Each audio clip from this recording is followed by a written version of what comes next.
Yo, what's up, life? How's it going? Yo, what's up, Oko? How are you doing? It's good to see you.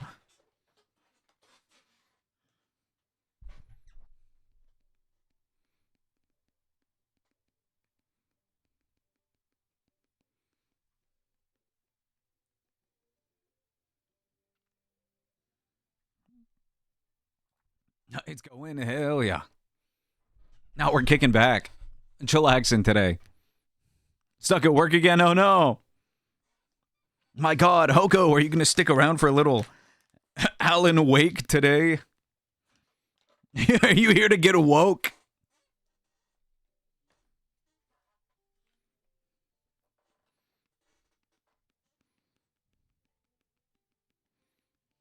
This is a new one, yeah. You like the cat in the corner? You're blocking it. Until you pass out? Okay. This is, look at it! Kibby.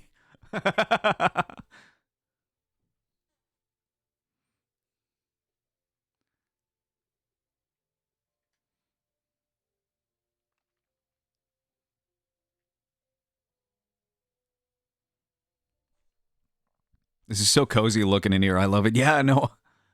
I like it too.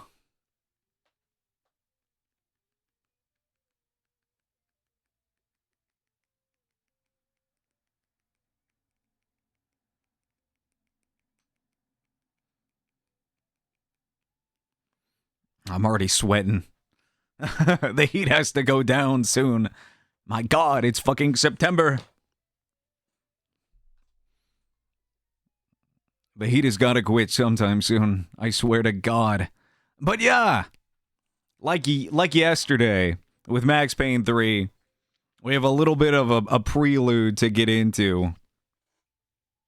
At least I think so. I'm gonna double check. It's not reading. I'm not gonna be reading. But we get to watch something together. We get to watch some YouTube videos together before we start Alan Wake.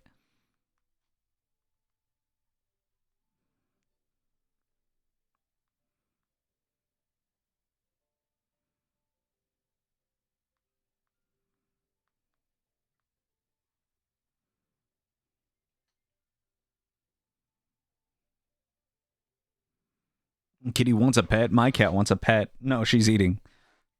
she's she's gobbling.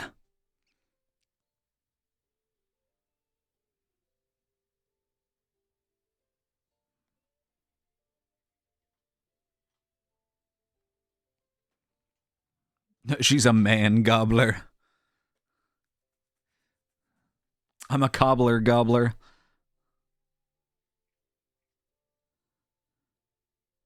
Okay. Yeah, because what?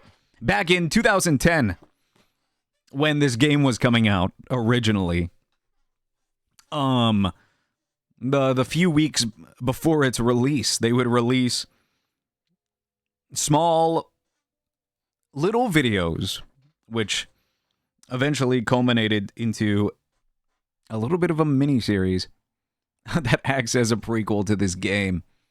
So we're gonna watch that. That's gonna be cool. Yeah, I think so. I think so. I think so. I think so.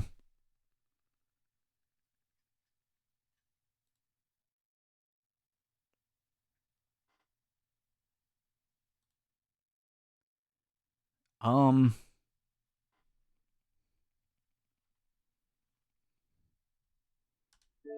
I don't want to start Alan Wake. I don't want to start this. Because then it'll play the audio, and I don't want the audio.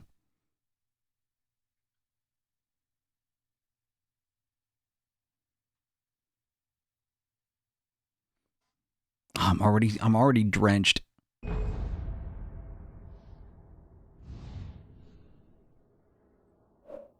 That doesn't silent it, does it?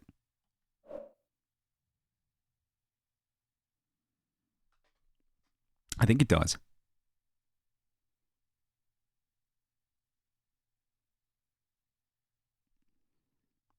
We're just gonna sit here. Yeah, no, I don't think there's any audio playing. We're good. Okay.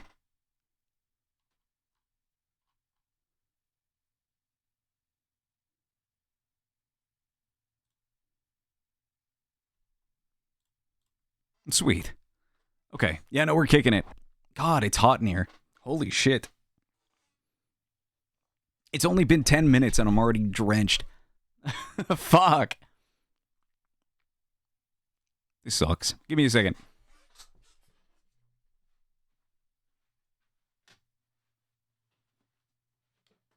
We're going to turn the fan on.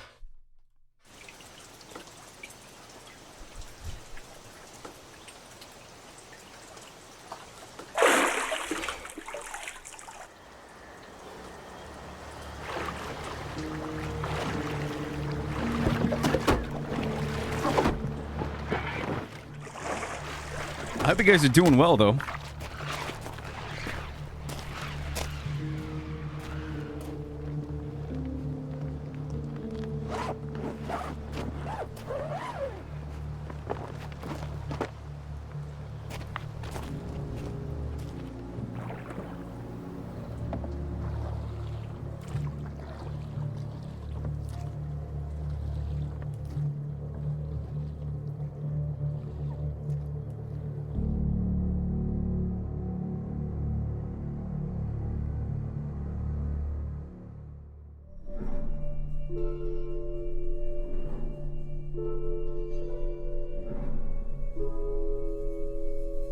I'm gonna make sure my Twitter post actually posted.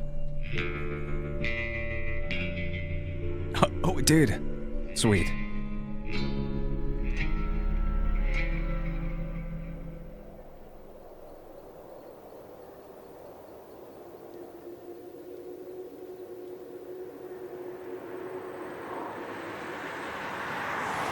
So Riley's surprising us again tomorrow.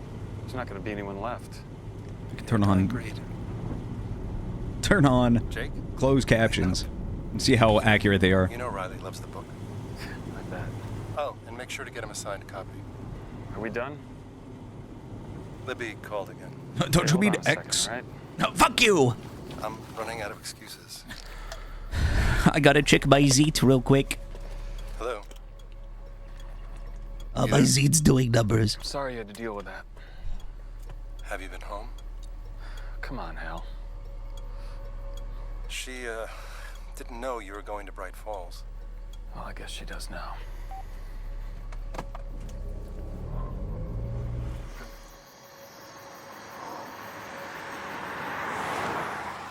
This is live action, yes. This portion, yeah.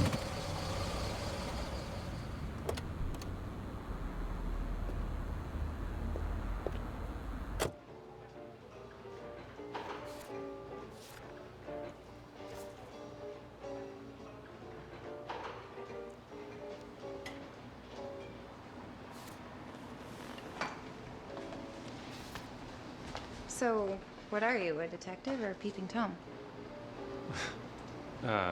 Both. A reporter. Kinky. Kinky. Interesting choice of decor you have there. That's Alan Wake, the writer. I'm a big fan. I can see that. What can I say? I like writers.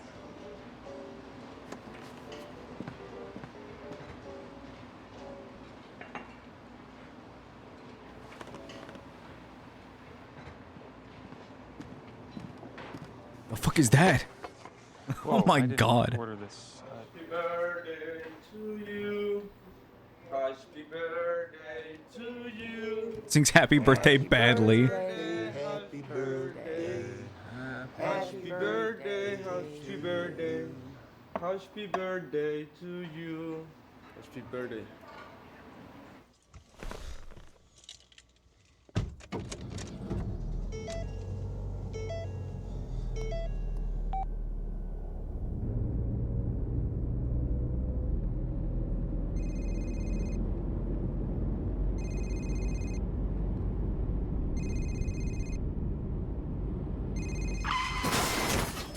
No, Cass!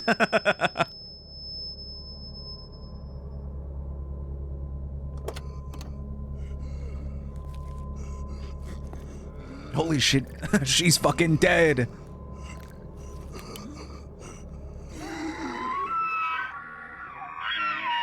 Oh, she's dying.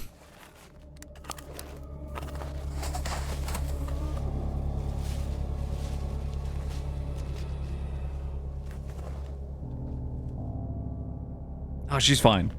She's fine.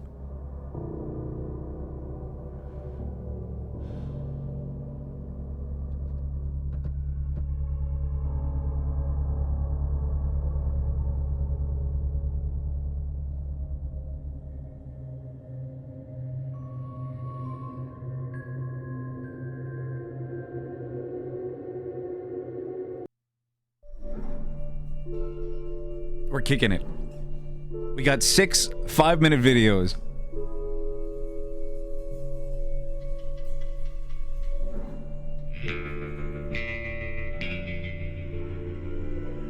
She hobbled back into the forest and now seeks revenge on all automobiles. She was found eating a truck and its driver in the next town over.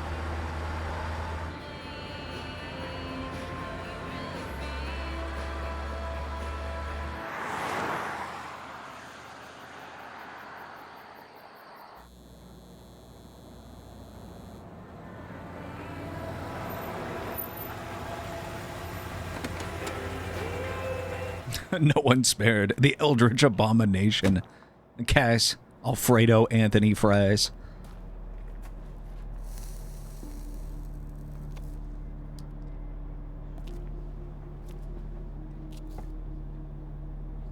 You Jake?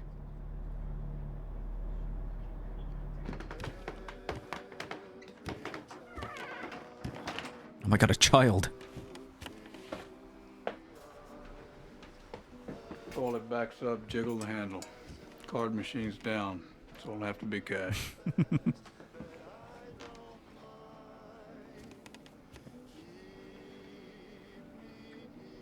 pay up on time. You bet.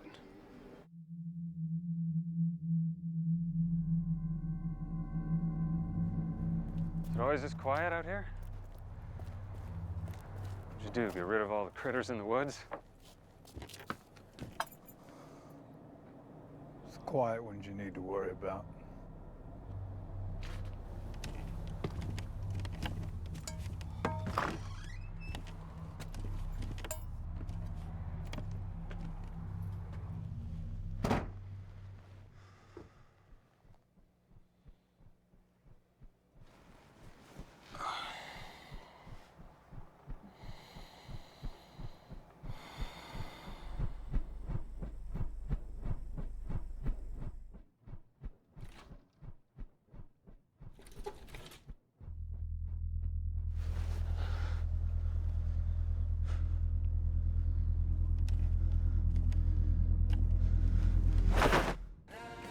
This is Pat Maine on KBF-FM. Some people have asked me, what's the big deal about Deerfest? And I think that this sums it up. It's about friendship and community. Yeah, that's mainly what the book's all about.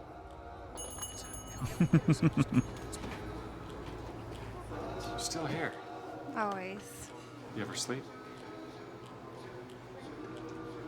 Fuck is Deerfest? Christmas wearing. It's a festival. For Cass, obviously, the deer god. It's great to see you again. Great to see you too. Sit.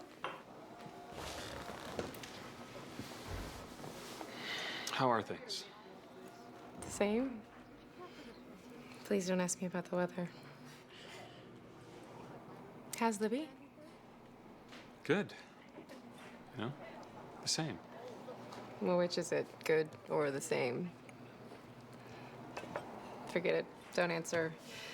You're here for business. I'm here for business. Standard below the fold puffery. What'd you expect? It's Bright Falls.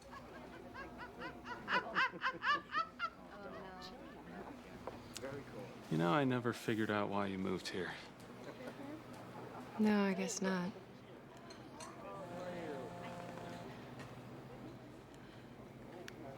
You know, I've actually got to run. Deadlines. Oh, If you need me, you know where to find me. sure. It's great to see you again. You too.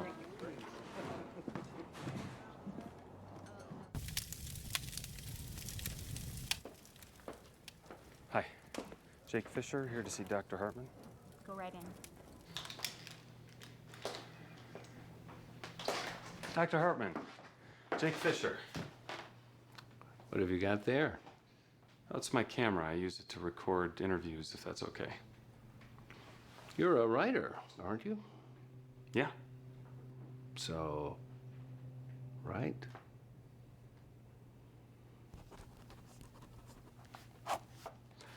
So maybe you could start by telling me what inspired your book, The Creator's Dilemma. For years, I dealt with patients who seemed lost, trapped in a reality of their own devising. Can you imagine? I don't like how cum-colored this guy's clothes That's the are. guy. Until I began to think of their dilemma as a universal one.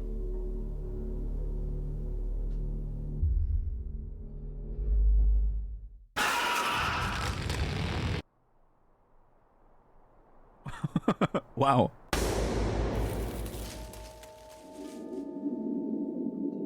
Oh my god, Cass can't swim. Said and done, it's really just about people. Nice chatting, Jake.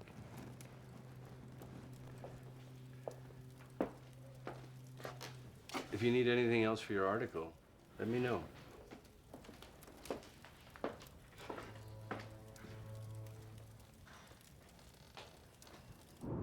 Deer could swim. Not well, but Hey, this is Hal. Leave a message. they can surely try. Hal. I don't know what happened. They need floaties.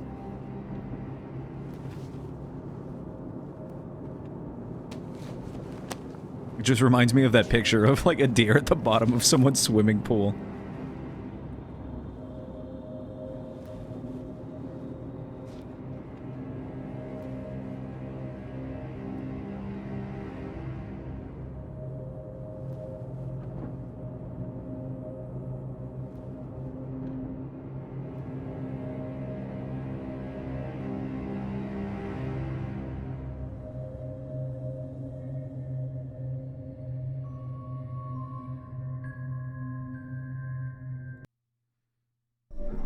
Episode Tree.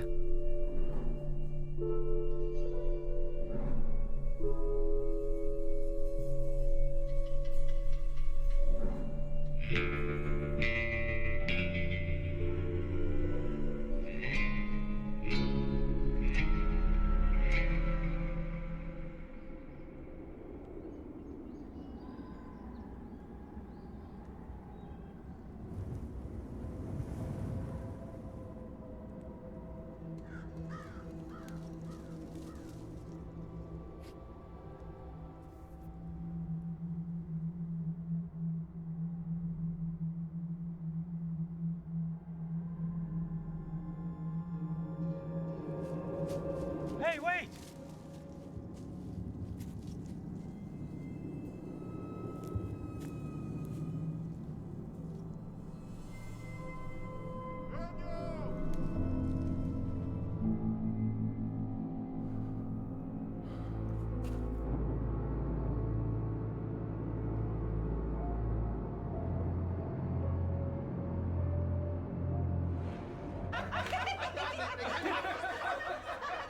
Alan's awake.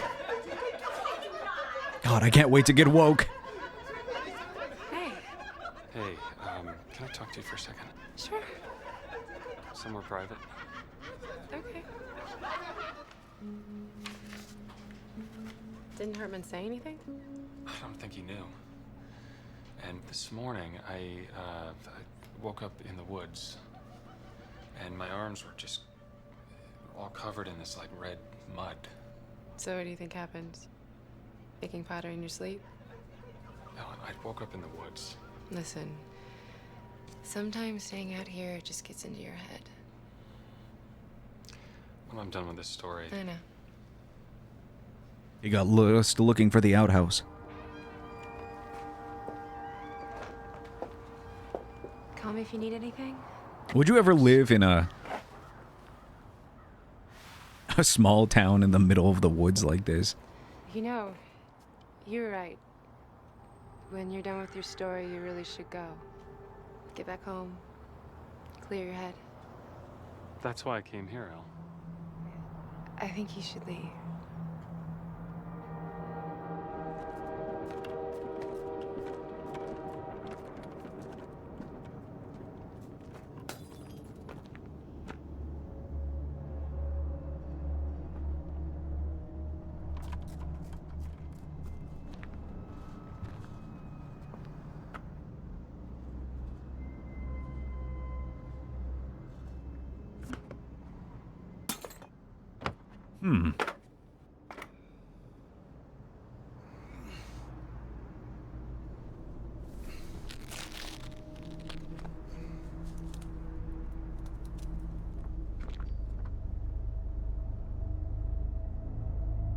Sasquatch.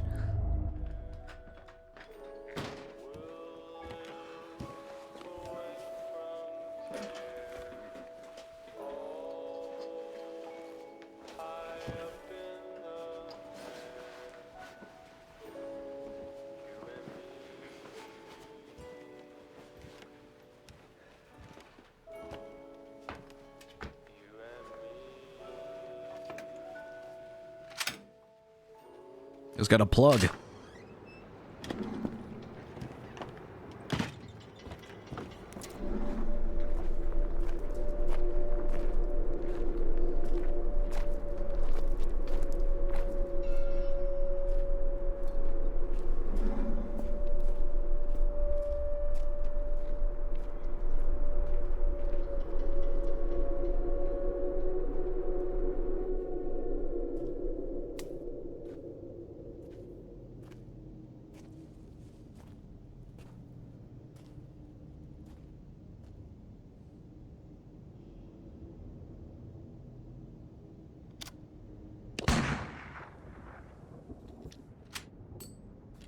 What a waste. God, single barrel shotguns are so funny. Oh my god, this guy killed himself.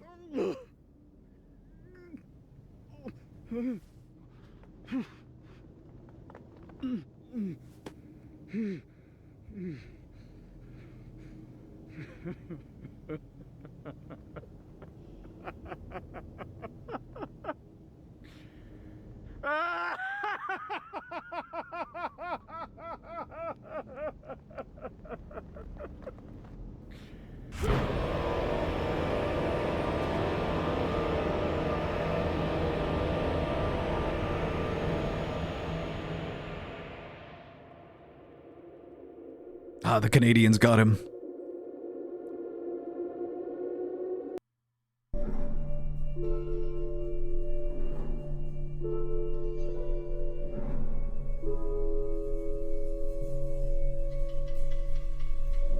Oh, bastards. It was probably Cass.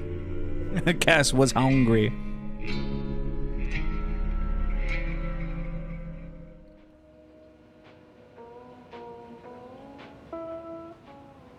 I'm gonna have to send out for this. How long? Oh, 3, 4, 6 days. 6 days. Nothing overnight? Well, if I can get Mary Beth to get Joe to make his rounds up there at Fern Ridge for Tuesday. And that's depending on the weather at that elevation, of course.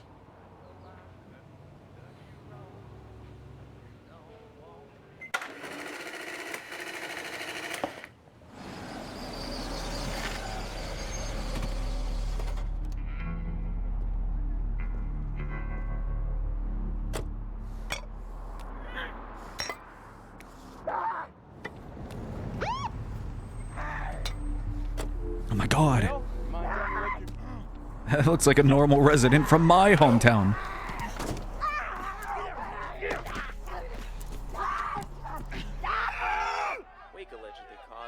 $250,000 in equipment damages. Wake explodes. Oh my god. Alan Wake inflation. Some woman just bit a cop in the parking lot.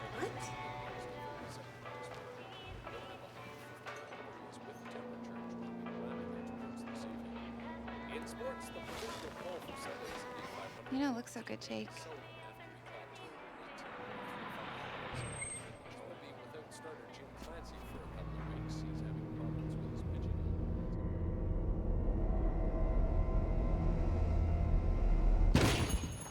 Woman's like a feral animal. Give me a towel. Get something wet. Deer Fest, Great Falls' world-famous buckstravaganza, featuring Stag Party and the Doughboys. Admission's only $1, so come pack and come hungry, and don't come alone. It's a feast for the senses at Deer Fest.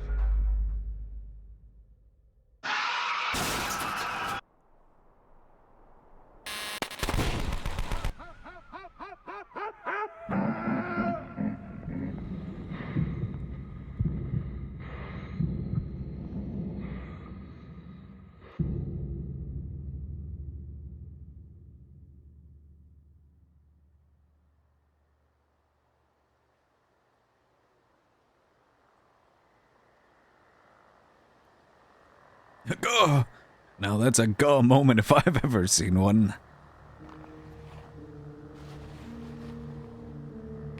My god, he's like a butterfly.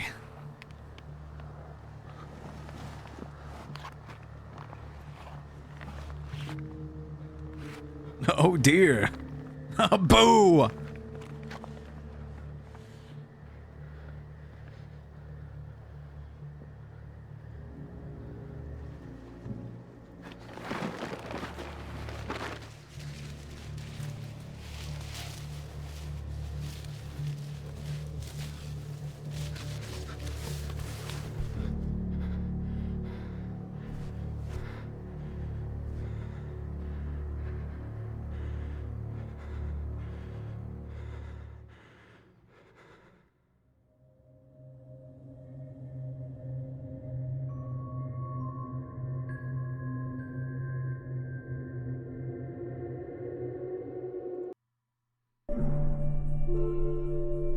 Yeah, we're blasting through this.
Is he barefoot? He is. What the heck?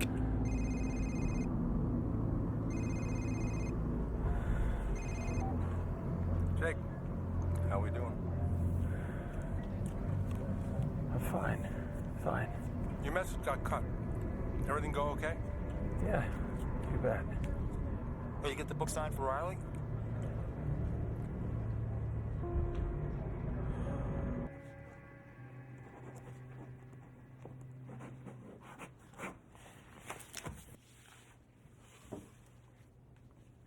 Can I talk to you for a minute off the record?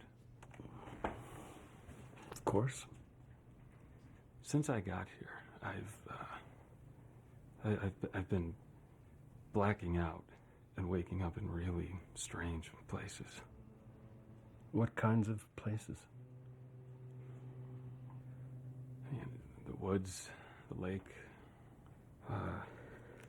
Look, I'm really worried when I leave here. It's not gonna stop. Anything else? Yeah, I think I killed a deer with my car. It happens.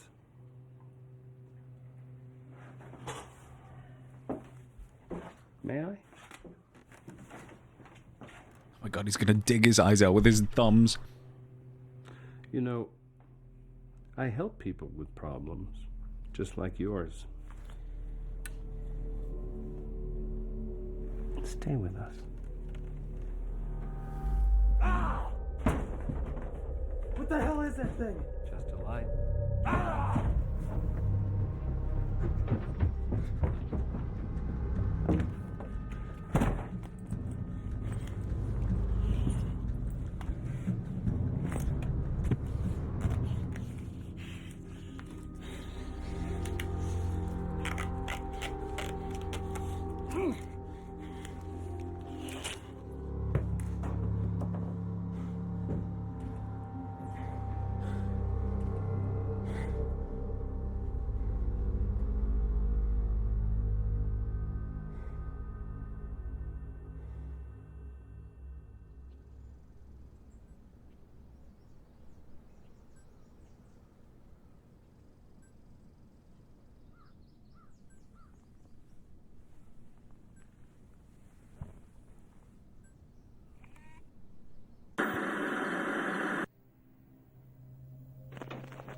Oh my god.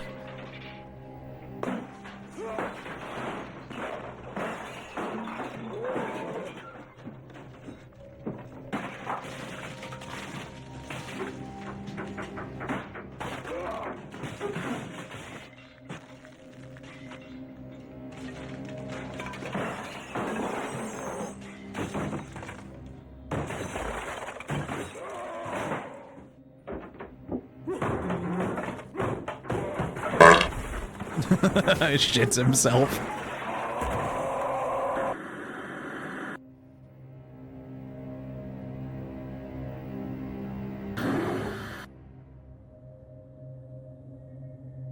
Shit's pant.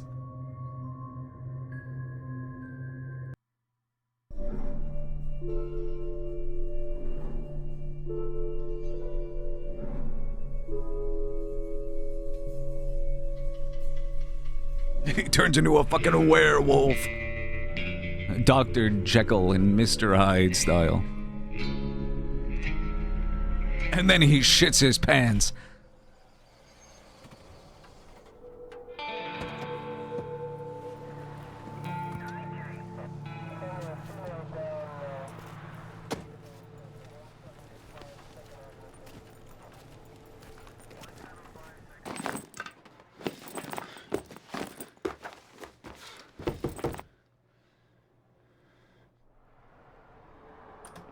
Hello? Can I help you? Been in contact with the owner of this motel? Sam? No, I haven't seen him in a couple days. He's gone missing. Found his boy in the woods looking for him. You mind? Sure.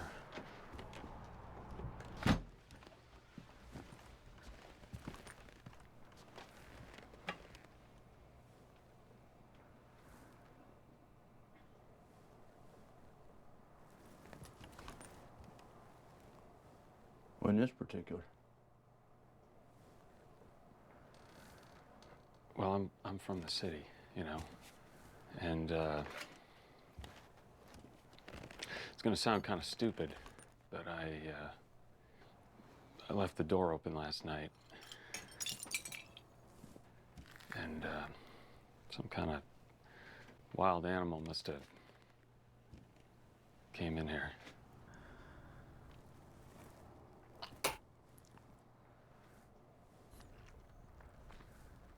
No squirrely animal did this.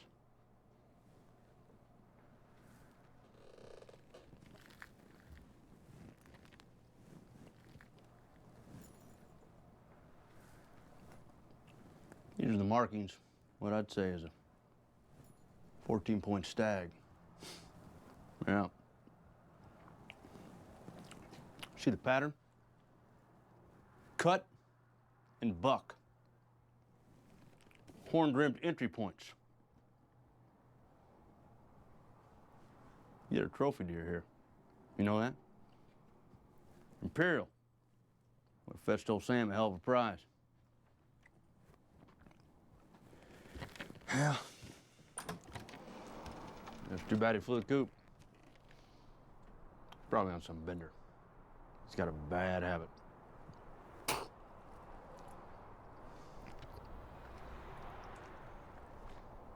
Boys are gonna love this. Oh, thanks.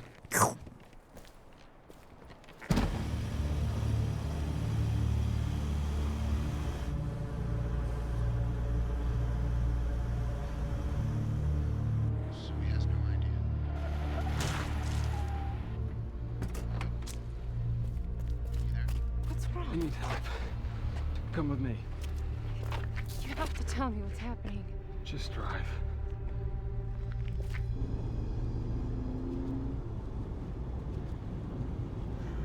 Are you gonna say anything? Where am I even headed? Get me out.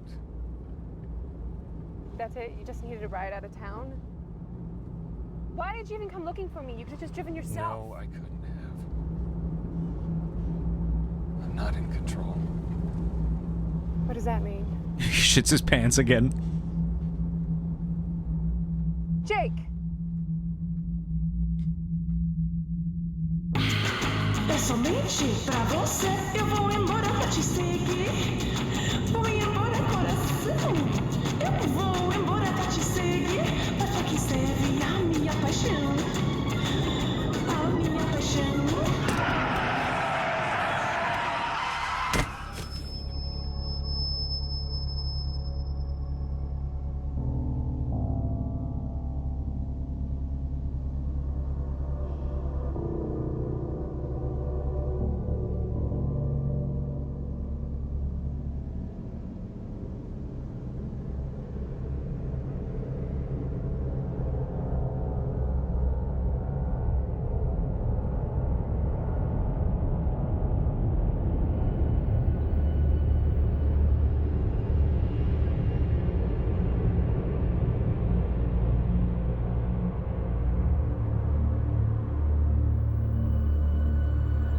He becomes the shit pants.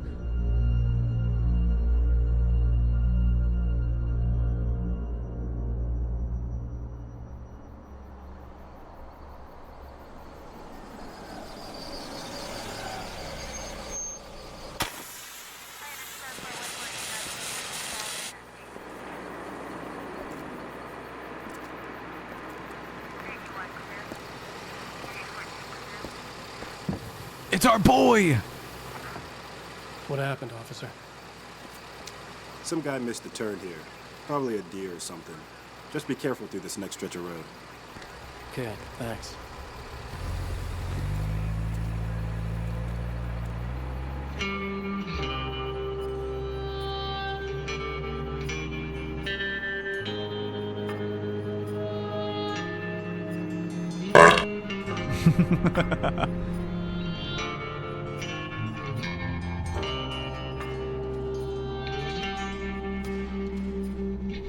And shits pants again. Ghostly pants shitted.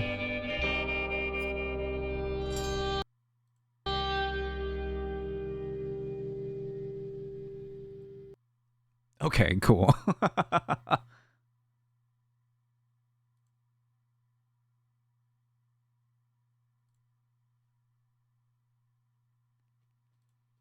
You know what that means. Get everything situated.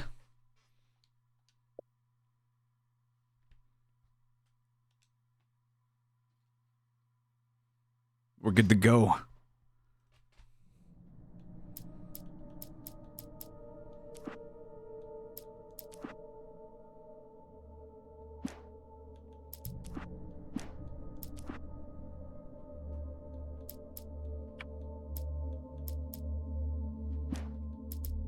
We'll keep everything.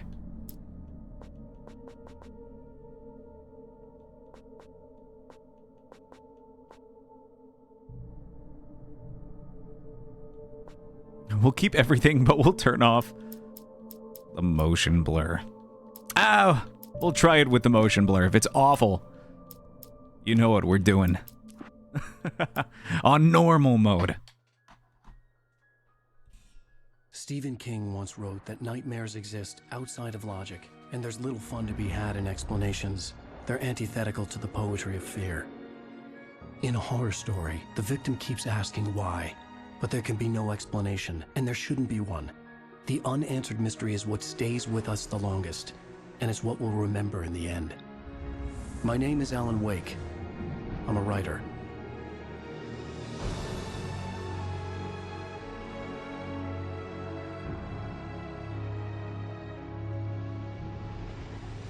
I've always had a vivid imagination, but this dream unsettled me.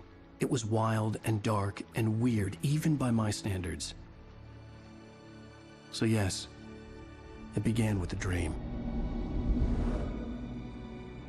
Following a typical nightmare pattern, I was late, desperately trying to reach my destination, a lighthouse. For some urgent reason, I couldn't remember.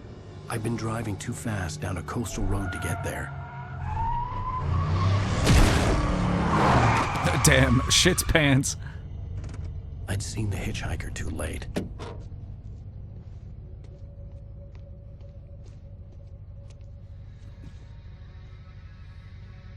He was dead. I was convinced they'd put me in jail and I would never see Alice again.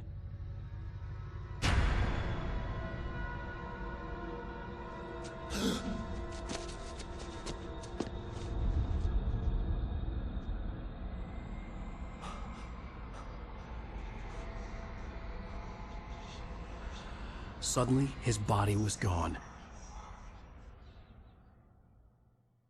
I was in shock from the crash. Nightmare, nightmare, nightmare. My feet.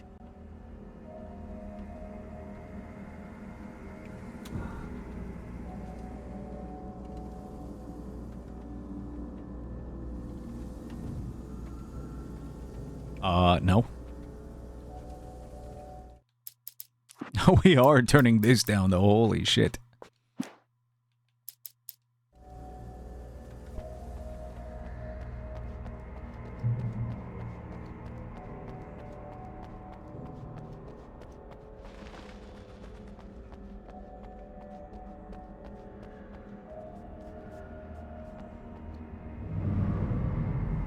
I had to go to the lighthouse. I knew there was something important waiting for me there.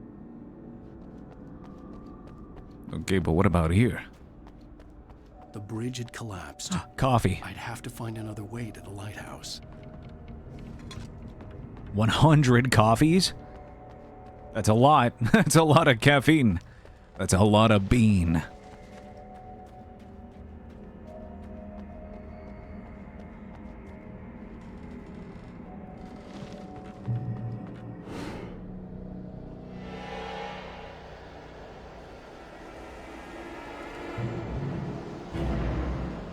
You don't even recognize me, do you, Ryder? You think you're God? You think you could just make up stuff? Play with people's lives and kill them when you think it adds to the drama? That's not good. You're in this story Fuck. now, and I'll make you suffer. You're a joke. It would be a single readable sentence in your books if it wasn't for your editor. You'll never publish another one of your shitty stories, 'cause I'm gonna kill you. It's not like your stories are any good. Not like they have any artistic merit. You're a lousy writer. Cheap thrills and pretentious shit. That's all you're good for. Just look at me. Look at your work.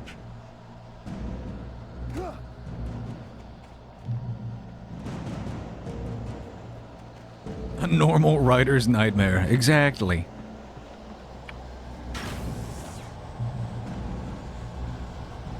You missed your deadline. Damn.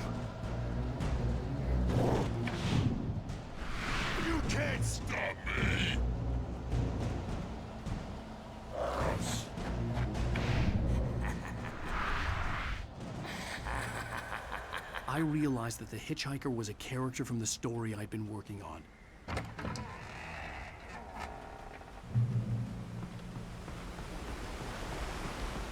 Now we blast. Feel to die by the hands of your own creation. Oh.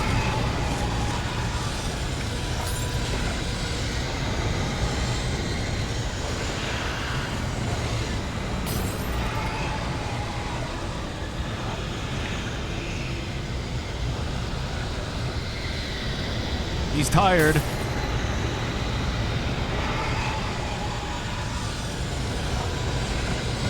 This way!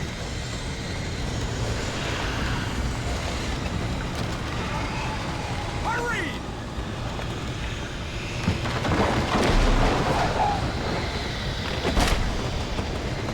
Wait, it's me!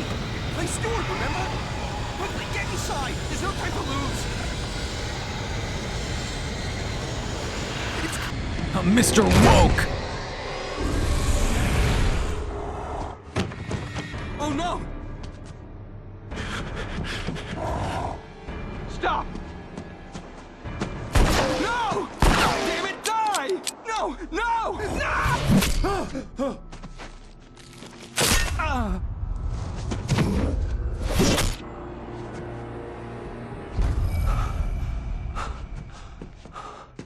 I was trapped. There was no way out. In the refrigerator. The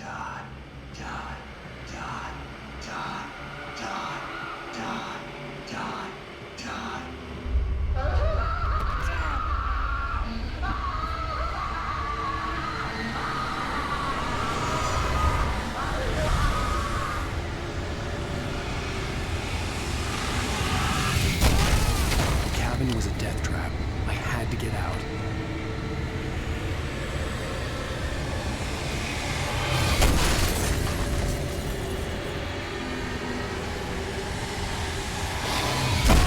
Ow.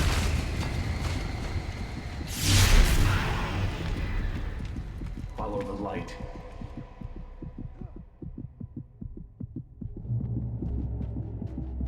You are hurt. You should go into the light. You are only safe there.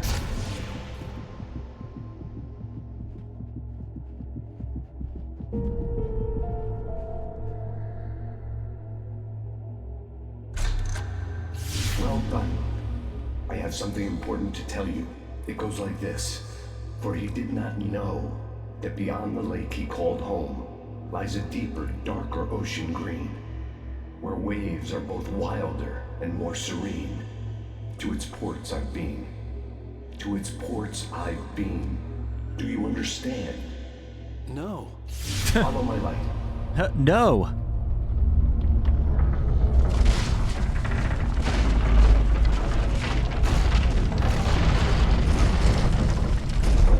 I entered your dream to teach you. The darkness is dangerous. It's sleeping now. When it feels you coming, it will wake up. There's no time. I can only show you the most important thing. The hitchhiker has been taken over by the Dark Presence. You can't hurt him now. The darkness protects him from all harm. Only light can drive the darkness away and make him vulnerable again. Here, take the light. Thank you. Turn your flashlight toward him and burn the darkness away.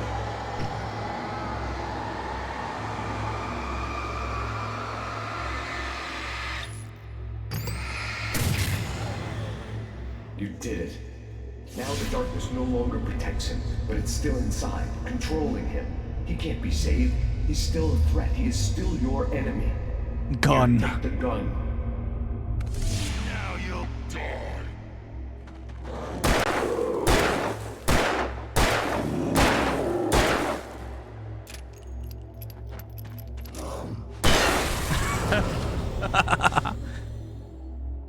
Good.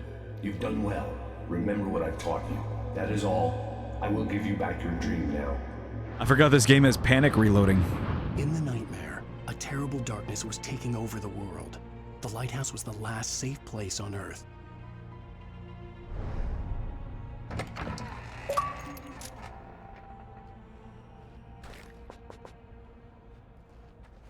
The night course in light education.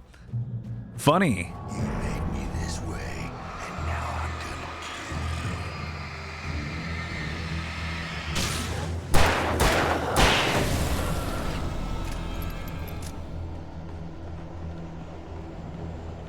kill you.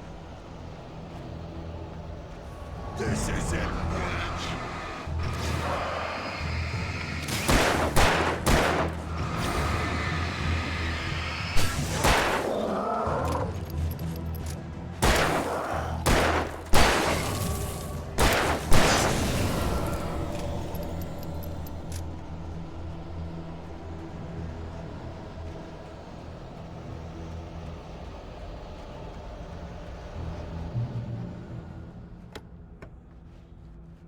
Oh, flare gun.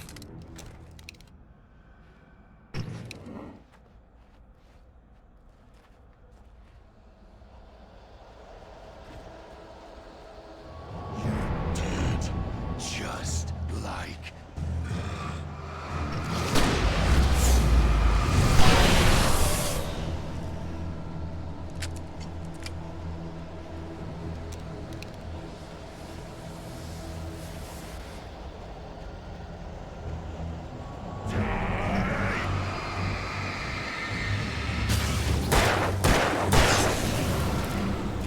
The panic reload. I love it.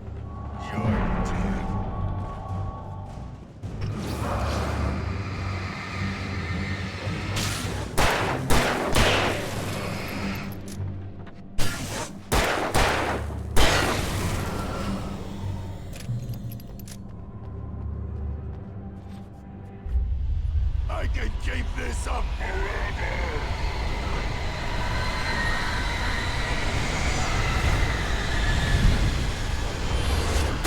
Oh!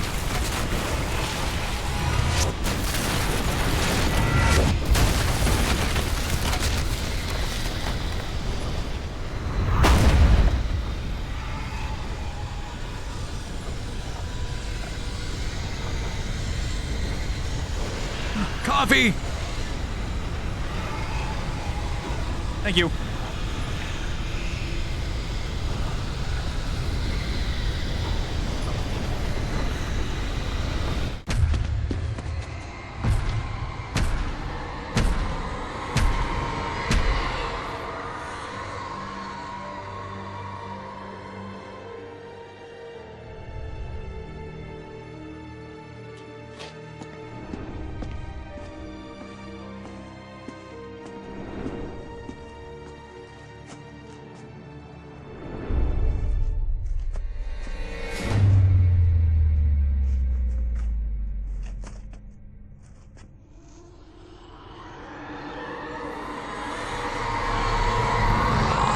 He's here.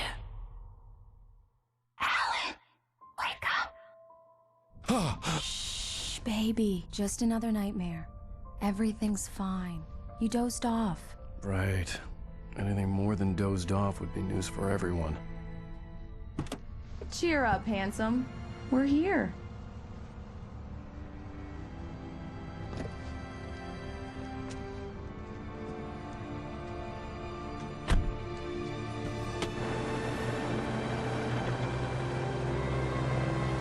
Oh, Bright Falls.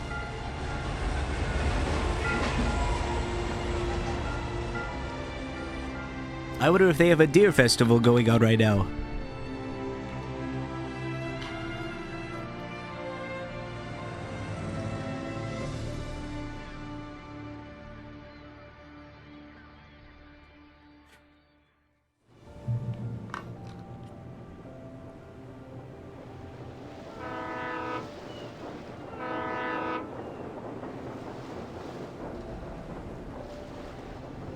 I wonder if there's coffee here.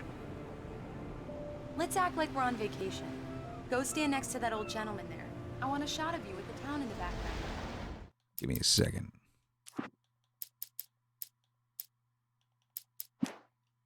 Sure. I'll even give you a title for the shot. A city boy, moments before he got eaten by a bear. Can't go up there. But we can go up here. But there's no coffee up here. So then what's the point?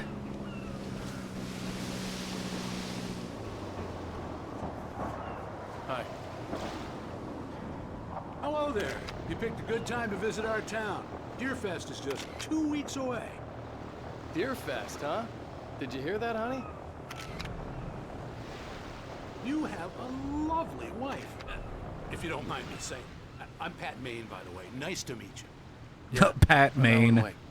I won't pretend I don't recognize a famous writer such as yourself, Mr. Wake. Pat Maine, more like Matt I'm Payne. an avid reader myself. I hope this isn't too presumptuous of me, but I'm the night host at the local radio station. Any chance I could get an interview?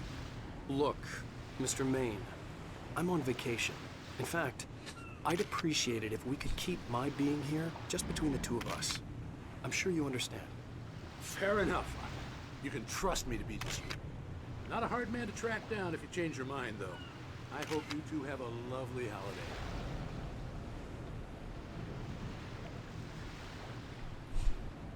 Okay. Very nice. I got a couple of really good ones. And I see you made a friend. That's cute. Right. Yeah? Aloha. Zeller, how's my favorite writer? Are you there yet? Barry. That is Barry. We just got here. Are the locals giving you trouble? Just say the word and I'll hop on a plane and come make sure that you're left alone, Al. No, Barry, we're fine. Great, great. Just want to make sure you can relax and recharge. So, how is the place?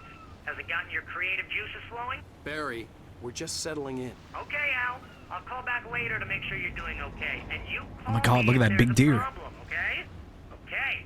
I'm just looking out for you, buddy. Talk to you later. I love you too, Barry. Mwah. You know he's going to be calling you every 5 minutes. Barry is Barry. I can always turn off the phone. What did I tell you? Text message from Barry. He says hi to you too. Alan, we're here. Come on, let's get back to the car.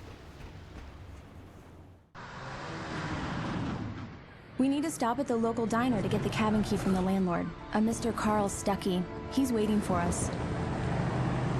Mr. Stuckey. I'll go fill her up while you get the key. I'll pick you up here in, say, 15 minutes. Sure. Alan, thank you for coming here with me. I love you too. Go on. I'll promise to behave.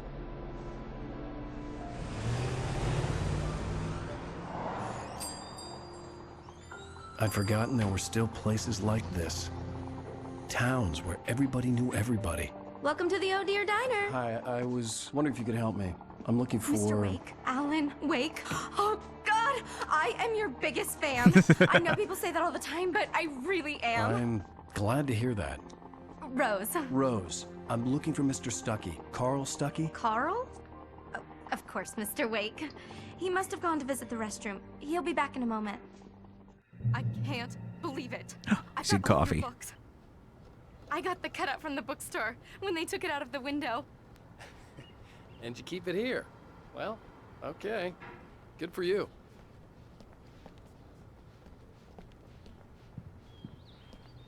Try the coffee.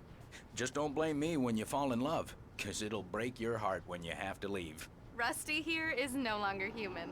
Nothing but black coffee under a thin layer of skin. Yeah, that makes two of us. Yes. Yes. The black coffee supremacy. Do me a favor, Sonny.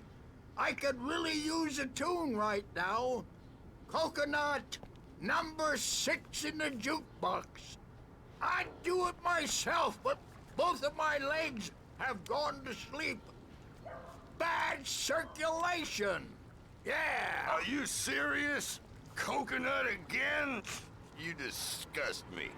Call yourself a rocker. Unbelievable. Ha!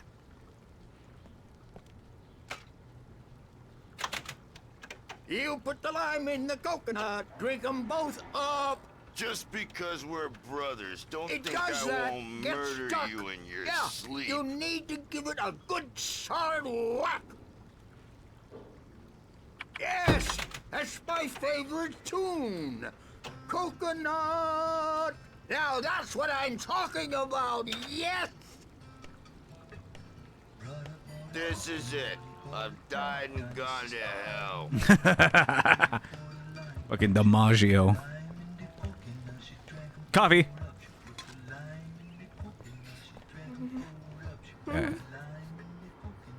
Oh, it's the log lady. She's here. Don't go in there, young man. You can hurt yourself in the dark. I think I can handle it, ma'am. I didn't want to wait. I wanted to find You don't Stucky, wanna die, to get the do key you? and get out as soon as Worse. possible. The waitress was giving me a headache. Overeager didn't fans listen. always did.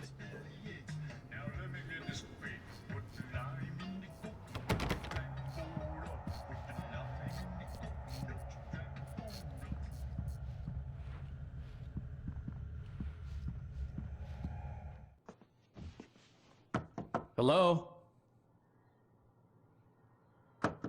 Mr. Stucky? Mr. Stucky. What a name. Carl couldn't make it. Unfortunately, he was taken ill. But I have the key for you and instructions on how to get to the lake. Okay. I wish you a good stay in my cabin. I'll come by later to check how you've settled in. And to meet your wife. I insist. Thanks.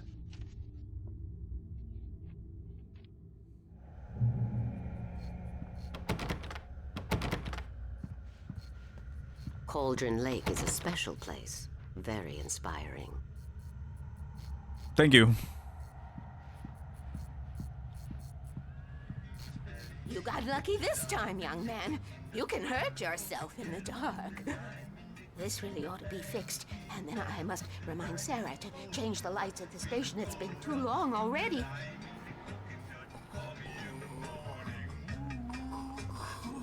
Even that sounds better than your singing. Are you all right? Splendid, splendid! Damn hernia. It swells up like a balloon if I lift anything heavier than a spoon. Yeah, splendid, splendid. It's been a long time, Tom. Good to see you. Hey, you wouldn't happen to have a bottle on you, would you, Tom? I wish. The Andersons, they're, local musicians. We're waiting for Dr. Hartman to come pick them up. They wandered off from his clinic at the Cauldron Lake Lodge. We could do this. Add background, OQ, or opacity. See if that makes it a little bit better to read.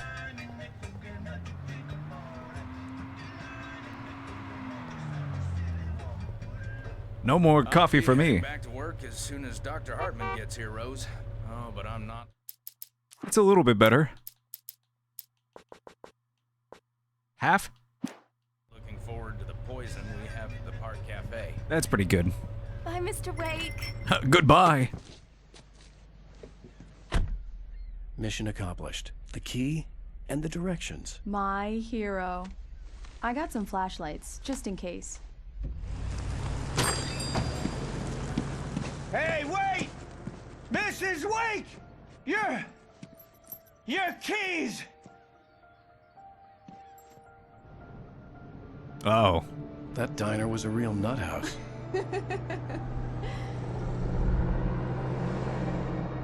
Can you believe this place?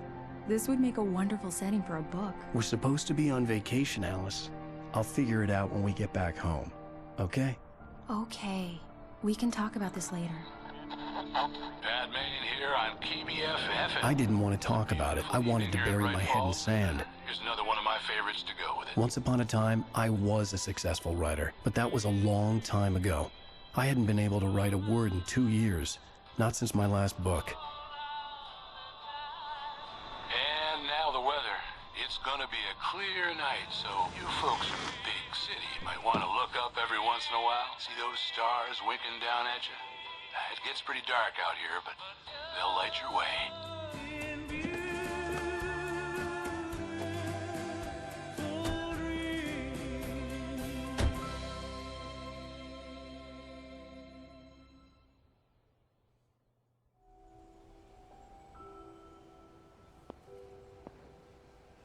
Wow. It's gorgeous, Alan. It's something, all right. Don't worry, honey. I'll get you inside safe and sound before it gets dark. I got a And I've well. got the flashlight. I know. I'm okay. Alice had a phobia. The fear of darkness. I wanted to make sure we were inside with the lights on before sunset.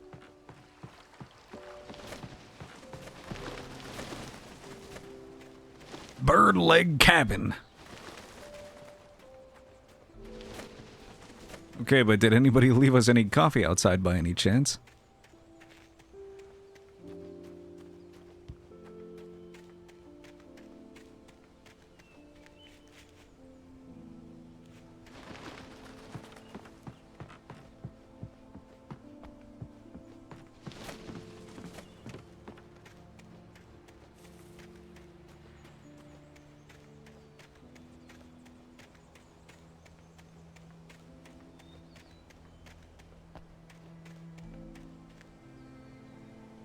Alice had told me about Cauldron Lake Lodge.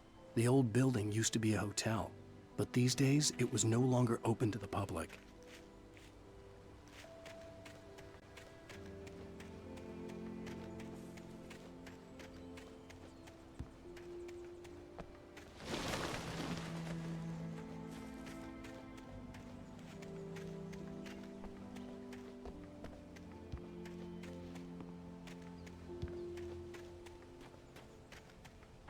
An old generator had been connected to the power cable.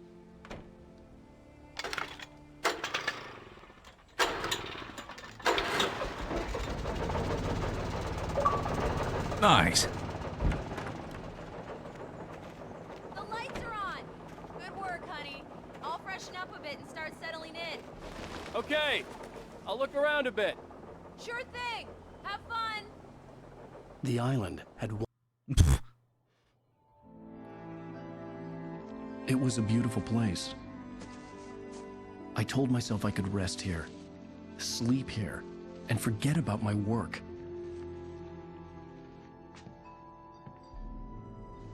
I thought we could be happy here. For a love story. Maybe it would be that again.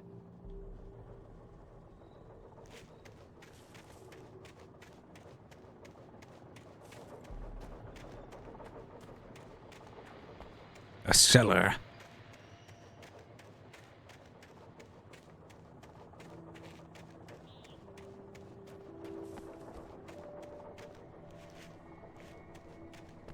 An axe.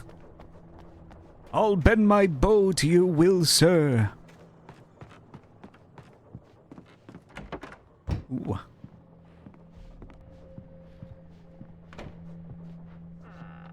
Fish. Alice? Honey? Oh, coffee. Mmm. Alan, I'm upstairs. I have a surprise for you.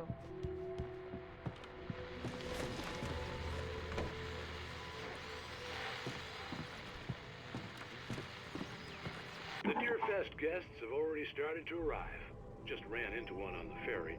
Famous artist, no less. We'll see if we can rope him into an interview later on. Now let's go to the phones. Caller, you're on KBF-FM. Hi, Pat. It's Rose. Why, hello, Rose. What's on your mind? I know who that famous artist was. It was Alan Wake. Oh my God. He's my favorite writer. Well, Rose, I just saw him at the diner. Oh, I am so excited he's here. I'm sure he's glad to be here, too. Well, folks, I guess the secret's out. This is Pat Maine on KBF-FM. And now, some music. Great. So much for keeping a low profile.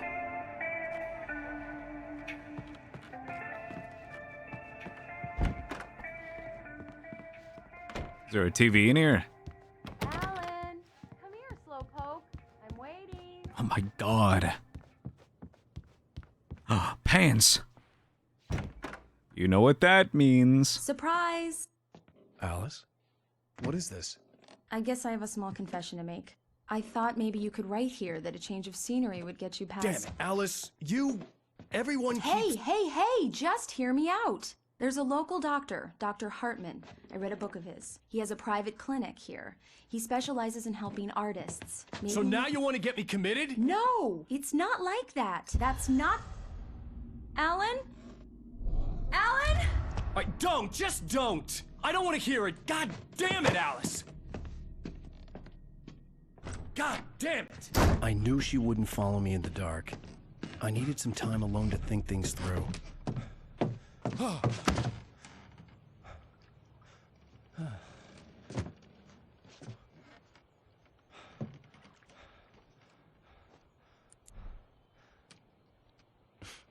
Damn it.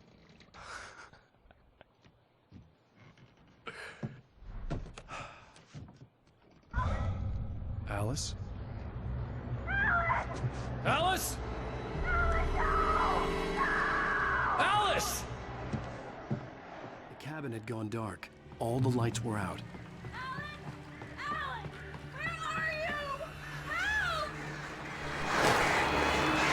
Coming! It's all right! I'm Oh coming! my god, oh! What the hell?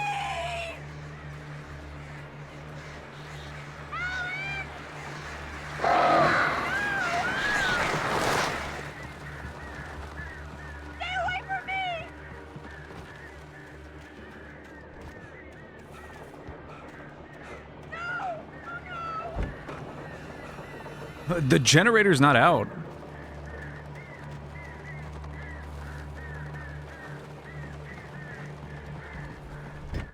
Alice? Alice?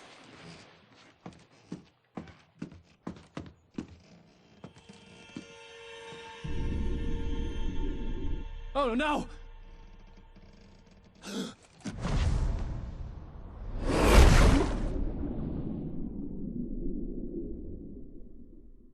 Keep going, Alan. Wake up. Alice?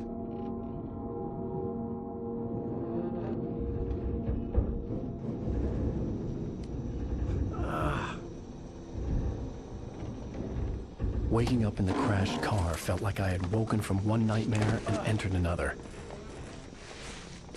I couldn't remember how I got there.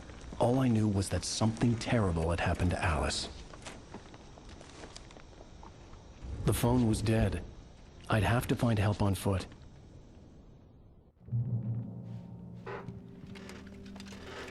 Among Alice's things was a book, The Creator's Dilemma, by a Dr. Emil Hartman. Seeing the book brought back my fight with Alice. I didn't like it, and I didn't like the guy's smug face on the cover either. Yeah, I don't like his face either.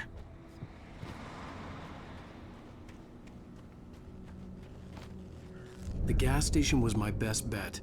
They'd have a phone I could use. It looked like a long hike through the forest to get there.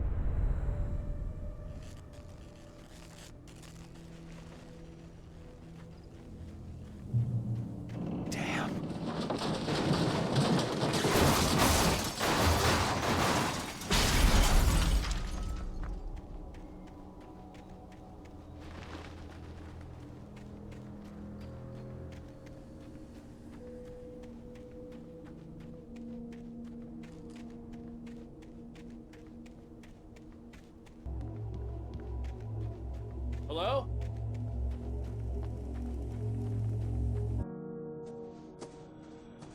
Hello? Is someone there? Spooky. Slender's 8 pages. The loose sheets of paper were pages from a manuscript entitled Departure. That was the name I planned to use for the next novel I had never gotten started. I was named the author. I hadn't written it. I couldn't remember writing it. In the scene on the page, the hero was attacked by an axe murderer in the woods at night.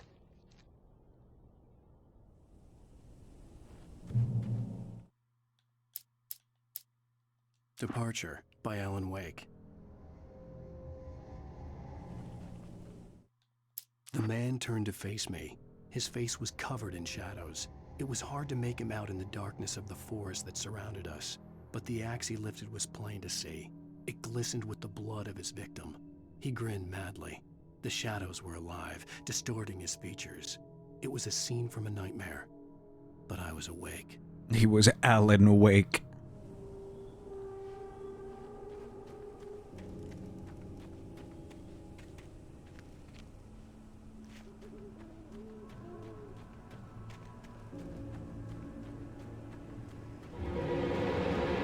Anybody there?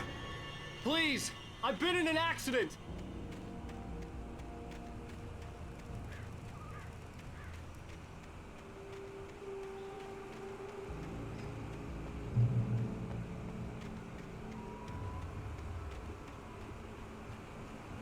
The lights up ahead were a good sign.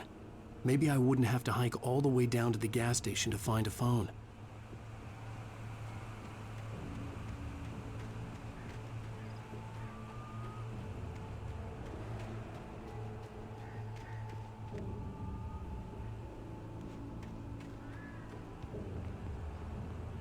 Alan Wake parkour.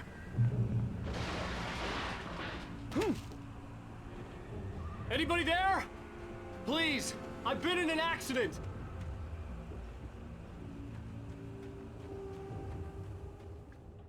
Hey! Hey, you! Phil! There's been an accident. I need help. Listen, I need to... Premium cabins for rent in... Nightfall! Oh, hell. Carl Stuckey. Pleased to meet you. Non-refundable reservation deposit required. Fair and square. Fair and square. Well, that's no good. Oh my god. Carl Stuckey's over here shitting himself. Coffee!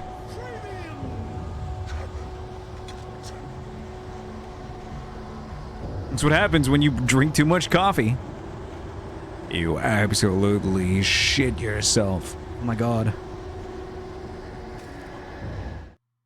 The Taken stood before me. It was impossible to focus on it, as if it stood in a blind spot caused by a brain tumor and eye disease. It was bleeding shadows like ink underwater, like a cloud of blood from a shark bite. You aggressively shit yourself. Yeah. I squeezed the flashlight like my life depended on it, willing it to stop coming any closer. Suddenly something gave, and the light seemed to shine brighter.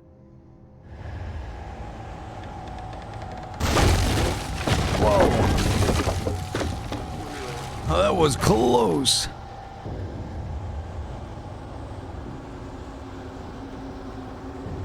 That's just a drop.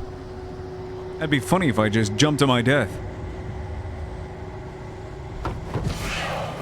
He's got hops. To arrive.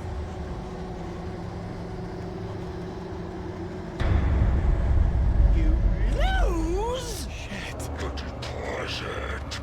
It's the latest thing. Great. I had to figure a way out of this. Any second now, and Stuckey would be knocking on the door with his axe like Nicholson in The Shining.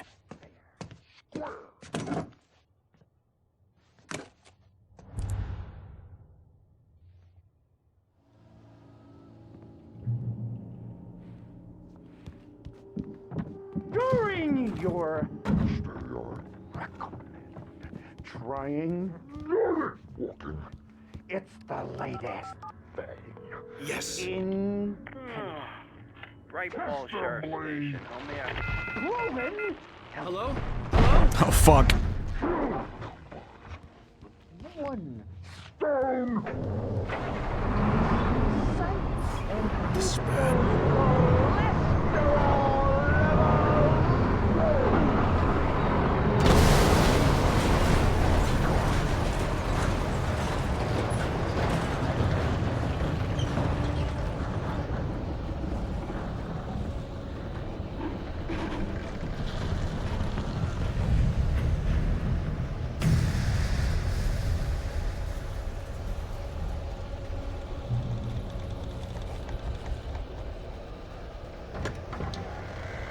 Why, thank you. There were more of them.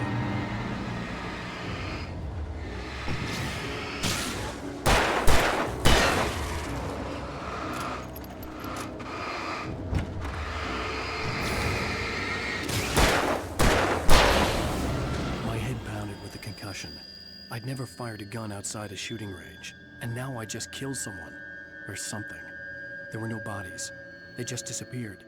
If I was dreaming, it felt real enough to make me sick. Eerie hand-painted graffiti was revealed by my flashlight. Someone had hidden a chest of supplies near it.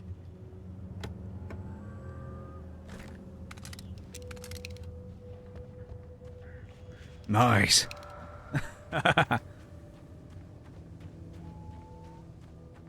We're packing now.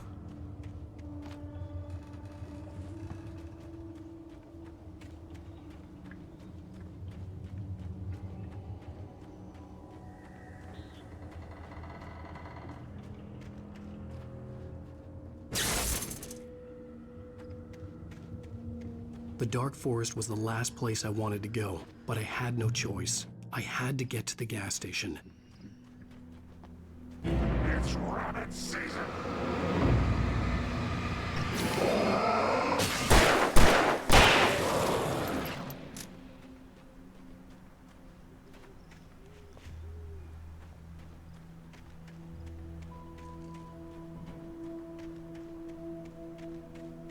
Eight pages. Rose knew she had been gushing, but right now she didn't care. As far as she was concerned, her brief meeting with Alan Wake was literally the high point of her life. She watched as he got in the car with his wife. She was pretty, confident, at ease with Wake. Not like Rose. They were perfect for each other. She'd have given anything to be called their friend.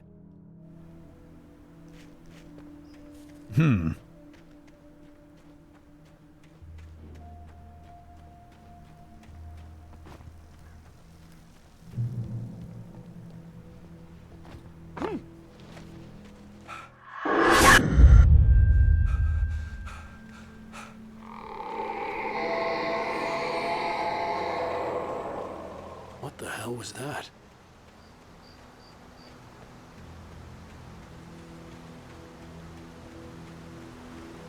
When I saw the river below, something uncoiled itself inside my head. I realized that I'd have to find a way across. I didn't even want to look at the water.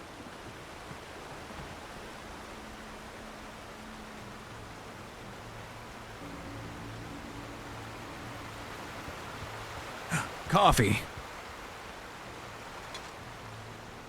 When in doubt.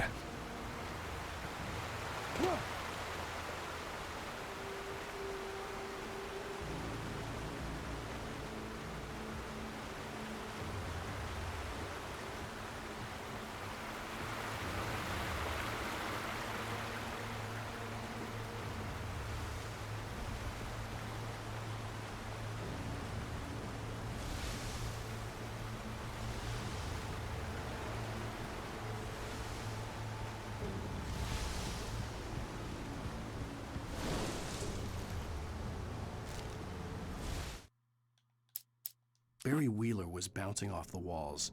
He jumped on a plane after his calls were ignored by both Al and Alice for several days.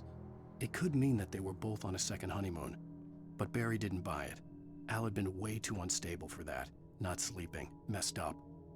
Barry had years of experience dealing with Alan Wake, and he couldn't ignore it. Something was wrong. Good old Barry.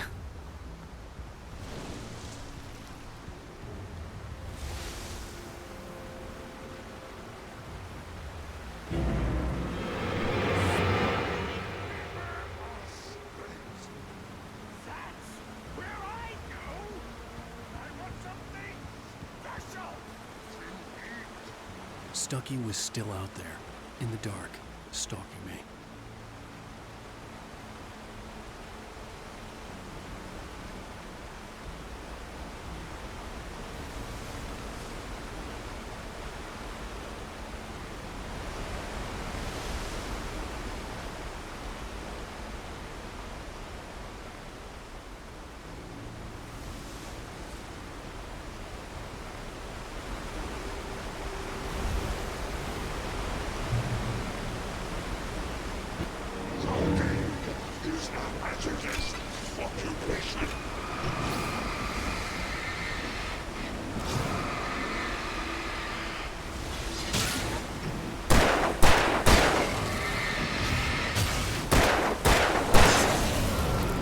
Sweet.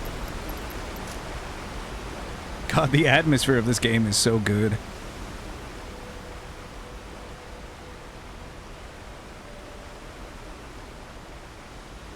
Let's not accidentally fall into the river.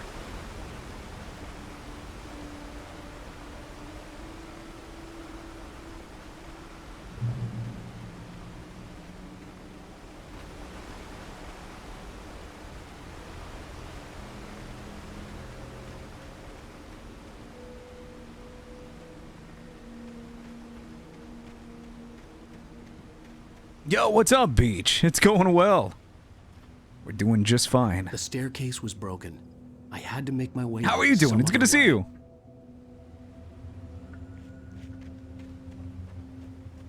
Welcome into day 4 of our little Remedy series playthrough.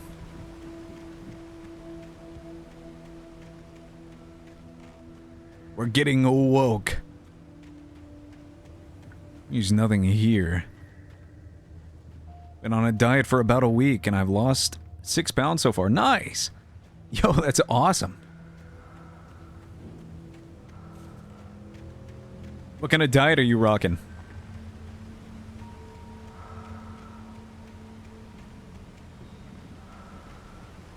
What am I missing?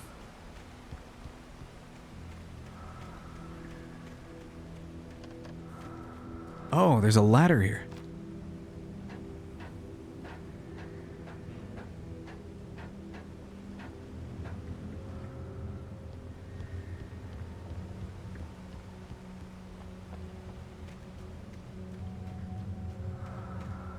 Taken. They're taken.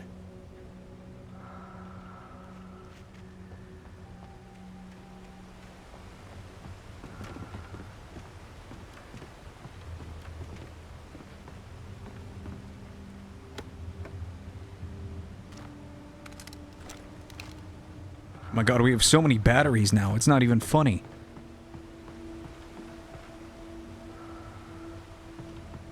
Doing calorie deficiency. I'm also trying to cut carbs and sugar out of my diet. Yo, I'm on the same thing. At least I've been trying. I've been trying to do it passively. I haven't been too strict about it. I haven't weighed myself though. I really don't feel like I've lost too much weight. My birthday is coming up, so I'm gonna have a weekend of not worrying about that coming up. And you know what? I have noticed that my stomach has been shrinking at least, like, with how hungry I've been. It's been less than normal, which is good. I appreciate it. I'm glad it's going well for you, though.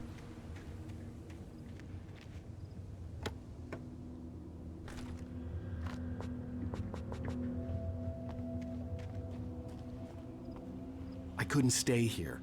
There had to be a way to get up there. There was no power. There was bound to be a generator somewhere at the logging site.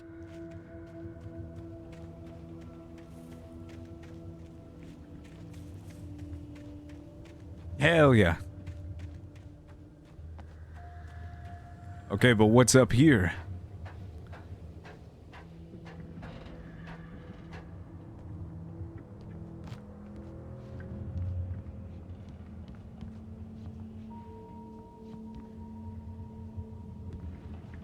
Whenever I see bread, though, I feel like SpongeBob.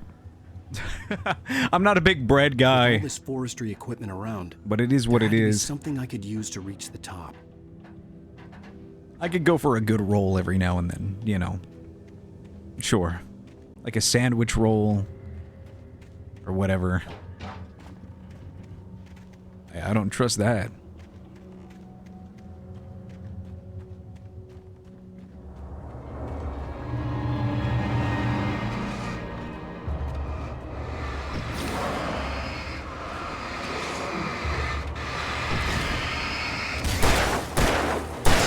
Oh my god, I gotta dodge.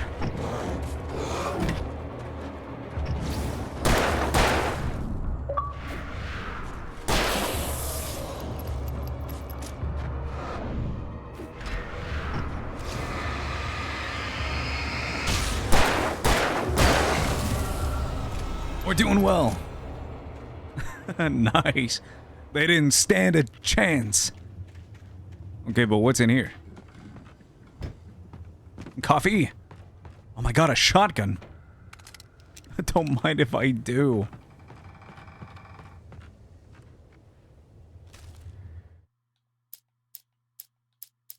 Oh, we're missing a page still. I heard them before I saw them, swooping down from the sky and screeching as they came. I spun around just as the cloud was upon me. For an instant, I stared into 100 dead eyes, black pearls glittering in the darkness. I raised the flashlight and the swarm exploded like fireworks. Feathers burned, turned into ash. I couldn't hear my scream above theirs.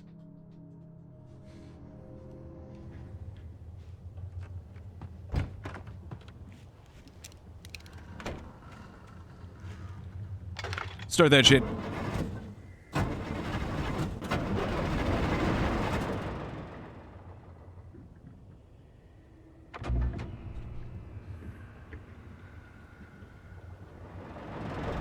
Okay, but wait, what's over here? Secrets? No. God, I wish.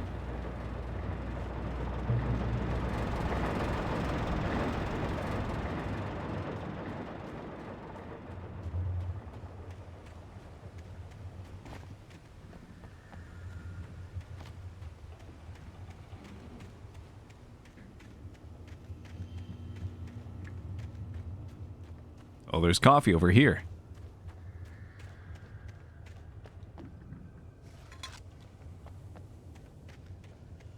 Oh yeah, make sure you're staying hydrated as well. Keep up on the water intake. You already know that though. You're killing it.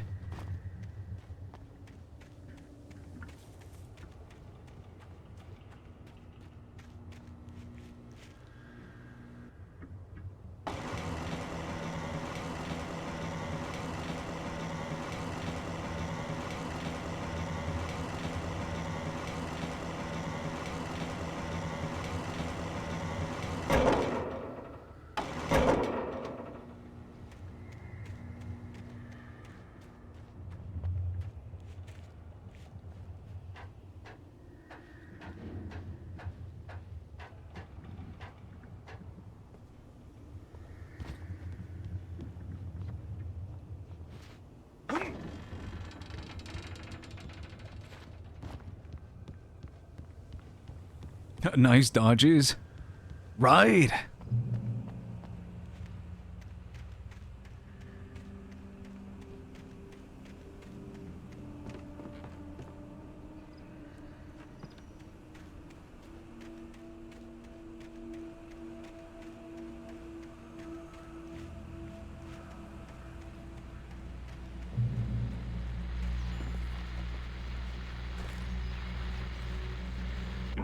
Well, I was just outside for a breath of fresh air, and what a night. I know most of you are probably in your beds by now, but if you're still up and around, take a moment. Step outside for a spell and breathe in deep. The weather is absolutely still. The sky is crystal clear. It's like the forest is quietly breathing along with you. As you listeners know, I'm a night owl, and it's on nights like this I wish I wasn't cooped up in the studio. Makes an old man like me wish I could just roam wild. But here I am, and who'd keep you company all night long if I weren't? It looks like I'm not the only one staying up late. Caller, you're on the air. Hey, Pat, it's Maurice Horton. Hello, Maurice. What are you up to? Well, I was just taking Toby on his walkies. Oh, isn't it beautiful out there? Sure, but Pat, the reason I called is that Toby heard something rustling in the undergrowth and took off after it, and I couldn't find it. Probably a rabbit. Sure. Toby loves rabbits. Well, sure. Anyway, I figured that, if anyone runs into Toby, they could grab him. My number's on his collar. And Toby's a friendly dog?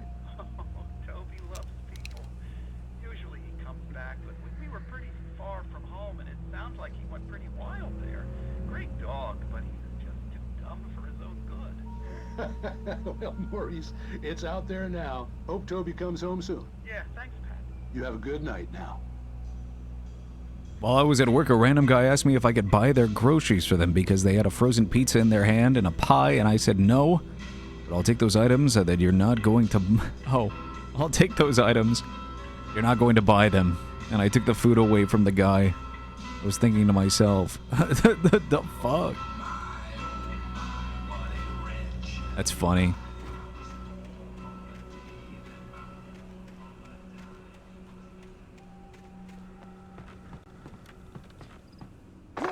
There's ammo dinner.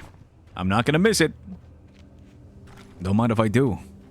We might as well stock up.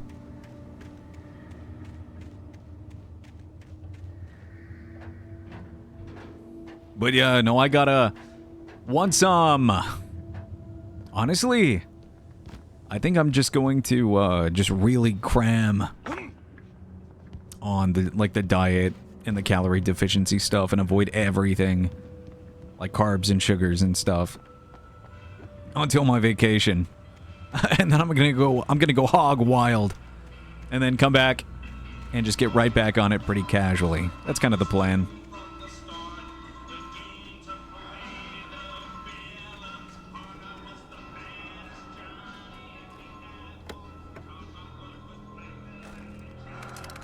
So much flare gun.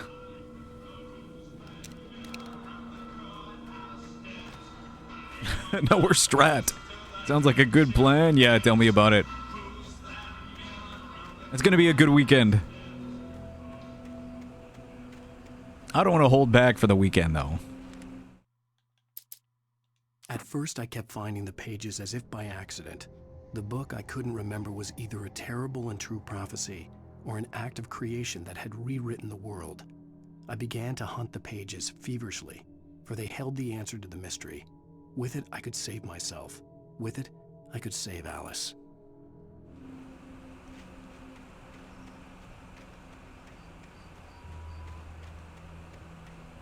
The gas station was closer now. Thanks. I'm sure I'll see you again. But the darkness. Yeah, I'm sure I'll see you again before then and now. Belly Burster is the best with no coat. Monster Dog is second best. The famous dog is third.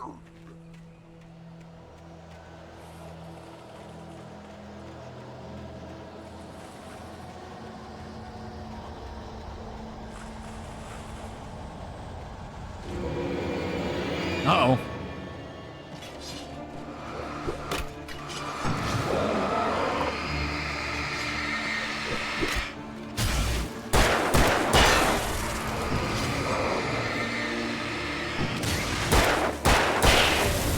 Nice.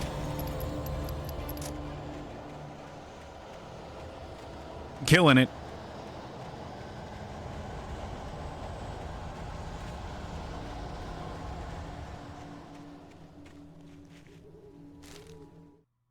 I stepped into the gas station's garage. It was dark and quiet. The place was a mess. It looked like someone trashed the place or that there'd been some kind of fight. Light spilled into the room through an open door at the back, and I made my way toward it. Without any warning, I was blinded by a bright light. An old portable TV on the shelf had come alive by itself. Impossibly, I could see myself on the screen, talking like a madman. Talking like a maniac. Okay, so that's the way to go. Definitely up there. So we're gonna explore a little bit.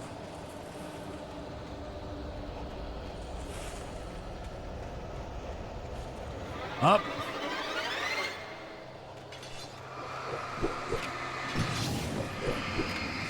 Up.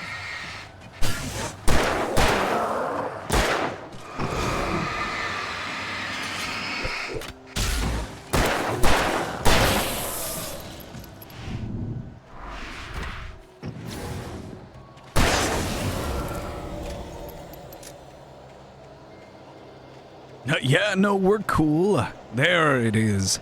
That's what I'm looking for. Don't mind if I do. Okay, now we can get out of here. Fuck, they're just gonna keep sending more of them at me, aren't they?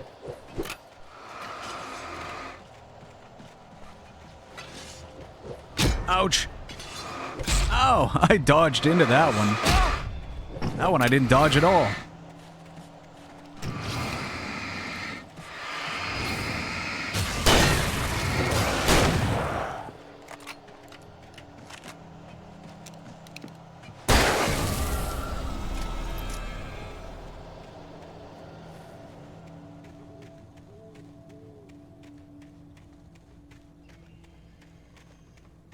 We gotta get in the light. There we go.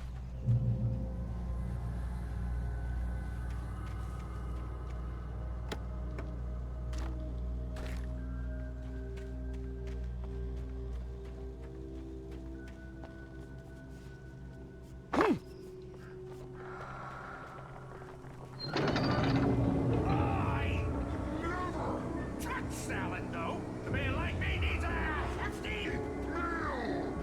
For the day. Oh, the secret's up this way.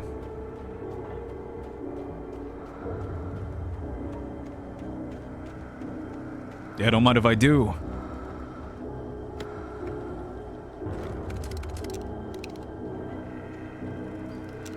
I appreciate the birthday wishes, though. I really do. We've still got a couple weeks.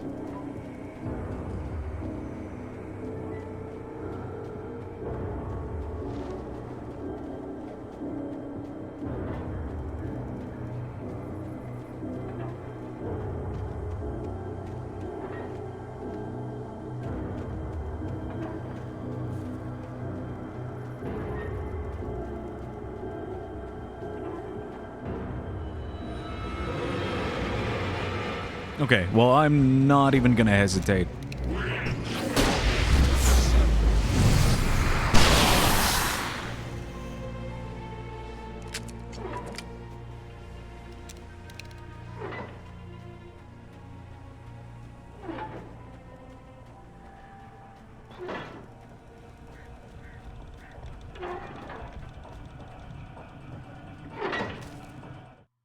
The cabin on Cauldron Lake? She asked. The sheriff looked at me suspiciously. The early morning light flooded through the office windows. I would probably never have gotten out of the woods alive without her help, but I couldn't tell her the truth of what I'd faced the previous night. She'd think I was lying or crazy. She'd lock me up, and she wouldn't help me find Alice.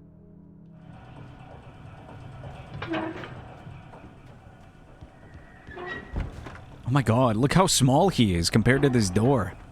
He's like child-sized.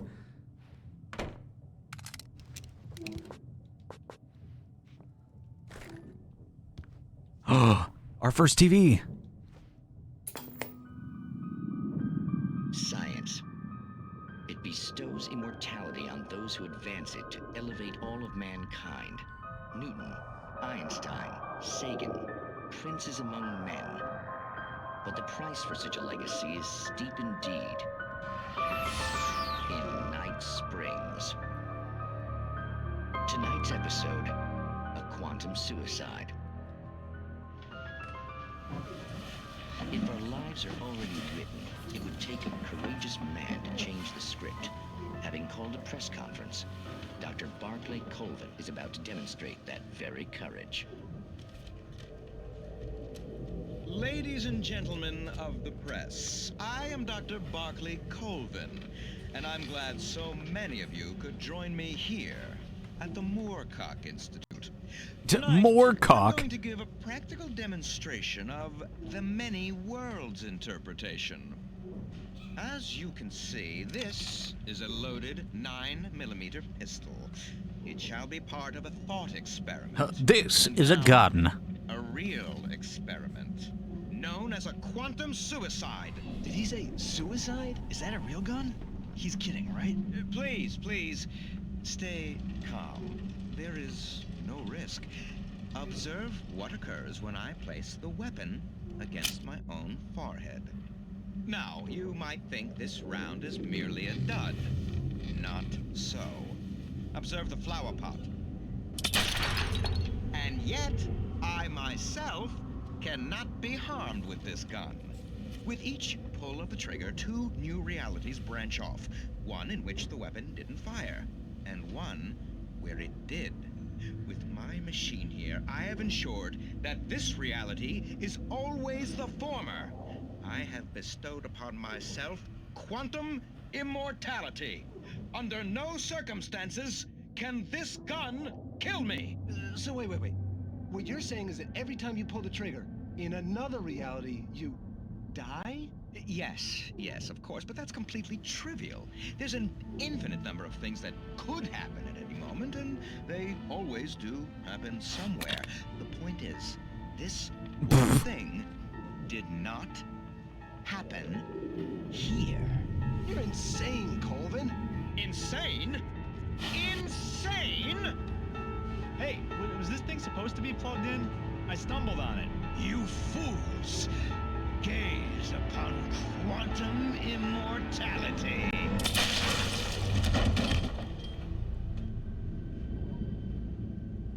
Poor Dr. Colvin, felled by his own hubris or the ignorance of the masses? Perhaps he should have left the crate unopened, the decaying atom unobserved. Curiosity often kills the cat. In Night Springs. In Night Springs.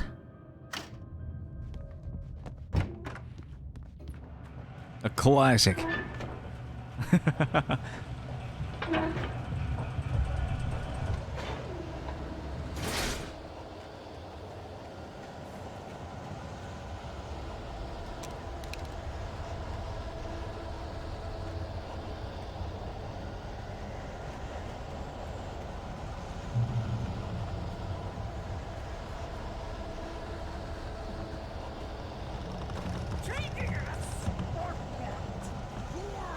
Uh-oh. That's a chainsaw. As you might think, it can be dangerous. It requires patience. He's got an axe. Even with the engine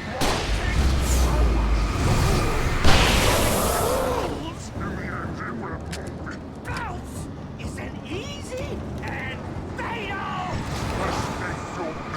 Now just big power. This place cool. Forgotten it. Then rent car.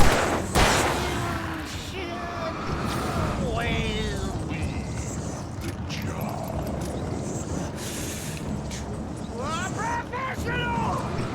Are we stuck?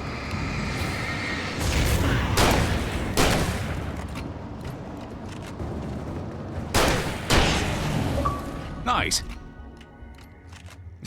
What an idiot. His body vanished, leaving behind only a lifetime of nightmares to come. My Assuming God. I reached the lights at the gas station alive. What an asshole.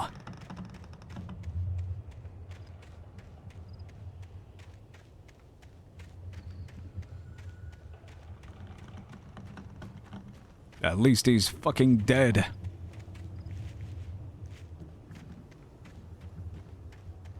There it is. Come to Papa.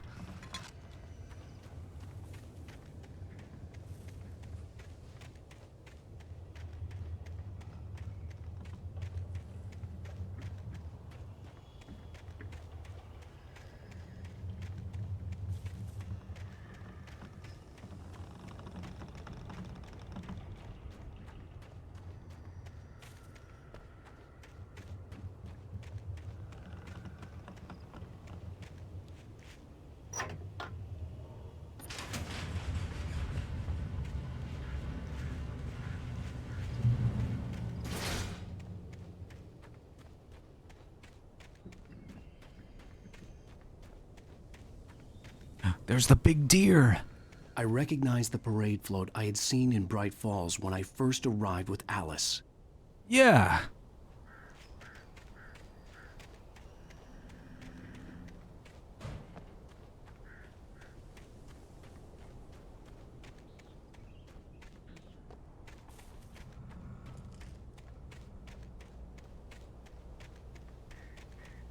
After the insanity I had just experienced in the darkness, the lights of the gas station felt comforting. At least for a moment, the sane world reasserted itself.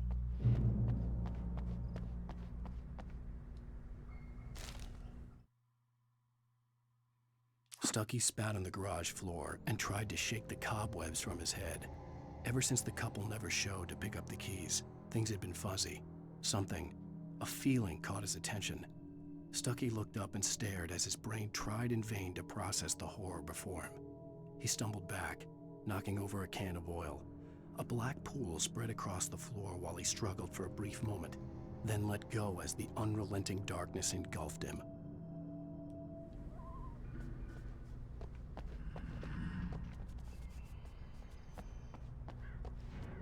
The Deer Fest had been 2 weeks away when we arrived. If the day count on the banner was right, I was missing a whole week between the night we got here and now.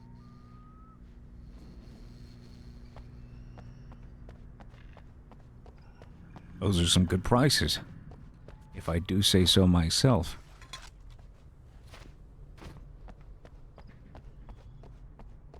Pick your own apples. The garage was a mess. It looked like someone had trashed the place, or that there'd been some kind of fight. All right. I'll keep writing. Outside, there's only darkness. Outside the cabin, outside the story, there's only darkness. I can feel her presence in the dark. Just now, I could smell her perfume in the room. I'll reach her. I'll fix it up. I'll bring her back. The story will come true. If I stop, she's lost. I don't believe this. It'd been me on the TV, talking crazy. Was I losing my mind?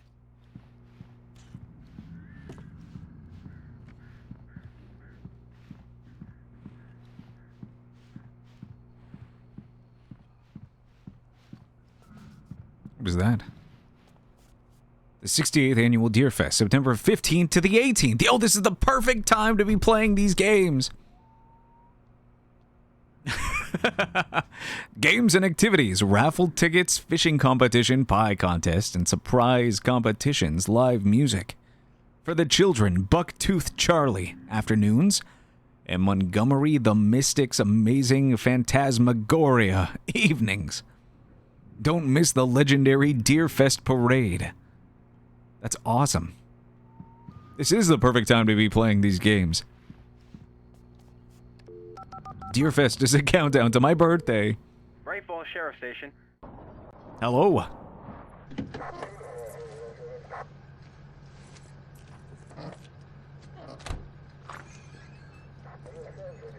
Oh, thank God, Sheriff. Sheriff Sarah Breaker.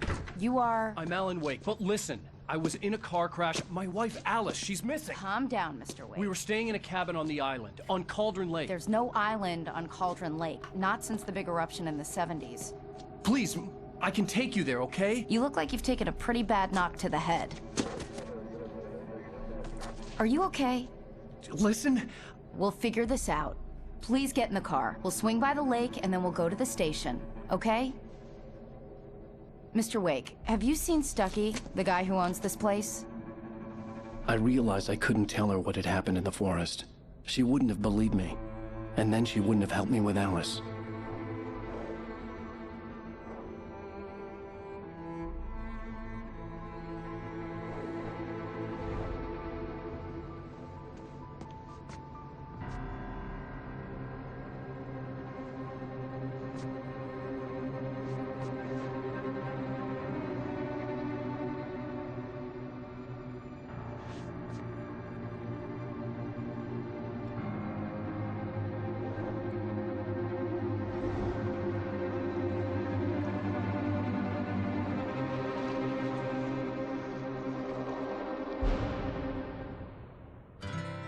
Candy-colored clown they call the Sandman.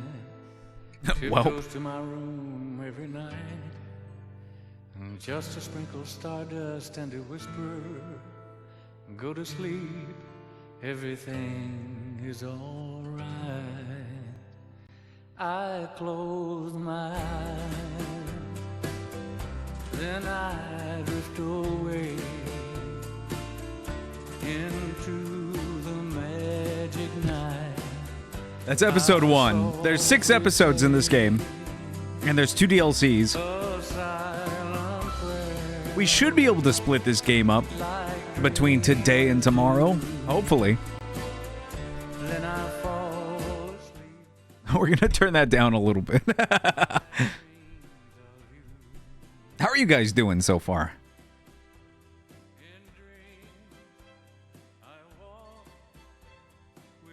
Hopefully everybody's still doing all right. Previously on Alan Wake. I came to Bright Falls with my wife, Alice. Thank you for coming here with me. I thought maybe you could write here. I don't want to hear it. God damn it, Alice. Now, she's missing. Alice? Alice? I woke up behind the wheel of a crashed car. I'm missing a week. I was attacked by shadowy men straight from a nightmare. The sheriff took me to the lake Alice and I had stayed at, but the cabin had disappeared. Taken.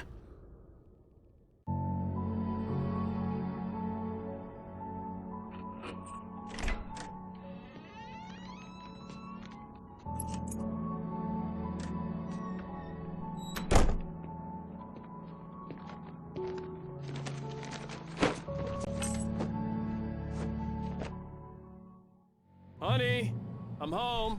Have you seen my pants? How was it? Worst weather I've ever seen. You should put some coffee on. It'll warm you up. Hey, handsome. This is gonna be a long night. But Mine. these shots are turning out great. I guess you're gonna need that coffee then. I'll go put it on.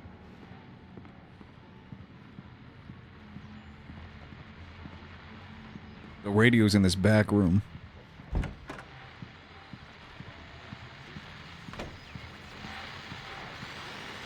The continuing freezing rain and heavy snowfall have necessitated a winter storm warning in the entire tri-state area.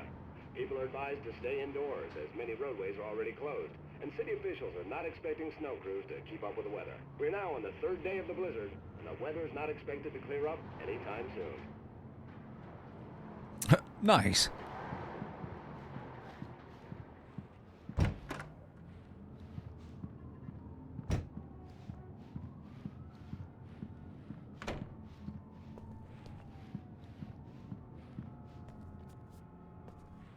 God, this bathroom's so nice.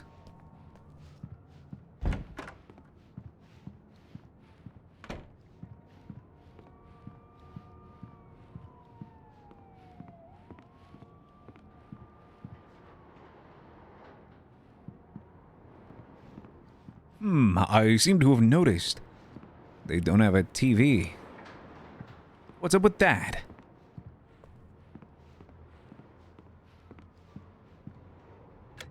Coffee's on. Great, thanks. I'll need it if I'm gonna finish this by tomorrow.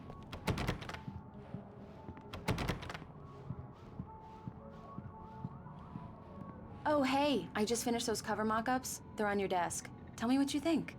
No kidding. I didn't think you'd get them done this quickly. Oh my On God. occasion, I can perform all sorts of miracles, my dear. Oh, really? Well, you seemed to think so last night. Damn.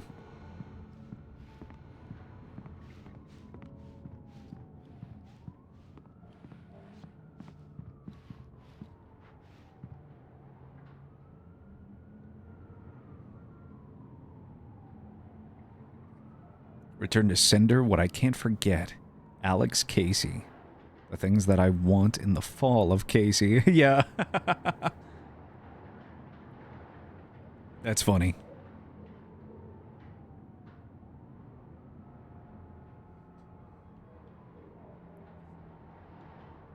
The dual Berettas.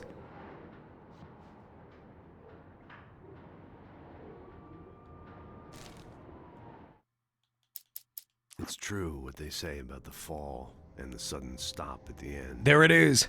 I'd lain here in the snow while the lurid chain of scenes that had led me here kept playing in my head. A rerun of my own private snuff movie. A memory of my corpse. Alone at my own wake. Thinking in metaphors again. The femme fatale was gone. Only a sour taste remained of the kiss that killed me. This was a late goodbye. 13 years after I'd gotten my revenge, it had finally caught up with me. It had been a long time to bear the pain. My blood painted the snow red. A gruesome slushy dissolved all the scattered painkillers and leisurely dripped down to the sewer, mingling with the bile of the city, becoming one with it. I can see them now. My wife and my baby. Honey, I'm home. I love it. These look really good. Oh, sure, until Barry gets his hands on them. Which, by the way, will happen over my dead body. The last time was the last time. Oh, and speaking of Barry, he called. Alan! Alan, please check the fuse box. I'm right here. I'm on it, honey. Please hurry. Honey, it's a power outage. I've got the flashlight. Okay. Hi. You okay? I'm sorry. It just really spooked me. Don't worry.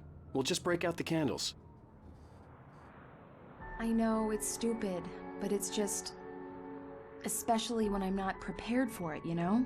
It gets to me. I love you. Tell me a story, writer. Okay. I used to have these nightmares when I was a kid. The dark really spooked me, too. When it got really bad, my mom gave me this old light switch. She called it the clicker. The clicker, huh? Yeah. If I ever got scared of the dark, I could just flip the switch and a magic light would scare the monsters away. Oh, sure. Here it is. Alan. Maybe it'll help you, too. Yeah, nice story, writer boy. You made that up right now, didn't you? No. Seriously. I love you, even if you are a liar. Thanks for this. Hey, if it works, it works.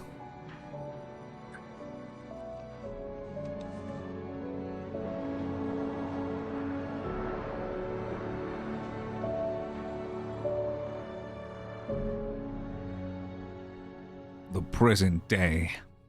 How do you feel, Mr. Wake? Any nausea, disorientation, anything like that? Mr. Wake, how are you feeling? I'm okay. My head's fine. I had to lie about my headache and memory loss. He'd send me to a hospital for tests. I couldn't leave without Alice. Very well. I don't think you have a concussion, but you've obviously been through quite a shock. You should take it easy for a couple of days. Thanks. Well then, Mr. Wake, we're done here. If the pain gets any worse or you experience any other symptoms, you should come see me. I'll let you get on with it then. Sarah, Sheriff Breaker, is waiting for you. She's very good at her job. I'm sure she can locate your wife in no time. Doc Nelson was the image of a small-town doctor. Sheriff Breaker had called him to the station to take a look at the cut in my head. Okay.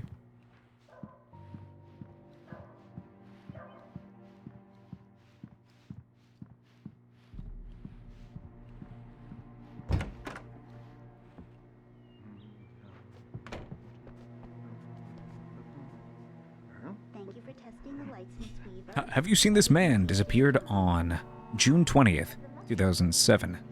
Identifying features, knack for winning contests. I'll be sure to take care of it, Miss Weaver. Richard Bow, Bruce Dansky, Jacob Miller on the camping trip overdue, haven't been in contact. If you have seen them or know their whereabouts, please call 555-9932. Thank you.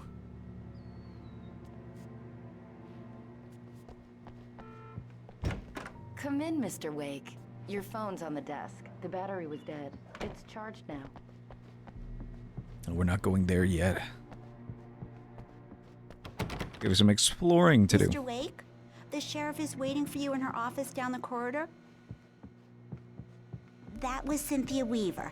I guess you can call her the town eccentric. She used to be the editor of the local newspaper, but she's focused on, other things these days. Oh my god, she's stuck. She'd fit right in where I come from. She's stuck.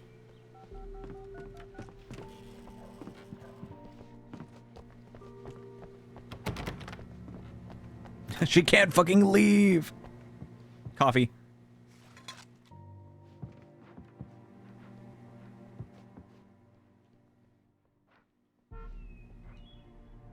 Yeah, it's Mulligan here.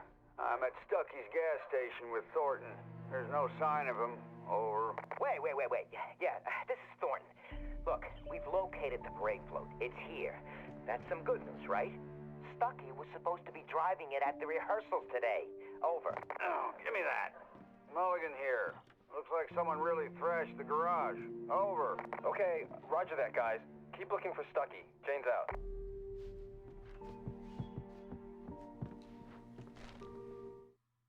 Alice looked through the viewfinder, lining up the shot. Cauldron Lake was breathtaking. Something caught her eye. A figure standing in the shadows behind the cabin, like a thin woman in a black dress. She lowered the camera and looked again. No one there. Just a collection of bushes that looked vaguely human-shaped. She shook her head and laughed. The sheriff wants to see you in her office, Mr. Wake. She can't fucking move. Your phone, Mr. Wake? Yeah, just give me a second. Have you started looking for my wife yet? My men are already on it. Now, can you tell me what happened? I'm not sure. I can't remember. We were arguing. I walked out of the cabin. The cabin on Cauldron Lake? How did you end up at Stucky's gas station? I wanted to tell her what had happened last night, but I couldn't. She'd lock me up. Excuse me. I need to take this. Hello? Alan, please help me. Alice? I'm talking to the law. My God, yeah, welcome back. You ever want to see your wife again? Who is this? Go to the back lot. There's a hole in the fence on the left. Look inside the junker. I left a little something there to convince you we're all on the same page here. After you ditch the cops, you're gonna meet me in Elderwood National Park. There's a spot called Lover's Peak. Mr. Wake, can I help you with anything? Don't do nothing stupid, pal. We're watching you. I need to get some air. The sheriff said I could go out back. Of course, Mr. Wake. You can get there through the cell corridor. Just don't mind Walter in there. He's one of our regulars. I thought he quit drinking for good. Oh, no such luck. He went on a bender and beat Danny pretty badly. He started shouting like that the moment he woke up. Hey, you! Can you help me? Can you turn? Thank you, man. Thank you. Hey, you're all right. You're a good guy. Don't let anybody tell you different. You know, I shouldn't even be in here. The cops, they got it all wrong. See? Sure. I beat him. His face is melting into the bar. wasn't drunk. I mean, I wasn't drunk at the time. I only got drunk afterward. Okay, listen. You gotta listen carefully now. Here's the kicker. That wasn't Danny. No, sir. It only looked like him. You wanna know who it really was? I'll tell you who it really was. It was a goddamn space alien!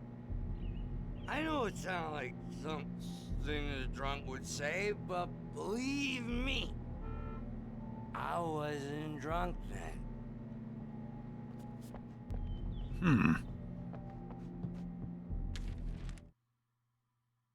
In spite of its human mask, to describe the dark presence as intelligent would have implied human qualities on something decidedly inhuman. Nonetheless, it found the one spot in the diner that was dark enough. Some light spilled into the corridor, ravaging it. But it took the pain. Horrible as it was, the writer would soon fix that. He would be coming to the one place where it still had power.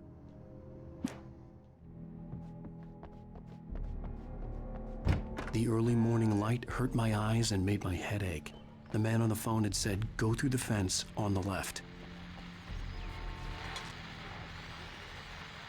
Well, folks, it's been another long night, and it's about time for me to sign off for a while. God knows I need my beauty sleep. Just one more item before I go. It's been a busy night for the sheriff's department. We've had a few broken windows, even a report of shots fired on Main Street. Deputies Mulligan and Thornton had to deal with two intoxicated young men who were celebrating the completion of their Deerfest float. Now, folks, we get this every year. I know it's exciting, the big day's almost here, but let's save it for the party and leave the gunplay for the shooting competition, huh? There's no point in getting all worked up yet.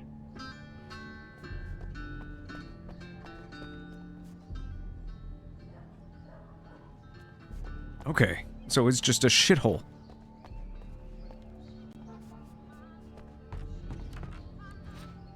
The caller had told me to find a hole in the fence behind the police station. There was something for me in an abandoned car. Ka-chow! They'll never hear that. The kidnapper fired his gun one last time, and the shadow vanished into the darkness it had come from. See? Nothing to it, Wake. The thought of Alice in his hands was revolting. We stood on the wooden platform of Lover's Peak, the waterfall on the mountain behind us, the lights of the radio mast blinking red in the heights above. I fought with the urge to take a swing, force myself to speak. Let's cut the act now. Where's my wife? Where's my wife? Alice's driver's license had been placed on the front seat. The caller meant business. Barry? have you been? I've been trying to reach you for a week, you and Alice. I've been worried sick. I flew out yesterday. I'm here in Bright Falls. Barry, listen to me. I'm at the sheriff's station. Come and get me. I can't talk now. Al, what the hell is going on? I had to get the sheriff to let me go. I needed to get to Elderwood National Park to meet Alice's kidnappers. I could just go up the roof here.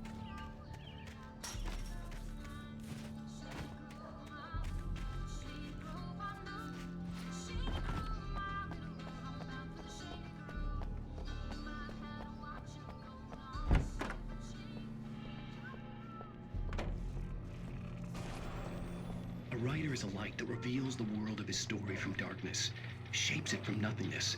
The way a sculptor carves a statue from a block of granite. If I stop, the world I'm making dies. Darkness will reclaim it. It's a long, hard journey into the dark. Alice's life is at stake, but I can't think about that, or I'll lose it. The dread lingers at the edge of perception. I'll push on. Anything is possible here. I'll write the story. I'll save her. Marvelous, Sarah. I just wanted to settle all the damage the Anderson brothers might have inadvertently caused on their recent and regrettable little outing. They are not accountable for their actions. Oh, she's not here anymore. I can assure you She's that not my stuck. Staff has been reprimanded. Tor and Odin never caused any trouble to anyone when they were still living at their farm. Indeed. All we can do is to slow down the progress of their dementia. Are you feeling any better, Mr. Wake? I'd like to leave. Am I free to go? Well, we still need to talk about... Am I under arrest? No, of course not. But I need to know where you'll be staying so I can get in touch with you. I'd avoid the motel. The Majestic is known for its roaches. The cabins at Elderwood are pretty nice, though. That sounds perfect. I'm Dr. Emil Hartman. I'd like to invite you to stay at Cauldron Lake Lodge. Did you talk to my wife? I had the pleasure of discussing your situation with her on several occasions. Did you set something up with her? I invited her here. My clinic is a place where... Fuck. Hey, oh my. Take it easy. Hey, nobody move. Get your hands off of my client. Who are you? I'm Barry Wheeler, his agent. If you have business with Mr. Wake, you talk to me. You yokels won't know what hit you once I sick my lawyers on your asses. No harm done, Sarah. I'm all right. I don't want to press charges. Mr. Wake, my offer still stands. Get me out of here. What the hell was that about, Al?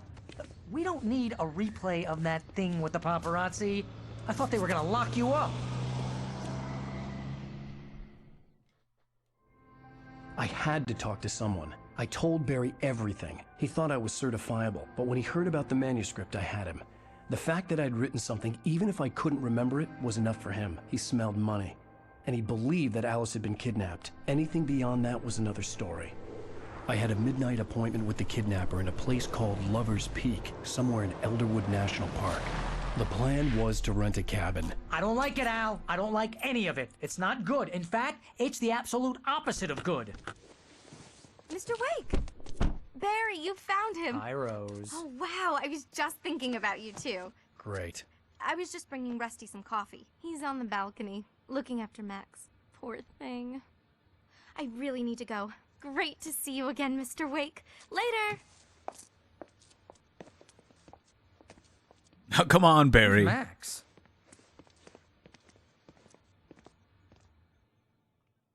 What an airhead. Jeez, Mr. Takes a swing at everybody. This is not her fault. She's a very nice girl and, more importantly, a fan. Yeah, that is kind of fucked up. What an airhead. Seriously, Al, what you were saying in the car, just listen to yourself. What, you shot a guy and his body just disappeared? When was the last time you slept? What, are you high? Have you been drinking? No! Look, Barry, I'm missing a week, and someone's got Alice. Do you and understand everything's just... what it sounds like when you say stuff like that? Don't get me wrong, it's a good story, could be a bestseller. But when you start confusing fiction with reality, you're buying yourself a ticket to the funny farm. Wait here. We gotta grab our coffee.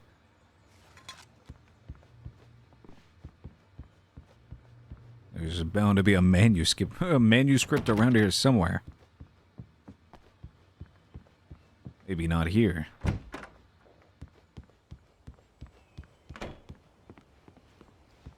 The dog! Easy there, boy. I'm almost done. Hey, Rusty, right? You run cabins. Oh, Mr. Wake. I'd shake your hand, but mine are kind of full here. Actually, I'm sorry about this. Would you mind grabbing the registration form from the desk? It's just across from Bucktooth Charlie. Okay, sure. What happened? Crazy poachers. Max here got his foot caught in a trap. They're illegal to use here. Hell, you're not supposed to hunt within the park at all. But that doesn't stop some lowlifes. Well, at least Max is gonna be okay. He got lucky. Max is still groggy from the shot I gave him, and I'd rather not leave him alone just yet. The form's on the desk across from the mammoth skeleton. Max is in pain. Seriously, Al, you can't just go and meet a kidnapper. Those situations always end up in disaster. You gotta talk to the cops. She's my wife, and it's my call. Can we talk about this later? No. This whole thing... Listen, you hit your head. I mean, geez, Al, come on. You gotta understand how crazy all this sounds. If you're trying to pull a joke on me, freak me out, it's working. Ha ha, let's have a laugh on Barry. Well, you had me going there real funny, Al. You can quit it now. Where are the forms? Oh, it's right there.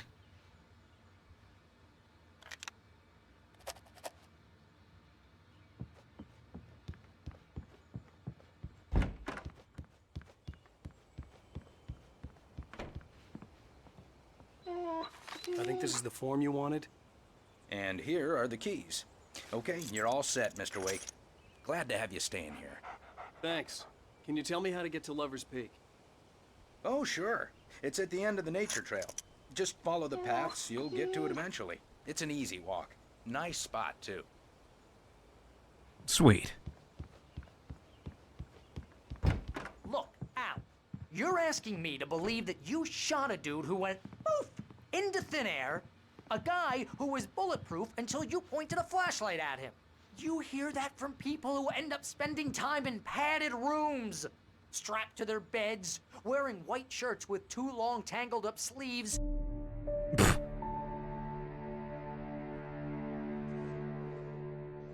That's just crazy talk, Al.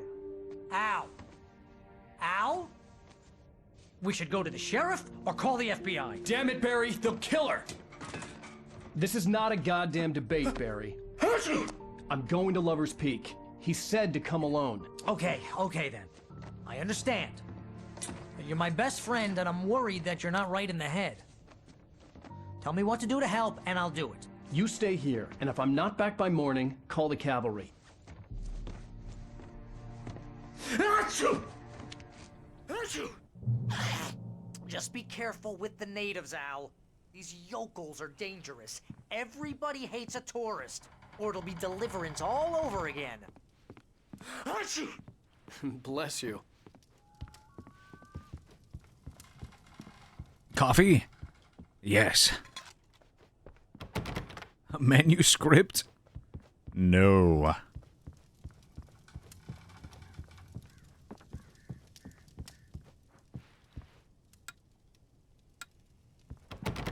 Okay.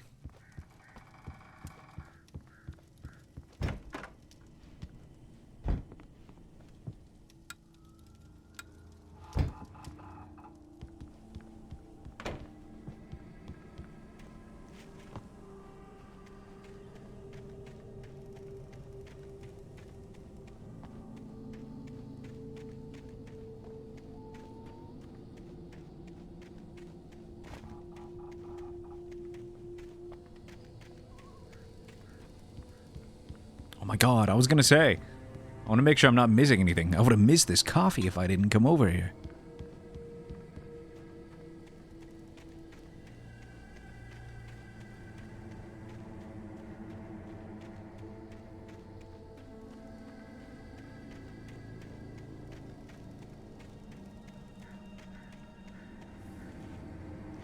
Head for Lover's Peak. Why aren't we taking Barry with us? Come on, man. Wait here, Al. I'll hold down the fort. Oh, that's why. In spirit every step of the way, Al. Locking the door now. It's because he's a scaredy cat. Barry had never gotten along with Alice, but he knew Alan loved her with an almost frightening intensity. And now something had happened to Alice. And here was Al armed with a gun and saying things people got put in padded cells for. It was as if his friend had experienced a massive psychotic episode and was now totally disconnected from reality. It scared the shit out of Barry.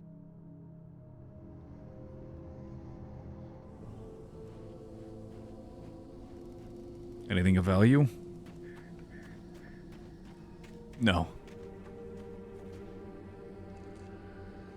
Barry had the keys to the car he rented.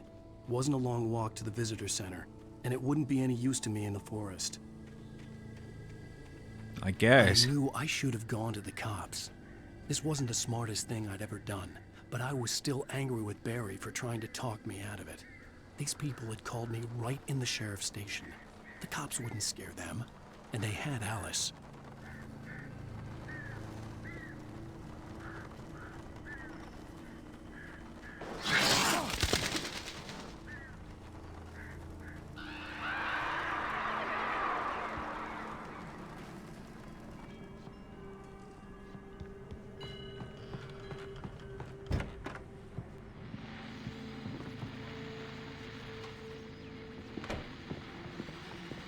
Welcome back to the show, folks. As promised, our very own Dr. Nelson has just parked his rear end in the studio. Doc, what's your Deerfest plan like? My plan? You make it sound a lot more organized than I ever seem to manage.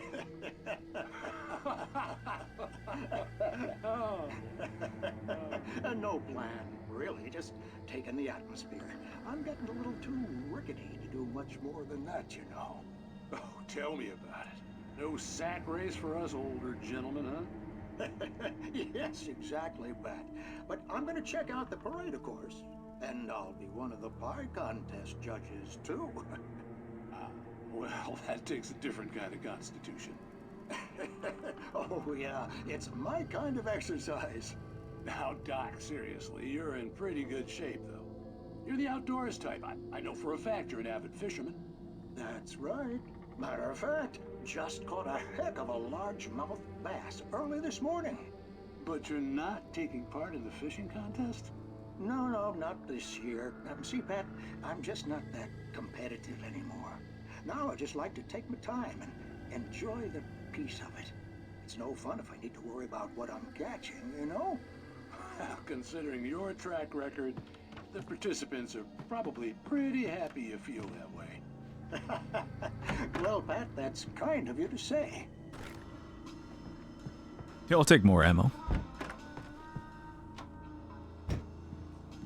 Whoever lives here, I'd rob them blind.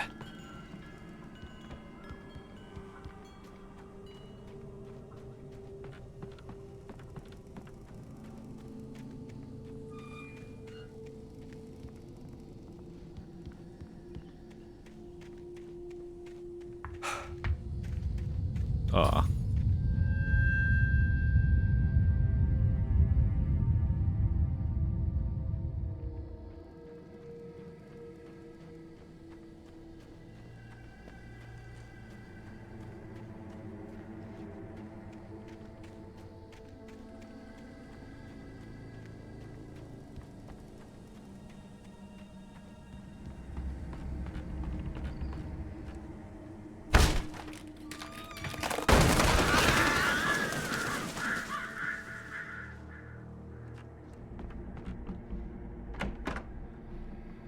Nothing.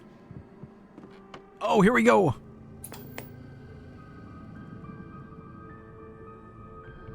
Crime and punishment. The cancer and cure of civilization. But some crimes are impossible to punish, especially in Night Springs.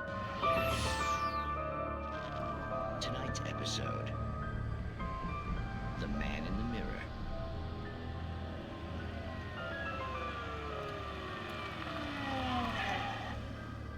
inside, Agent. He's a weird one. So, you're confessing to killing that guy, huh? Why? Had it coming? Yeah, but why would you do that? I mean, you're a nice guy. Normal. Took a kid to a soccer game. So how come at the game, you pick a guy and, quoting from the arresting officer's report here, assault the victim's head area repeatedly with the weapon of choice being a pair of bare fists? Wow, that sentence really flows, huh? Maybe you're not the literary type. Okay, so you mess him up. But why? Who was that guy? We couldn't ID him. Why would a guy like you do him like that? I didn't like his face? Well, you must have hated it, because you really went to town there. I mean, there's no way to tell what he looked like.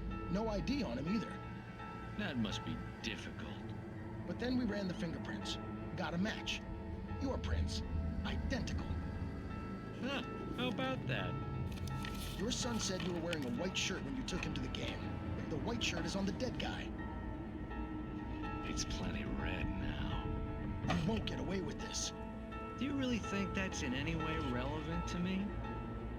I had plenty of time to talk to my boy before the cops arrived, you know? He won't stop screaming, am I right? You think he's ever gonna be okay?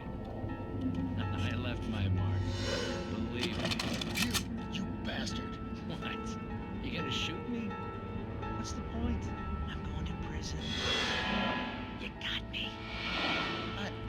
I don't understand any of this. And you never will. Don't worry. Maybe you'll see me again, Agent. Maybe in the mirror.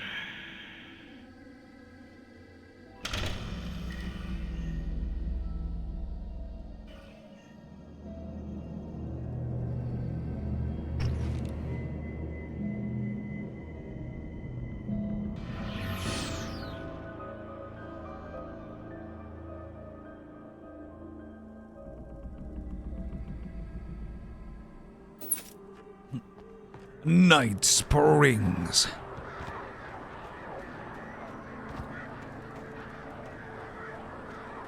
Lover's Peak. We're on our way.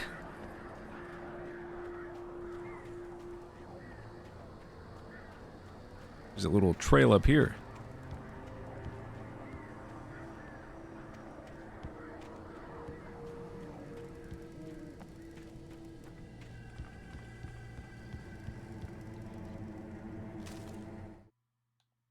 Oh, it's way down there. Rose knew that Rusty was in love with her, and she liked him too. She liked him a lot. He taught her to dance, and life had certainly taught her the value of a man who was gentle. He treated her well, made her smile, made her feel good.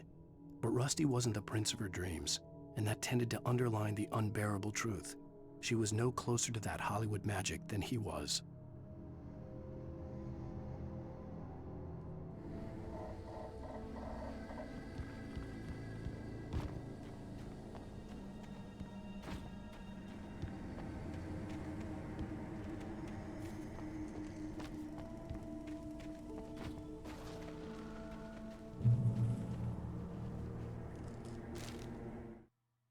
The air in the visitor center was heavy with an awful smell, as if some rotten drowned thing had crawled up from its grave. Rusty kept coughing blood. My eyes were drawn to the twisted shape of his broken leg. The attack had been vicious. Max whined in his cage. Rusty's eyes were wild with fear and terror. He gasped. "Mr. Wake, it happened just the way it was on that page." The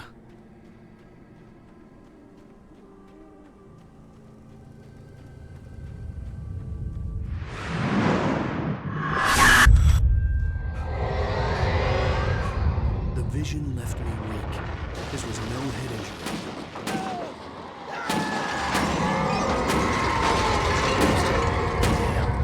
Rusty, hang on! I'm coming! Please, help me!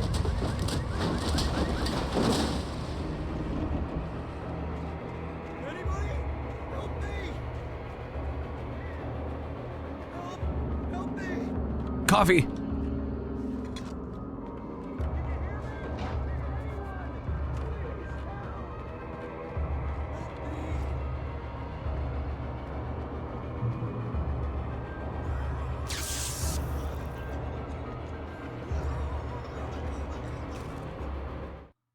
The visitor center was sturdy, but the impact turned the front of the building into splinters.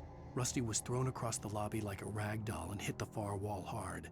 It didn't hurt until he tried to move and saw his leg bend the wrong way, felt the broken rib stabbing him on the inside. Rusty howled in pain and fear, suddenly afraid to die alone. The ranger's office was locked. I'd need a key to get in.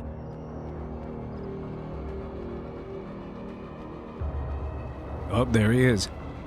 Hello? Back here. I'm back here. Hey, please help me.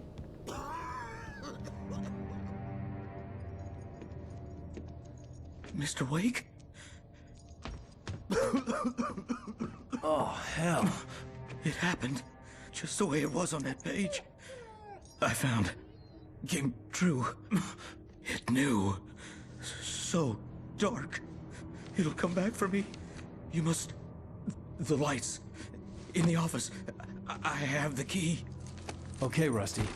Hang on. I'll be right back. Whatever did this couldn't be far. Rusty had found a page from the manuscript. It would help me understand what had happened. Shh. Good boy. You wait right there, Max.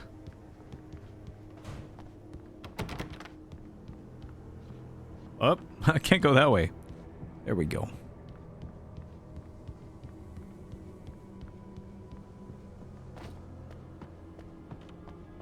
The only way to make sure that Rusty was safe was to get the power running and the lights back on.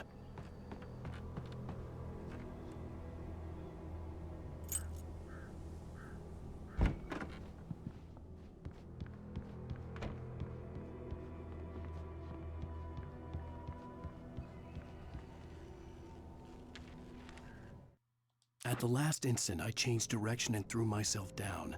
The axe splintered the trunk of a tree. I stumbled into the pool of bright light. My lungs burned. I was too exhausted to move. I tensed as I waited for the killing blow, but it never came. I raised my head. Nothing moved in the darkness beyond. For the moment, bathed in the cold light, I was safe.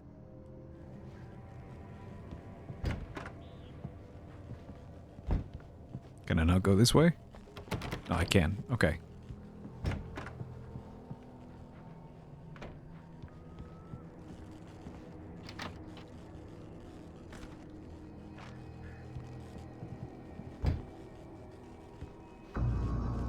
I was too late. Someone had destroyed the circuit breaker. There was no way to get the lights back on.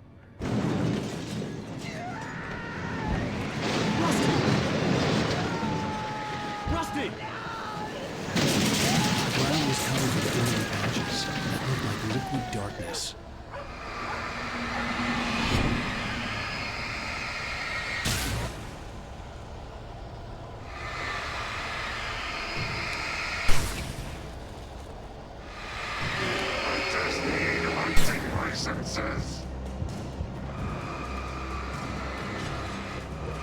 Ow.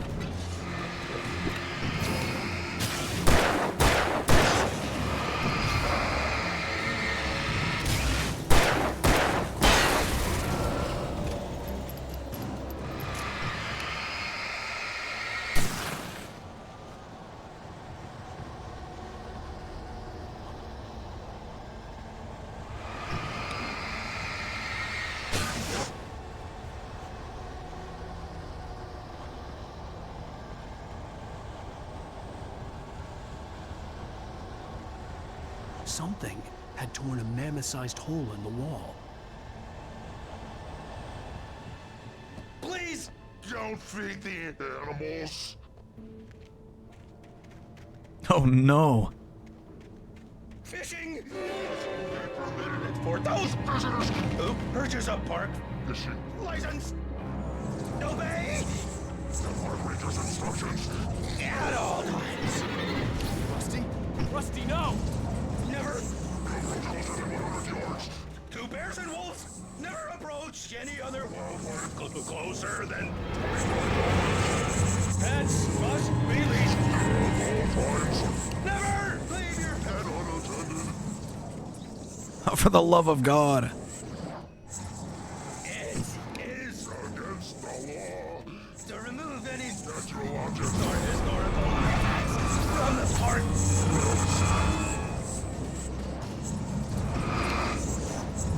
This includes even you, babe.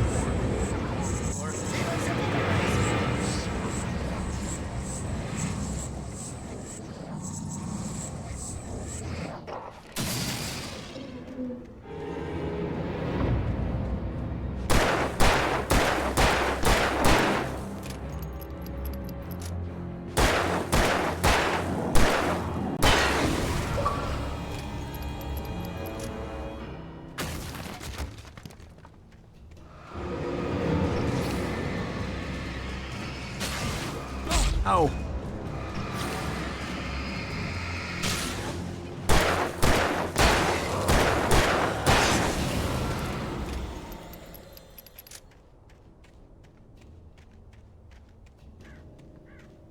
We can go fill up. We have the ammo reserves.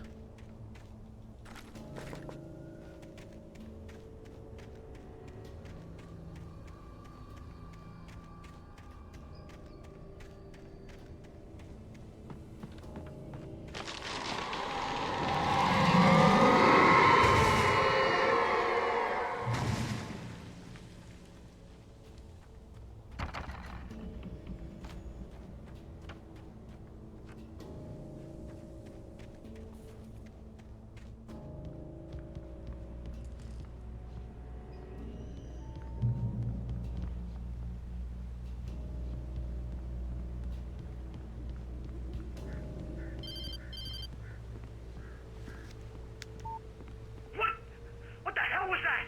I saw from the window. I saw something. Forget about it, Barry. It's just me going crazy. Oh, jeez. Oh, jeez. You're not crazy. I wish you were crazy, but you're not crazy. Ow, be careful. Stay in the cabin. Don't open the door for anyone. I mean it.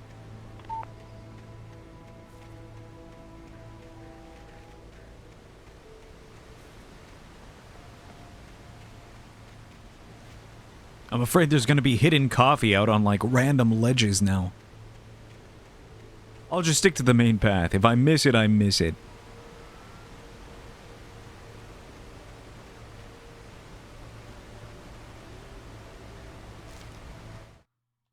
In that last instant of consciousness, Rusty thought about Rose.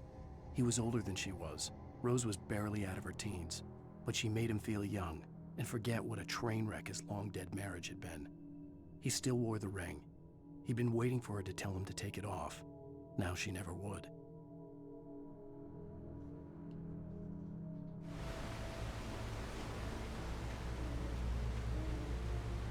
To Lover's Peak.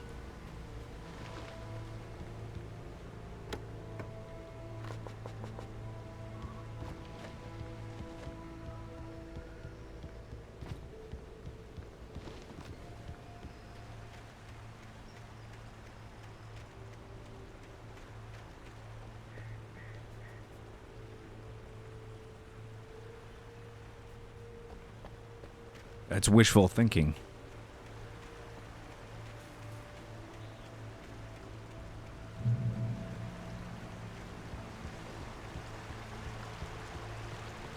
Lover's Peak was at the far end of the nature trail.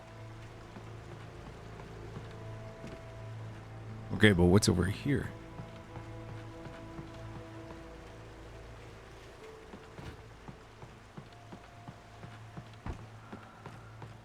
Secrets.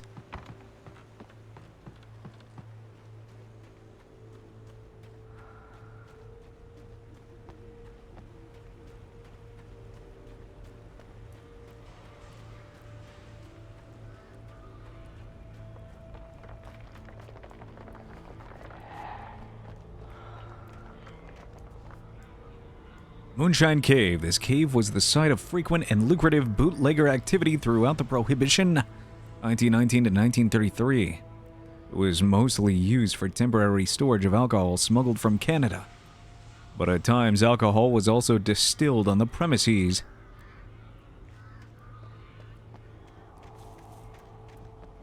Okay, but what about coffee?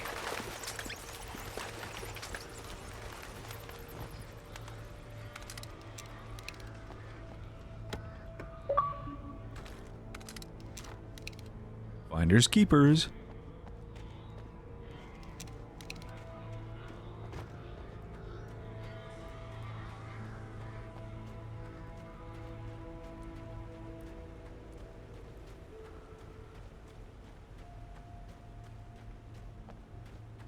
Now we're packing. We've got some heavy artillery. The flare gun is just too good. I sometimes don't want to use it.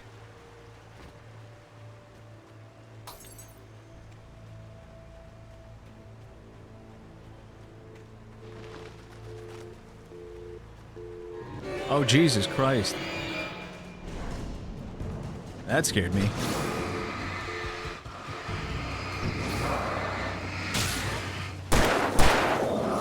Oh my god! Now that scared me. Holy shit. Ow.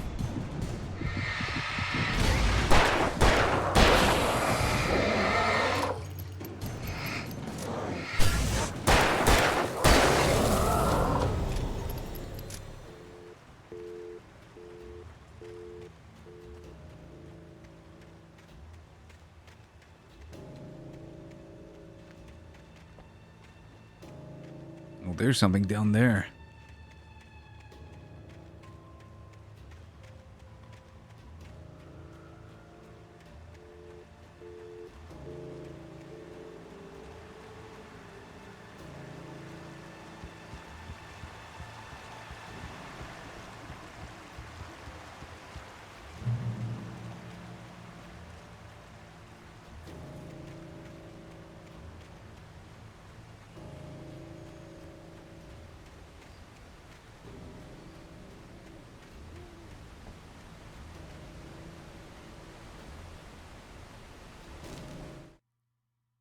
Nobody in Bright Falls seemed to know where Al was, but Rose, the waitress at the diner, had seen him.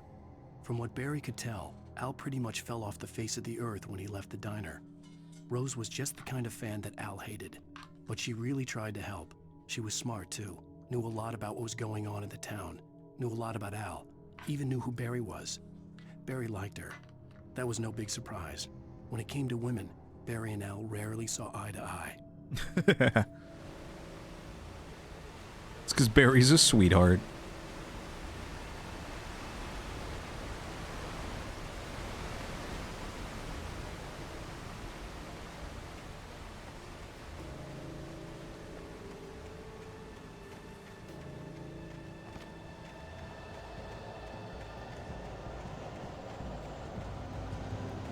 Oh, we're gonna get swarmed.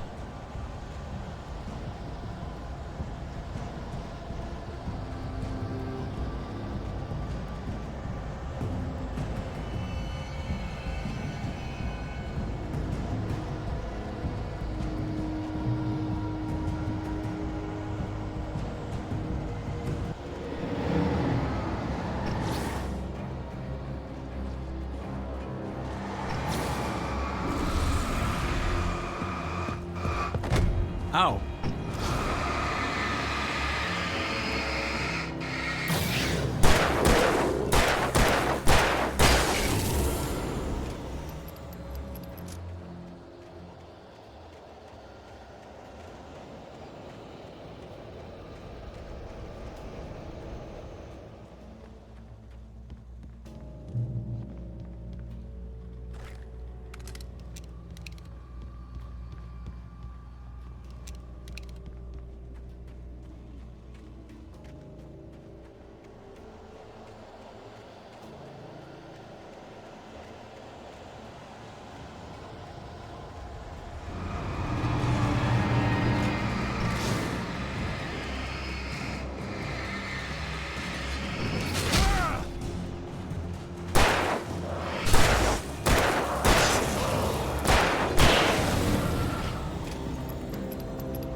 Oh!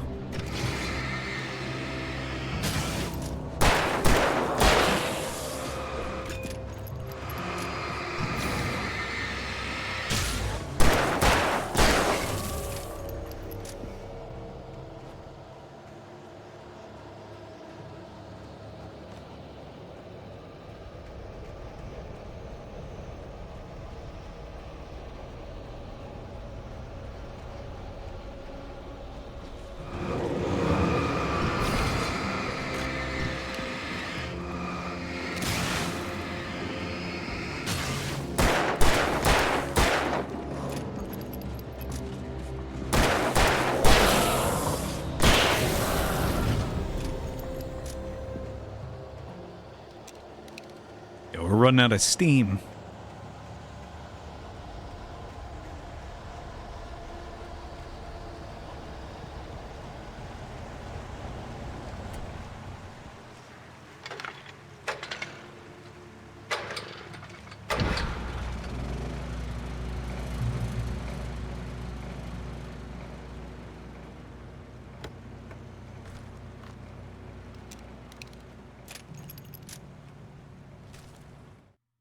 I turned the corner, afraid of what the flashlight's beam might reveal.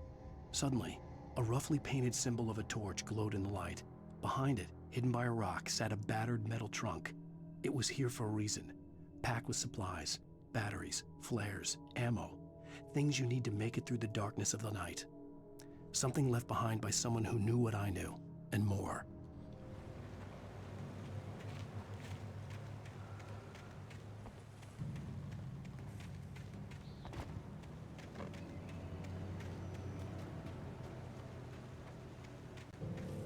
Coffee. There's coffee down there, too.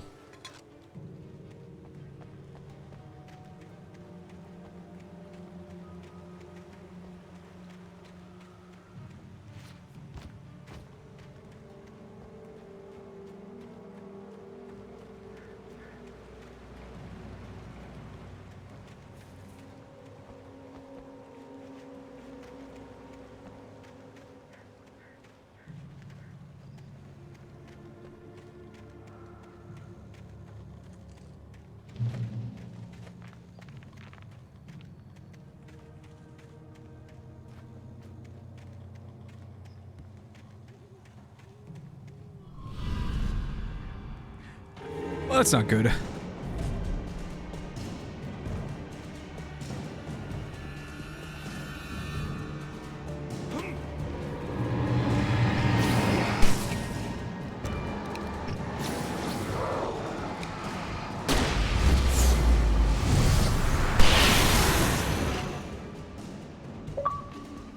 Nice.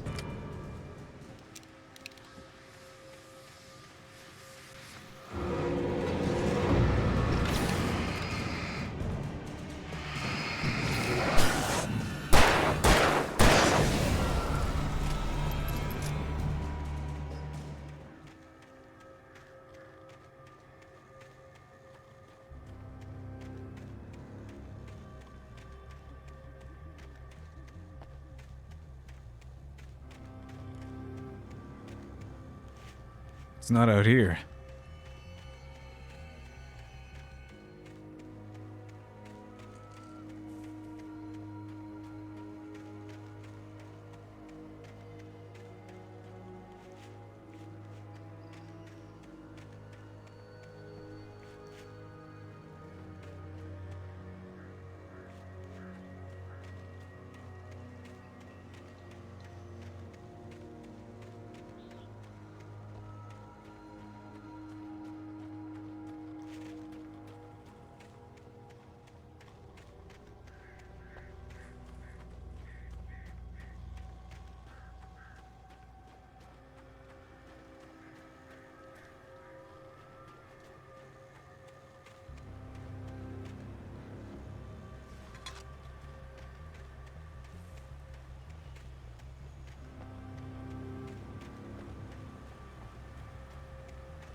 Oh, there's no way I missed it.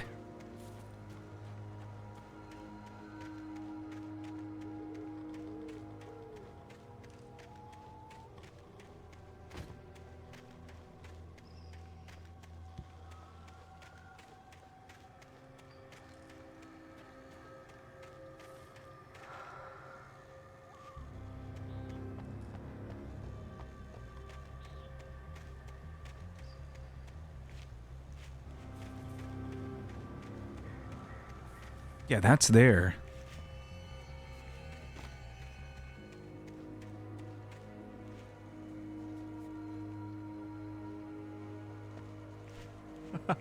I would just fall to my death. It's not exactly what I want.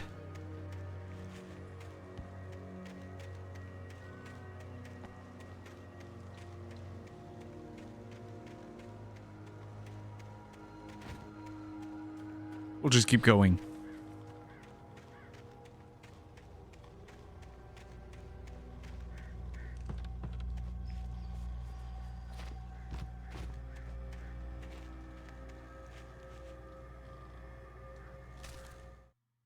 Agent Nightingale didn't want to be in Bright Falls. These little communities revolted him, and he didn't like the trees or the coffee. He now knew that impossible horrors lurked behind the storefronts and smiles. He desperately wanted to turn the car around and just drive until he passed out or ran out of road and booze. But he had a job to do. He had a rider to catch, at any cost.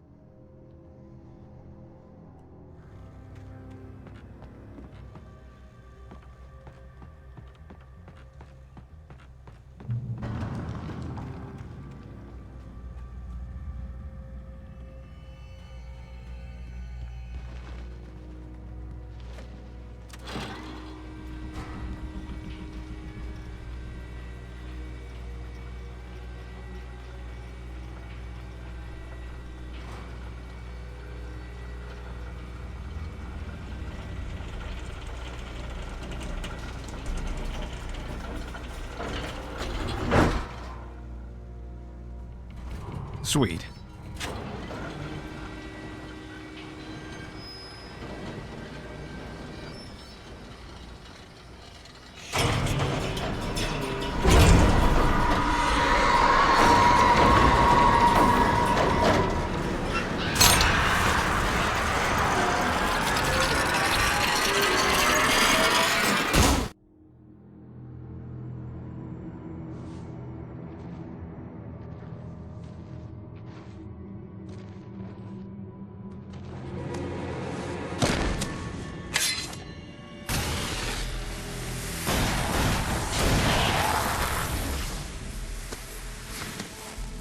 Come on, we gotta get moving. More of them coming. That flashlight's kid stuff. The flares will keep the bastards away. I don't know, the flashlight's working pretty well so far. I don't mean to be picky. You can see them too? Hell, of course I see them. Come on, we gotta move. Why? Because that's the way the story goes. Yeah, but... Let's move! I lost my gun back there. Oh, I've got a gun. Just keep that light steady on him. It took a moment, but then... I did. I lost all my guns. Him. He'd been on the ferry when I first arrived here with Alice. He knew my name. We were headed in the direction of Lover's Peak. There was no way this was a coincidence. He was the kidnapper. Come on, Wake! You better keep up. You set him up, and I'll knock him down, Wake.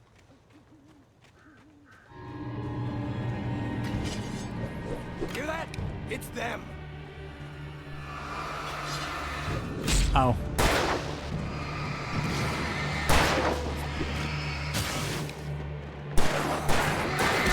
I can't fucking see. Damn it!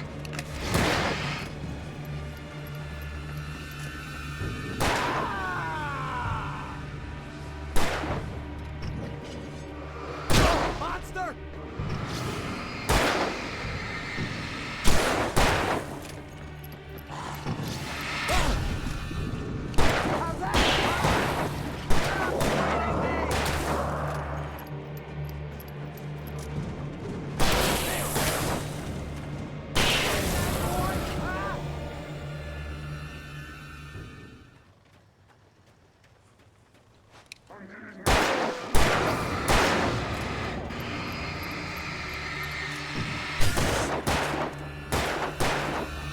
Well, this guy sucks. This guy sucks so bad. Get some!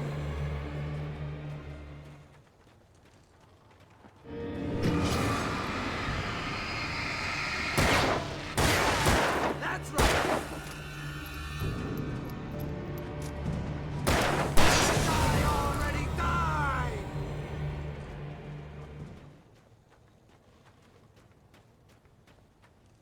Lover's Peak. Right up these stairs, Wake. Use the flares from the emergency box to hold them off while I get these boards off. Okay. Give me the gun. Yeah, no can do, Wake. Are you kidding? Give me the gun! No time for back talk. Hold them off, damn it.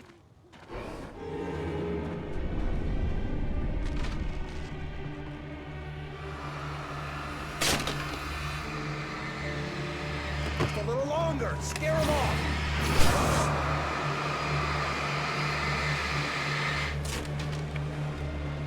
Get some light on those bastards. That'll keep them off us.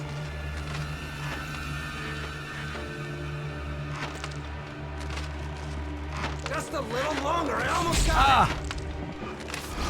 The hell are you doing here? It's okay. Move it or lose it.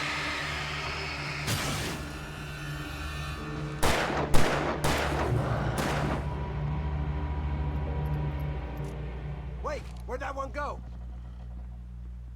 I don't know. Oh, you feeling better now, Wake? All cozy and safe. Better get ready. They'll be on us soon.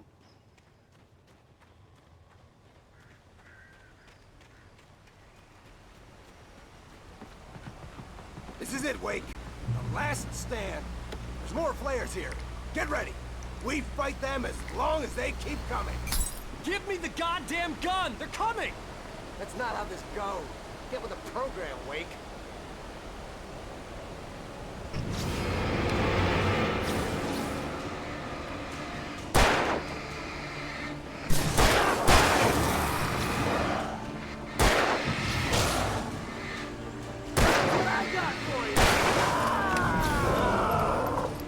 I see the coffee.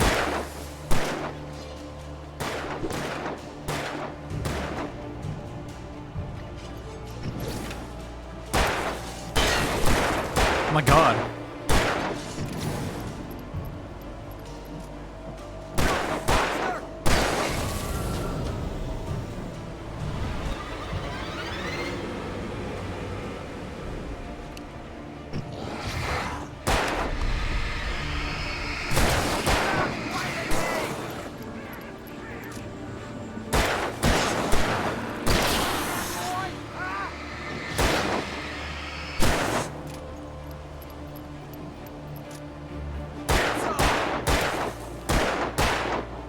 Yeah, no, oh my god, this guy sucks.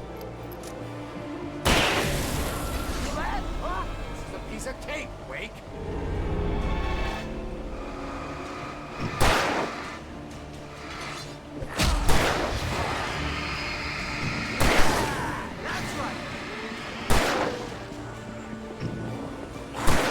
Oh. Oh my god.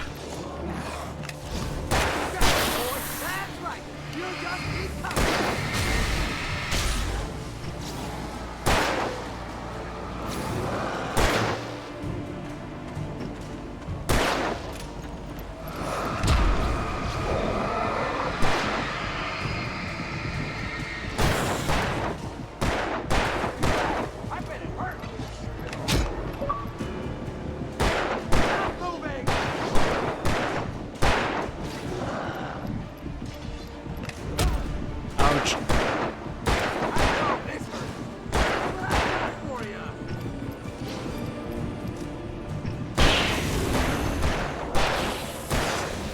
Thank God. Nothing to it. Oh my god, he's frozen. He's Let's frozen cut with the fear. act now. Where's my wife? I knew you were gonna say that. I read it all before. You're a hell of a writer. Congratulations. You're gonna bring about something glorious and terrible once we get you some proper editorial control. What the hell are you talking about? Where's Alice? I want the entire manuscript, or she's gonna suffer bad. You touch her mouth.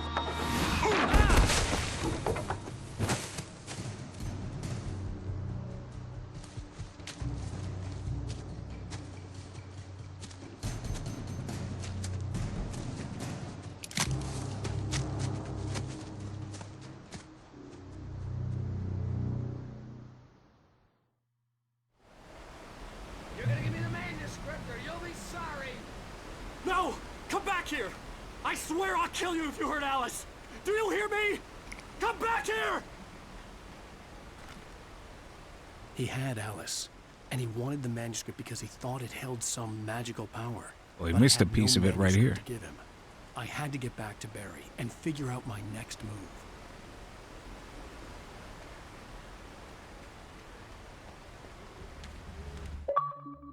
On more than one occasion, Alice had tried to explain to me how it felt to be afraid of the dark.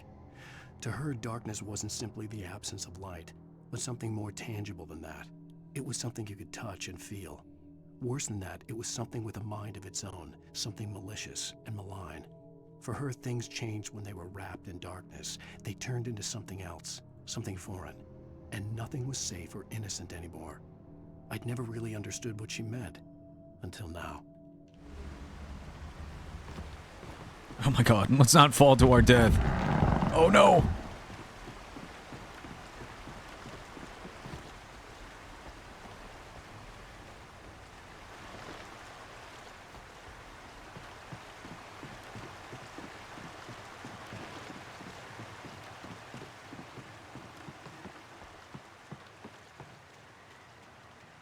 Uh-oh.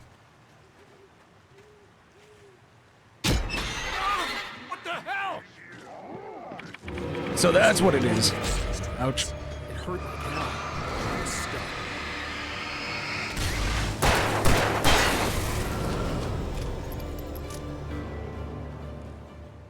stuck. Shiny.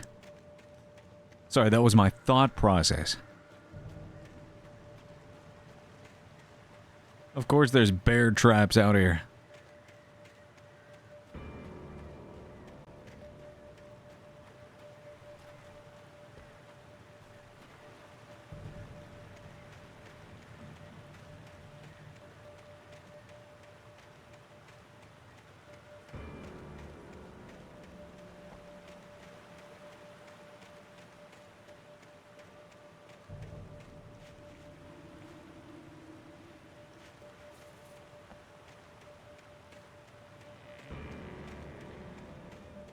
I hear a radio.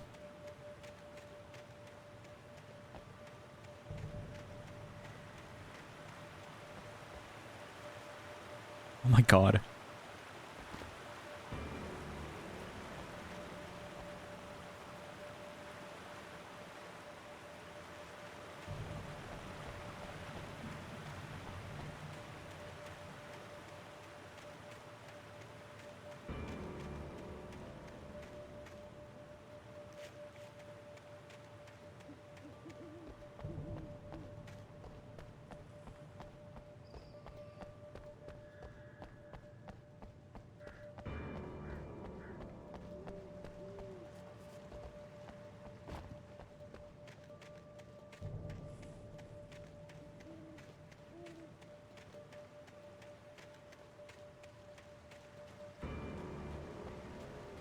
And we're back.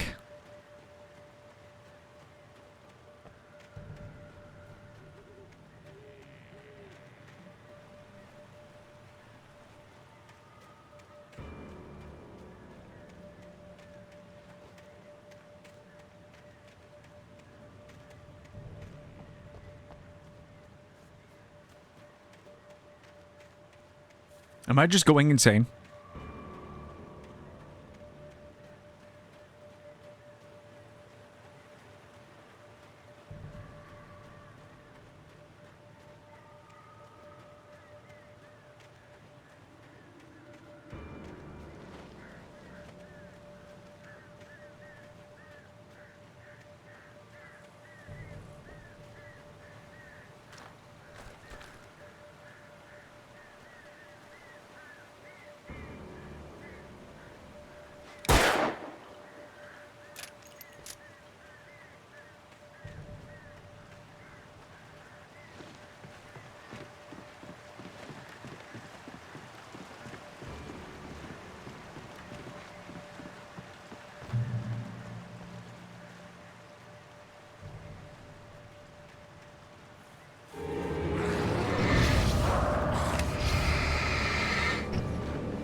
There we go.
Well, hunting rifle.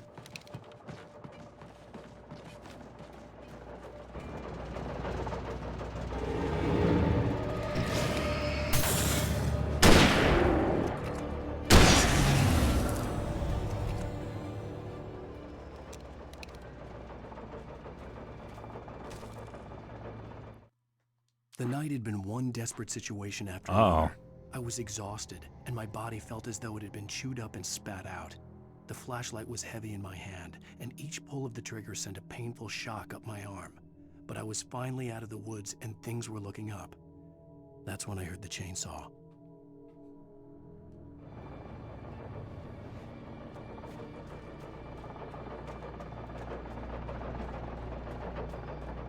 Mine.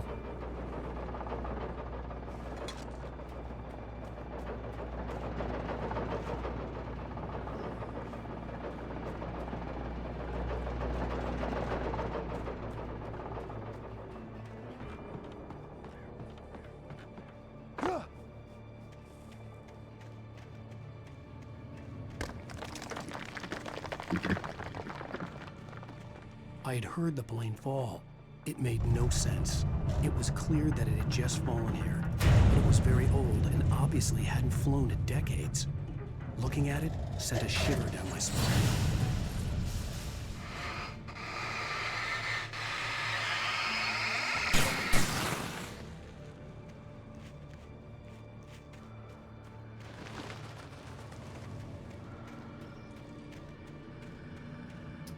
Weird. Okay.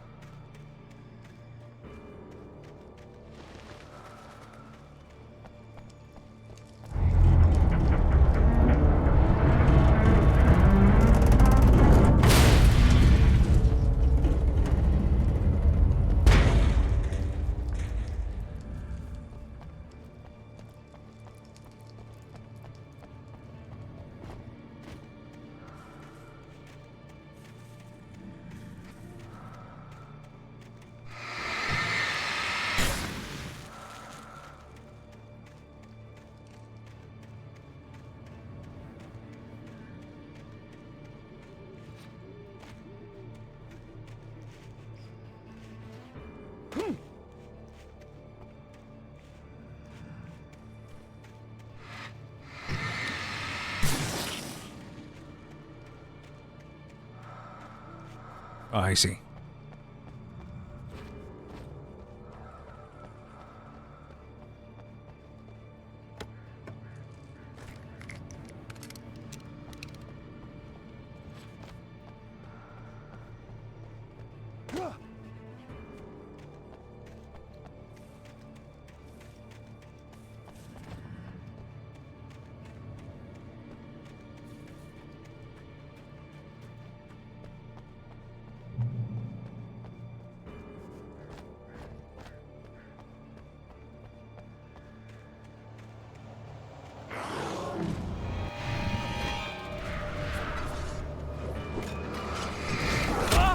Ow.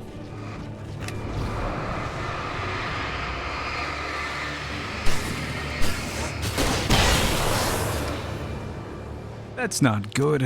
I didn't mean to do that.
Hunting your own.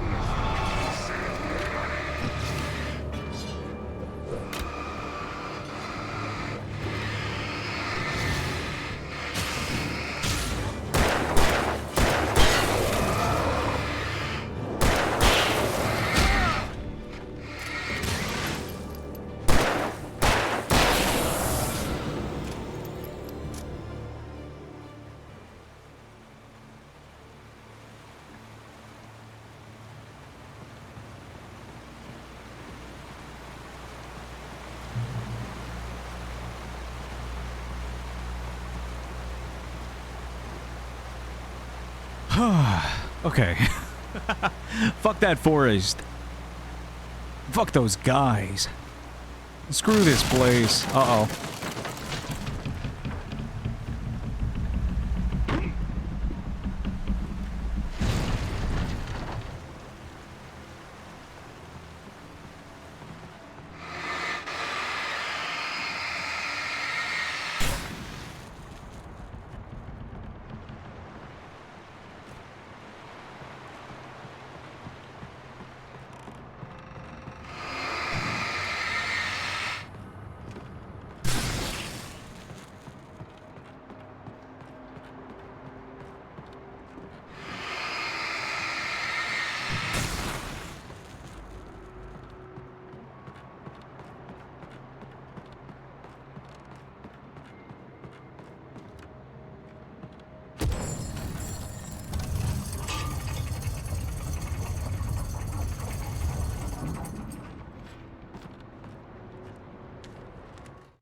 When Barry saw the darkness attack the visitor center, it made him a believer.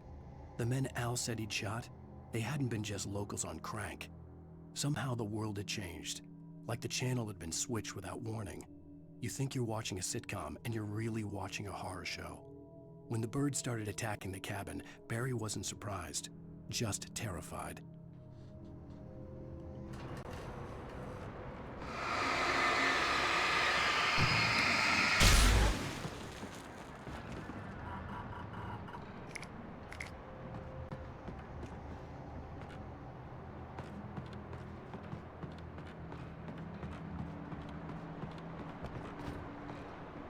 What did I miss down here?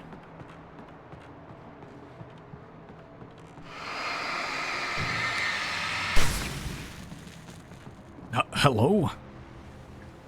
Oh. The logging site was a mess. The modular office had been pushed off the cliff. Deputy Thornton climbed up from the wreckage excited, breathing hard from the exertion. Nobody there. It's weird. Don't you think that's weird? Bored, Mulligan let out a mighty snort. Hell, it's always weird, Thornton. Just a question of sorting out what kind of weird it is this time around.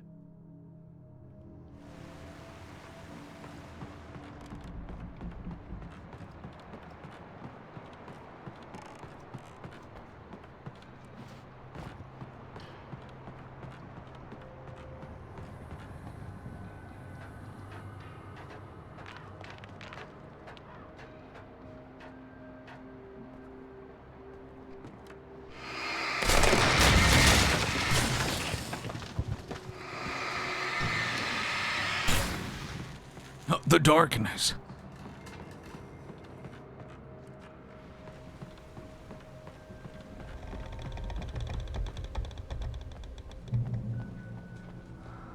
Be aware of Widowmakers.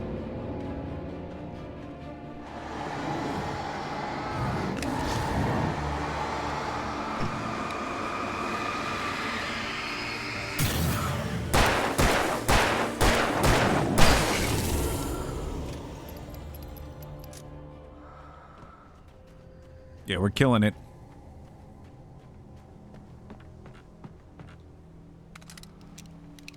Don't mind if I do.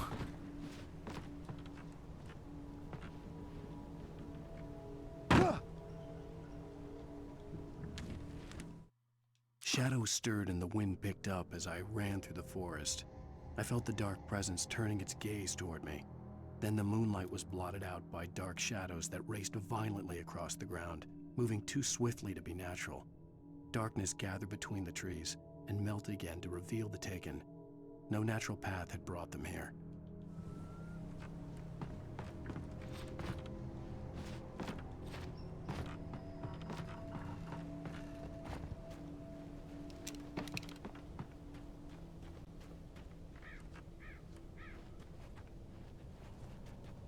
Huh.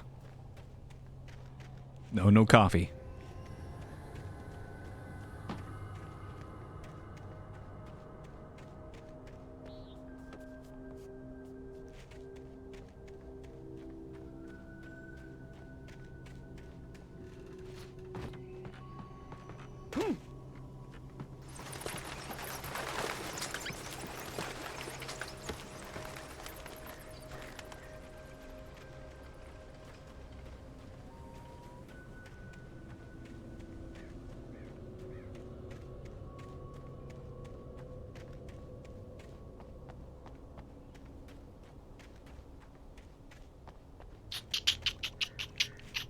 Not quite.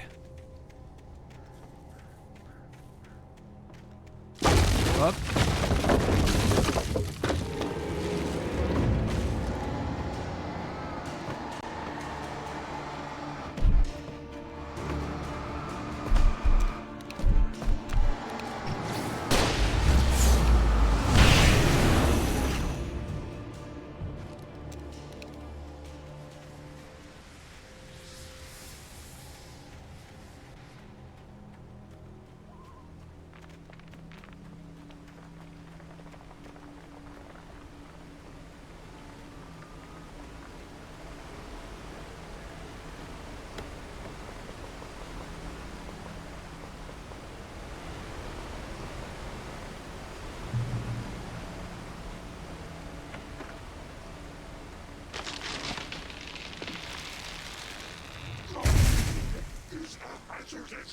Occupation.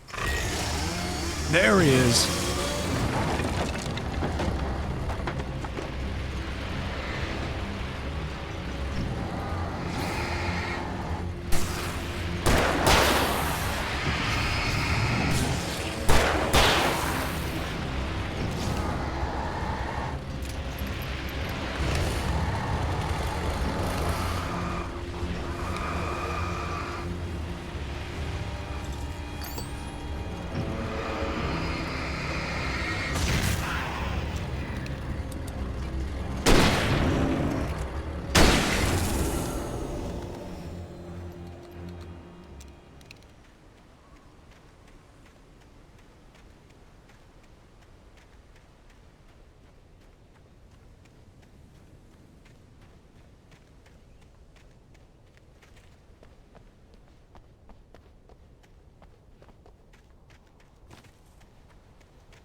Finally.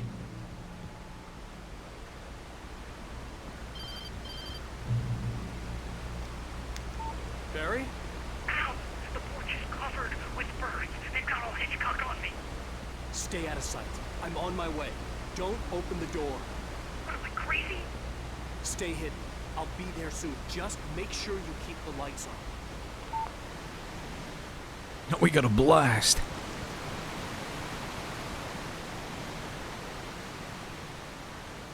I still had to reach Barry at the cabin, but at least I was out of the woods. Coffee. Finally, it feels like it's been forever.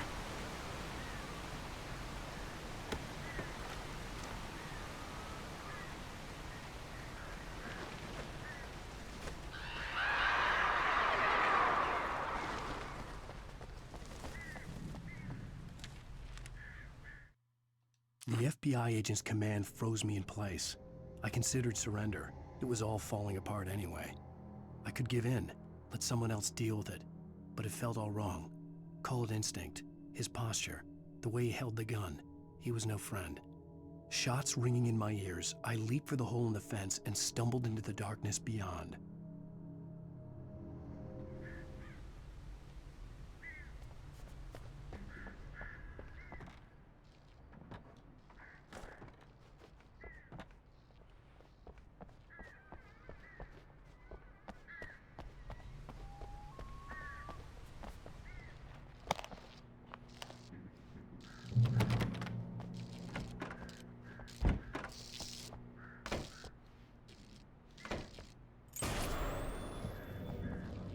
A story is not a machine that does what you tell it. A A story is a beast with a life of its own. You can create it, shape it, but as the story grows, it starts wanting things of its own. Change one thing and you set off a chain reaction of events that spreads through the whole thing. The characters have to be true to themselves. The events need to follow a logic that fits the story. A single flaw and the magic is gone. The story dies. Alice dies. You can learn about nature and yourself.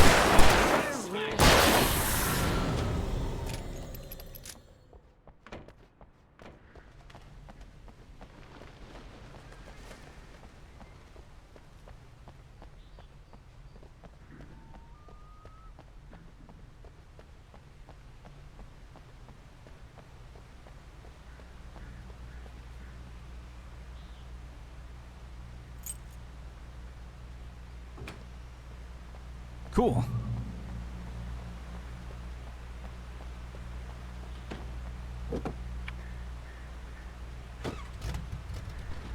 I forgot you actually get to drive in this game.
Yeah, we're making our way there. Oh my god. Hello? The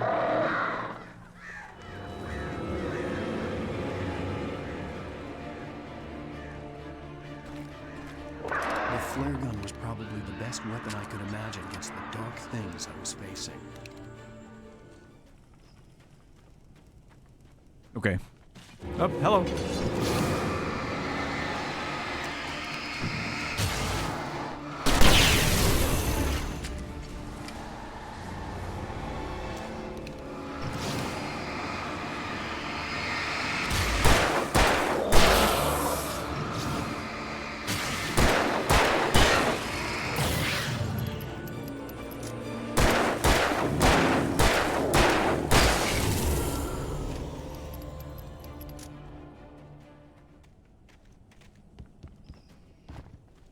Yeah, we just gotta run all the way back up the hill, and then we'll be fine.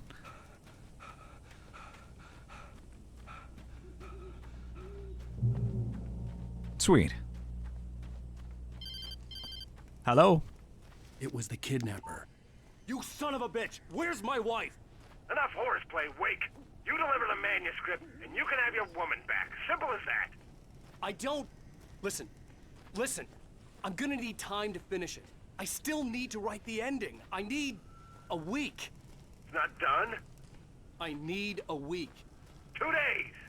The old Bright Falls coal mine is nearby. You can find it easy, city boy. The main building, there at noon. You bring the manuscript, you'll get your wife. If not, well, get me? Yes, I get you.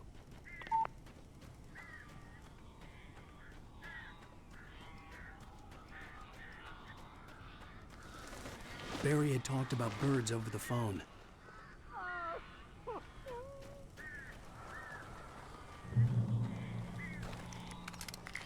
Yeah, don't mind if I do.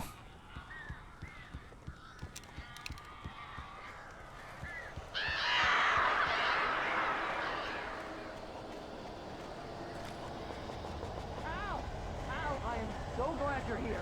A couple of them got in here before I blocked the chimney. This isn't normal. These birds are weird.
Hello. Hey, Al. I'm sorry for thinking you were having a psychotic episode, man. Be what it do. I sent Barry to the town to ask around about a man fitting the kidnapper's description. He'd go through the archives of the local paper. Perhaps he could learn something. Anything about the island and the cabin that had disappeared. The man wanted a manuscript. I had to try to write him one to get Alice back.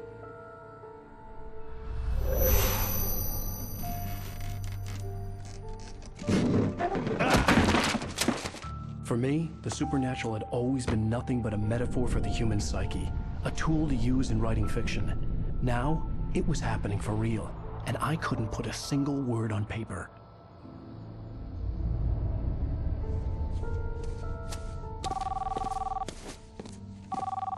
Barry Wheeler speaking. This is Rose. Rose? I found Mr. Wake's pages. Oh, you sweet, brilliant girl. Could you and Mr. Wake come get them? I live in the trailer park outside the town. We'll be there in less than an hour. I know. See you soon.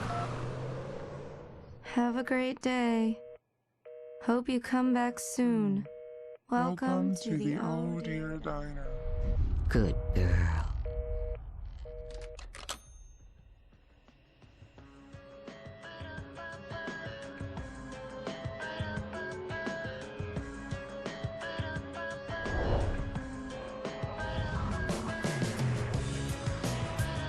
Well, that's episode 2.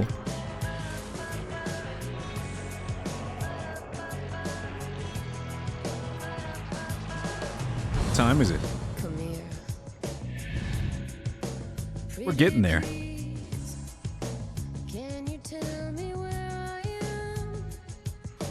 You won't you say something? Previously on Alan Wake, Alice has been kidnapped. Alan, please help me. Alice Alice? You'll do exactly what I say if you ever want to see your wife again. I can't tell anyone except my agent Barry. Damn it, Barry, they'll kill her! You're my best friend, and I'm worried that you're not right in the head. The ransom is a manuscript I supposedly wrote that's coming true before my eyes. It happened just the way it was on that page. So dark. I have found only a few scattered pages. I want the entire manuscript. The deadline is in 2 days. I found Mr. Wake's pages. Good girl. Ransom. How the hell did she get her hands on the manuscript anyway? I don't know. She's resourceful. I told you you were too hard on her. Listen, I found out all sorts of interesting stuff while I was digging around. Yeah. Mr. Wake, it's Sheriff Breaker. We have an FBI agent here, Agent Nightingale. FBI? He's anxious to see you. You'd better come to the station. Okay, I'll be right over, Sheriff. Let's make this quick, huh? Help you folks? Name's Randolph. I'm the manager. We're looking for Rose. Works as a waitress down at the diner. Rose, sure. Nice girl. Who wants to know? I'm Alan Wake. The writer, huh? I heard on the radio you were visiting. Well, I'll show you her trailer. That Rose, she's a nice girl. Always pays her rent on time. As I was saying, Al, I found all sorts of weird stuff from the local newspaper's archives. This place is crazy. Disappearances, mysterious deaths, urban legends come true, and get this, most of this stuff takes place around Cauldron Lake. Well, you ain't wrong, mister. The Indians thought the lake was a doorway to the underworld. I'm the God-fearing type myself. I don't hold with that sort of thing. Yeah, okay. Anyway, there was an island there owned by a guy called Thomas Zane. Now, some of the articles I found about him make him out to be a famous writer, but I ran a bunch of searches, couldn't find a single thing he wrote. Zane was heavily into diving, so much so that the place came to be called Diver's Isle. But the volcano under the lake Randy's erupted in dogs. 1970, and Zane went down with the island. Okay.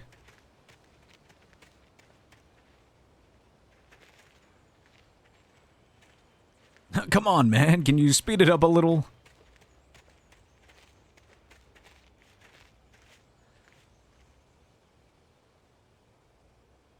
It gets better. A local girl, Barbara Jagger, drowned in Cauldron Lake just a week earlier. They were lovers. Sure, Jagger's a local spook story. The Scratching Hag. Comes for you in the dark. Childish stuff like that. Anyway, Al, I'm just getting to the best part. All of the articles about this stuff were written by Cynthia Weaver. I asked around, and she's that crazy bag lady you met. What, the lamp lady? She can be a little loopy, but she's not homeless or anything. Yeah, anyway, she knew both Jagger and Zane before they both died, and she had some kind of a breakdown.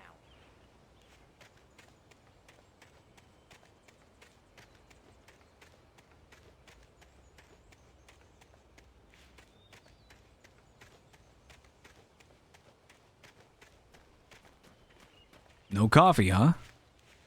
I'm surprised. Well, mister, this here's Rose's trailer. You mind me asking what you want with her? We're just here to talk to her, pal.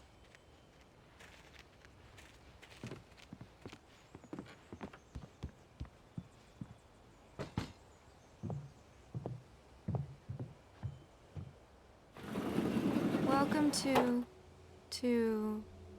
Oh dear. Mr. Wake. I'm so glad you're here. Rose, you have my manuscript? Oh. Oh, yes. Yes. Please, come in. Hey, this is really good. Rose, Yes, my manuscript. I really need it. I understand. I know what you need. A muse to inspire you. Oh, for Barry. She doesn't have anything. Yeah, hey, Al? Al, what's... Oh... Barry! What? What?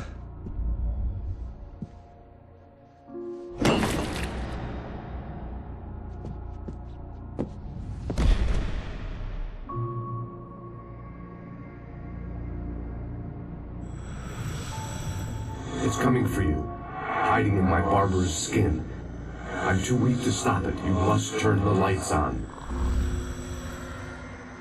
I promised I'd come visit you and your lovely wife.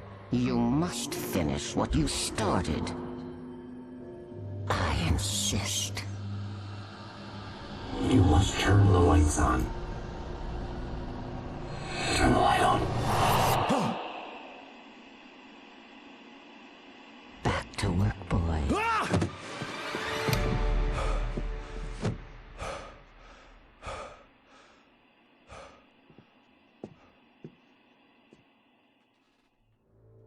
I felt nauseous, hungover. Only anger kept me going. I can't tell reality from dream anymore, but it seems I have an imaginary editor to help me. She's an old woman in a funeral dress. I call her Barbara Jagger. She's very strict. I'm writing faster and faster. My manuscript is being heavily revised. The edits are getting very aggressive, and each day there's less of me and more of her. I hate it, but I know she's right. She promises me I can save Alice this way. She knows more of this than I do. About the complex incantation I'm attempting. About this place. She's worked with another writer under similar circumstances, Thomas Zane. The genre of the story seems to be shifting. It's turning into a horror story. I'm getting close. I can feel it. Rose took a day from me. I had less than 12 hours left to meet the kidnapper. All I could do was get Barry into the car, work something out once I got on the road.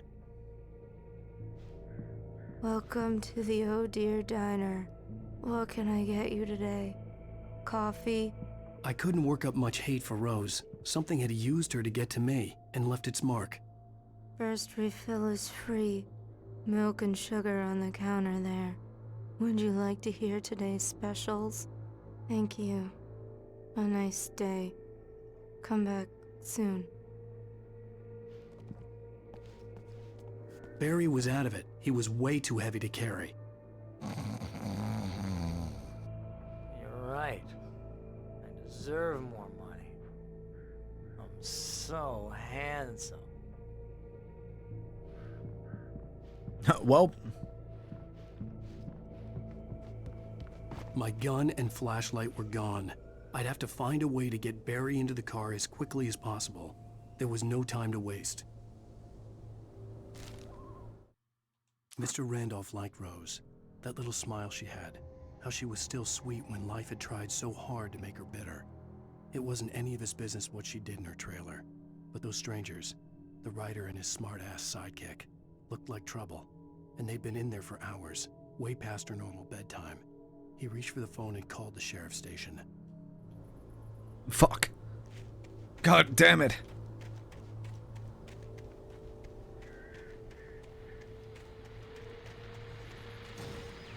I just stepped outside to catch a breath of fresh air. Let me tell you, the weather's getting heavy. Nights like this make me especially glad I'm here talking to you and not home in bed. Once the weather takes a turn like this, I can't sleep at all. It's all tangled bed sheets and dark thoughts, punctuated by the occasional plunge into nightmare. Is it just me? Well, perhaps it is. But I hope I can make the night a little bit easier to get through. Caller, you're on KBF FM. Hey, Pat, it's Walt Snyder. What's on your mind, Walt? Well, I ain't the way you are, but, I can't sleep either, you know? I just been staring out the window here, trying to make sense of it all, but, I ain't been drinking either, you know? Well, you sound like a man with a problem, Walt. I had argument with Danny. You know Danny, and, then I got in trouble with the law, you know, and, I'm just, well... I heard something like that, Walt. Yeah, well, you know, Danny's my best friend, and, they let me out on bail today, and now I'm just alone here at the window, you know, waiting. Man, and there's something in the air tonight, man. I was just outside looking up at the sky above our broadcast tower thinking the same thing. What are you waiting for, Walt? I don't know. You know, something's gonna happen. You know, I think I better go. Well, Walt, maybe... No, thanks, Pat. Well, good luck to you, Walt. Hang in there. Let's take a little break, folks. This weather's really something else, huh? How can I be sure?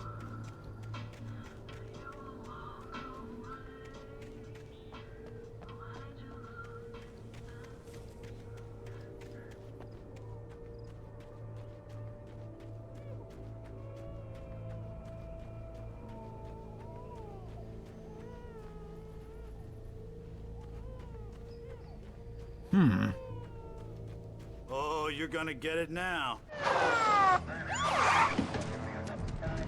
God knows what you've done to that poor girl. This is Agent Nightingale, FBI! Get him up, Hemingway! You're under arrest! You move a muscle, I'll unload right in your goddamn face! Stay right where you are, Spillane!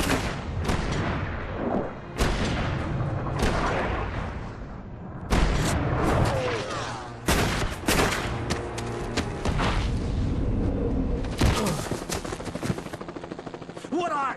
I'm standing right here, you goddamn maniac!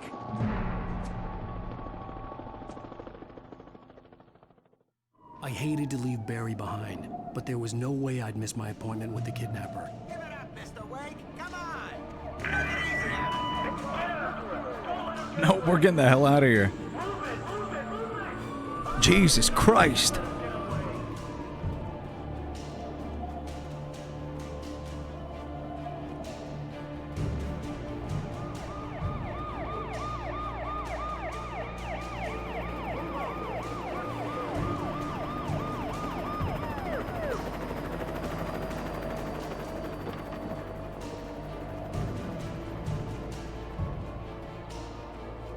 Stop running! We have the suspect in sight! Okay, men, keep your eyes peeled. He's gonna try to make it through here. Oh, damn. This way! Fan out! Wait! Fuck. I don't see him! God damn it! Where did he go? Move away! Keep an eye out!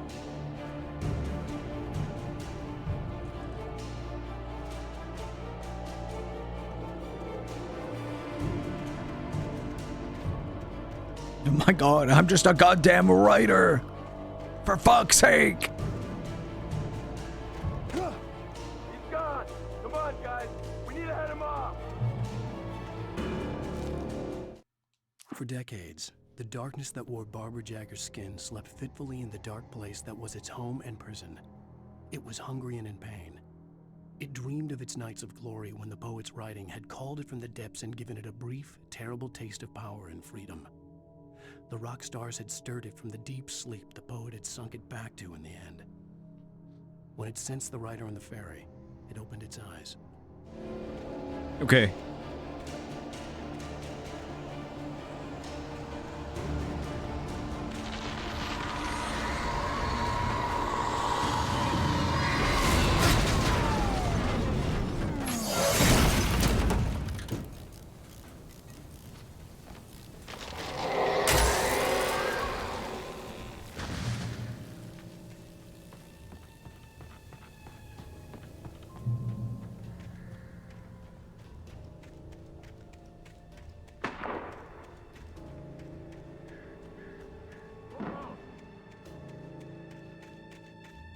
Search the area!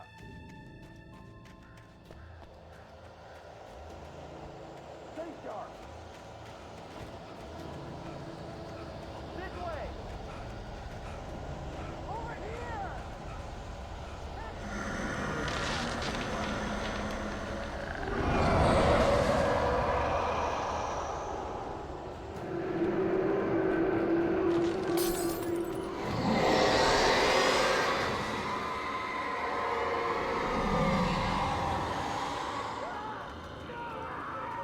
Agent Nightingale, I've lost contact with Lucius and you assigned to me. It's Wake's doing. This horror was everywhere I went, circling me. The cops didn't stand a chance. They were after a writer, not a monster.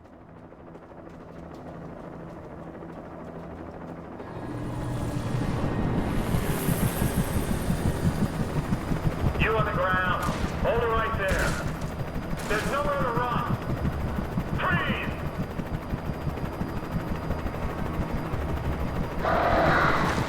Uh-oh.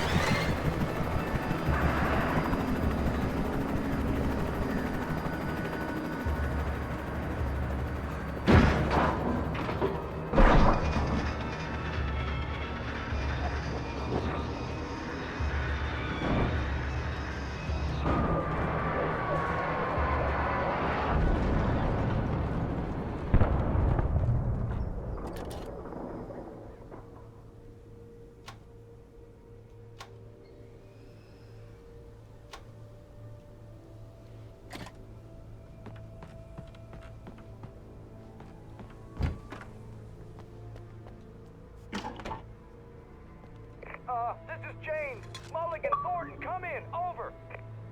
A damn good cup of coffee. Let's go. We got both Wheeler and Rose in custody. They didn't put up a fight or anything. Why, they were... Hey, Mulligan, what are you doing? Come on. Sit down and give me that. Jane, Mulligan here. Over. Go ahead, Mulligan. Over. We got Wheeler and Rose here. Wheeler's drunk or hopped up on something. Speaking of which, that Fed had a pretty distinctive whiff of Otis Scotch about him, if you know what I mean. Over. I don't have anything on that, Deputy Mulligan. Over. Well, whatever. Anyway, Rose is just being plain weird here. You better get Doc in to take a look at both. Over. Gotcha. You better get them here quickly. The, Fed's gonna want to interview Wheeler. Over. Oh, yeah, I'll bet he does. Looks like they have a lot in common. Mulligan out.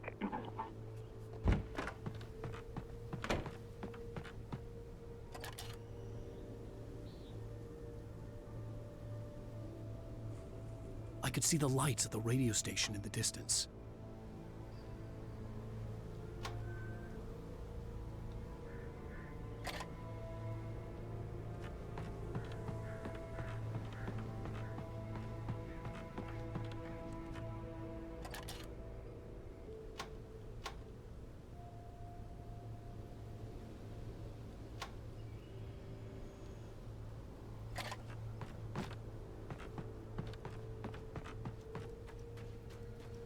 We got a blast.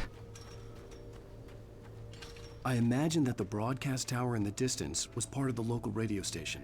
Maine seemed like a decent guy. Perhaps he could give me directions to the coal mine.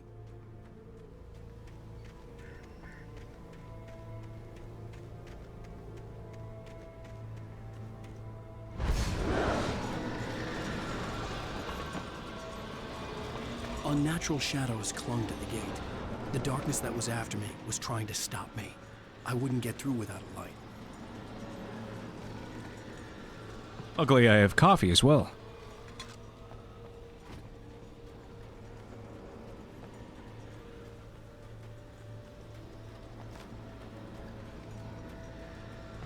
There was no power to the searchlight. Oh, come on.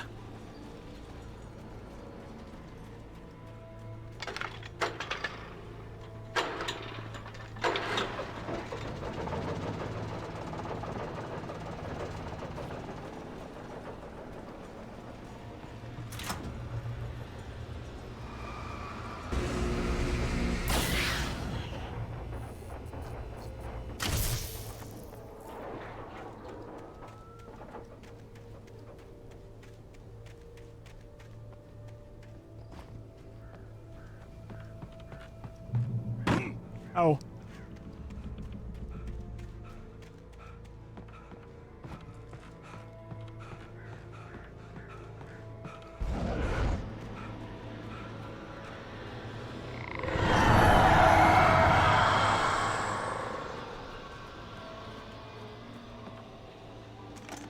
Oh, sweet.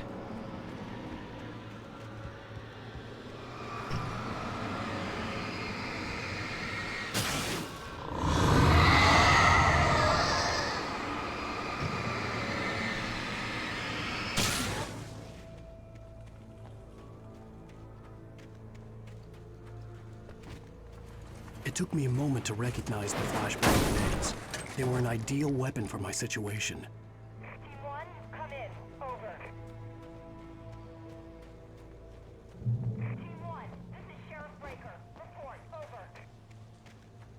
Flashbangs. Yeah, no, those will come in handy for sure.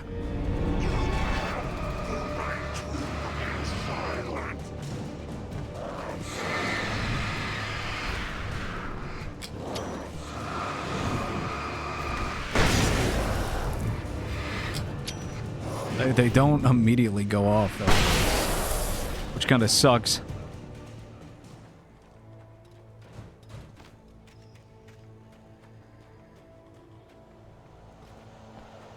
I think we'll be fine. As long as we don't have to use... Oh my god. As long as we don't have to use a bunch of them.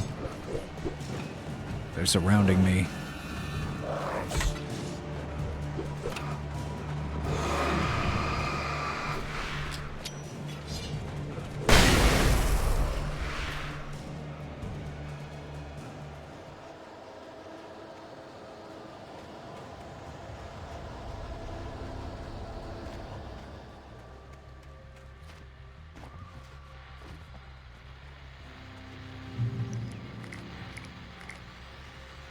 And here's another call.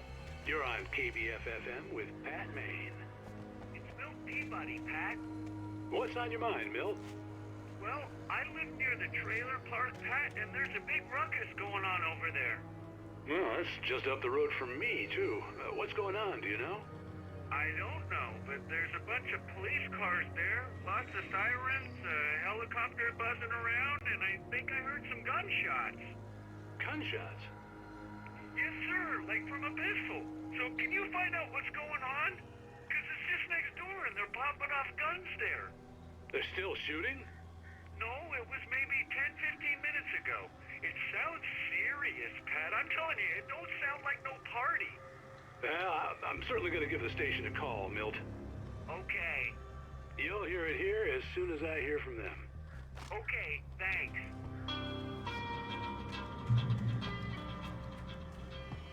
Oh, there's a manuscript piece there. Uh-oh.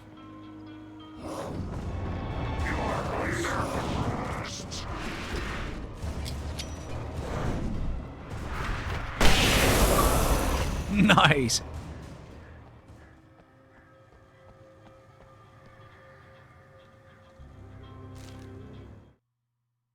Touched by the dark presence, Rose was lost in a dreamland where everything was drawn in black and gray crayons. The old lady had promised her that all her wishes would come true. She would be Alan Wake's muse. She was smiling so hard it hurt her face. She crushed a bottle full of sleeping pills into the coffee. Deep down inside, she was screaming in terror.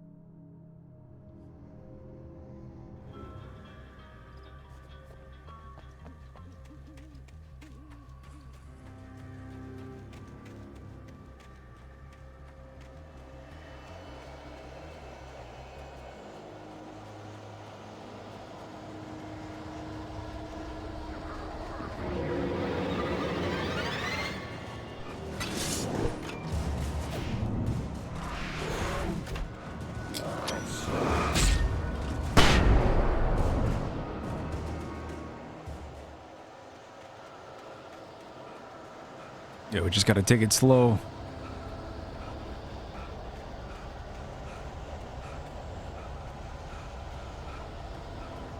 We got secrets up here. Uh-oh.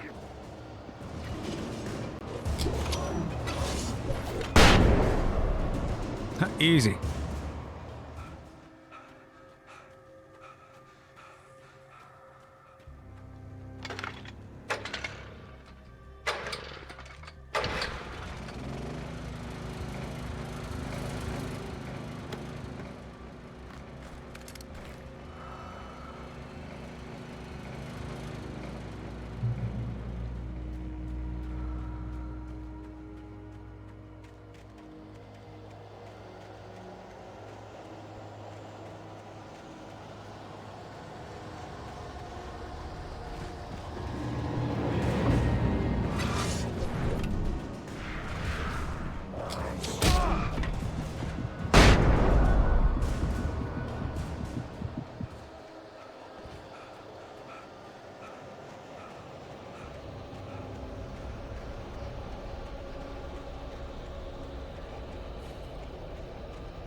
hope Maine could lend me a car to get to the coal mine.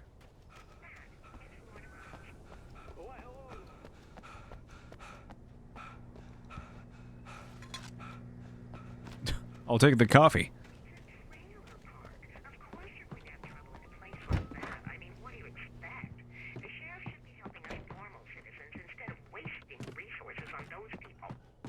Well, let the trash sort themselves out.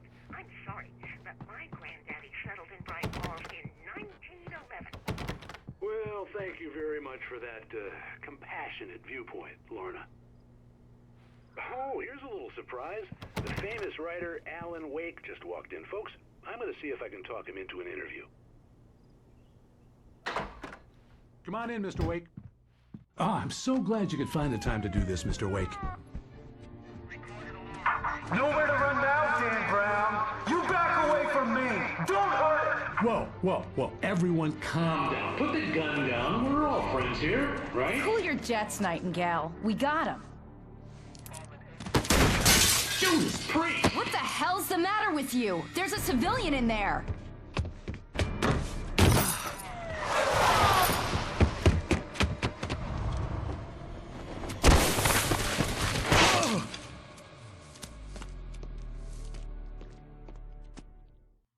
I'll get you yet, even if it kills me. You hear me?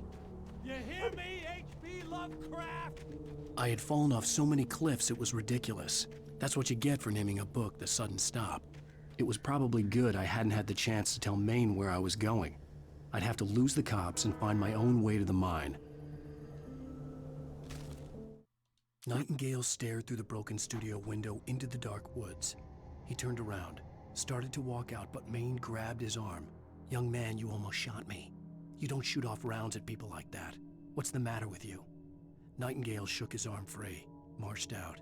His cheeks burned with rage and humiliation. Yeah, what an asshole. Holy shit.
What the hell's up here?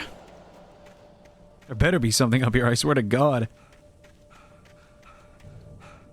Otherwise, what's the point?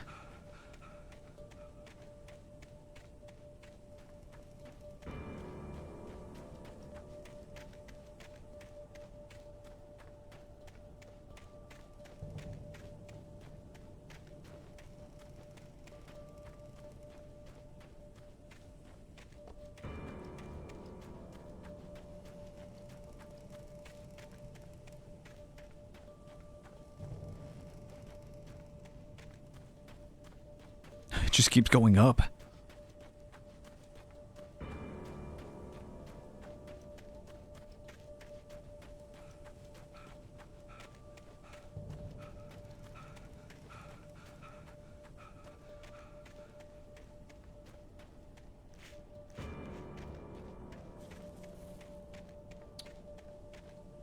Well, there's coffee here.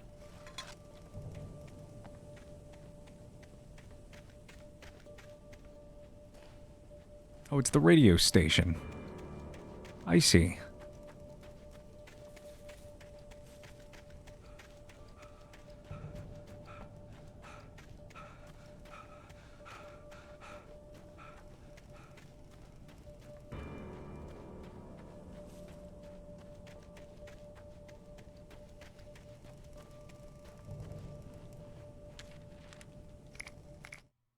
Danny had stepped out, but what stumbled back in was something else. Something alien. A monster. Walter tried to kill it, first with his fists, then a chair. It wouldn't die. Instead, it kept coming, unaffected by the beating it had taken. After Walter managed to kick it down the cellar stairs, fear took over. He ran, got behind the wheel, gunned the engine. The booze wouldn't make him forget, but he knew he had to try.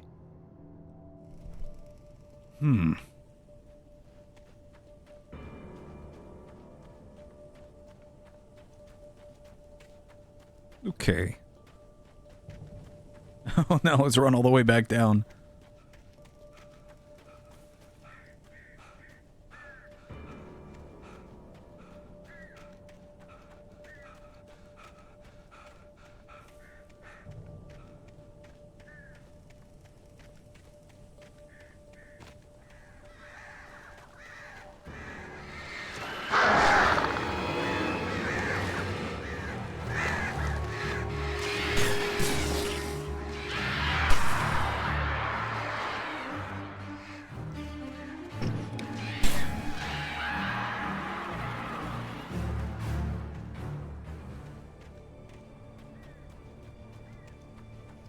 Yo, what's up, Star?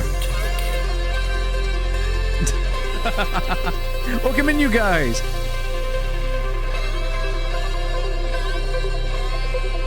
Ty, how are you all doing?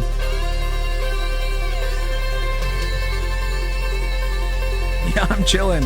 I'm actually here tonight.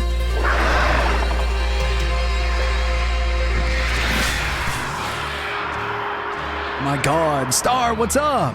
It's good to see you. Ow.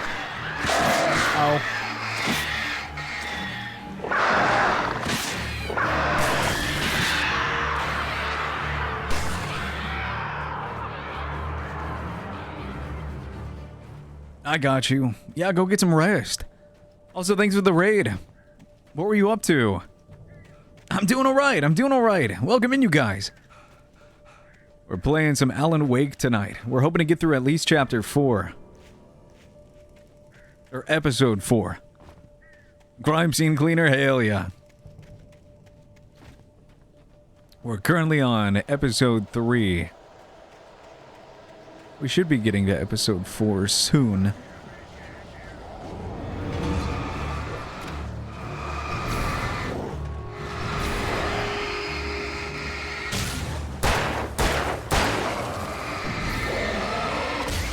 In the middle of committing crimes right now.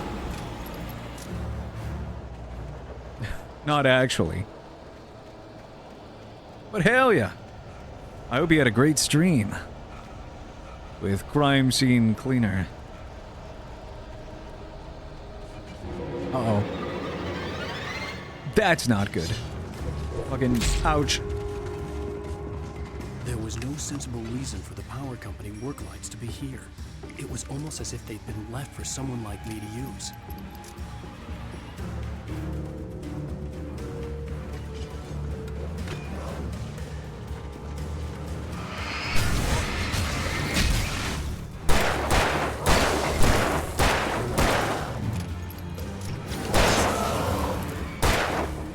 Fuck.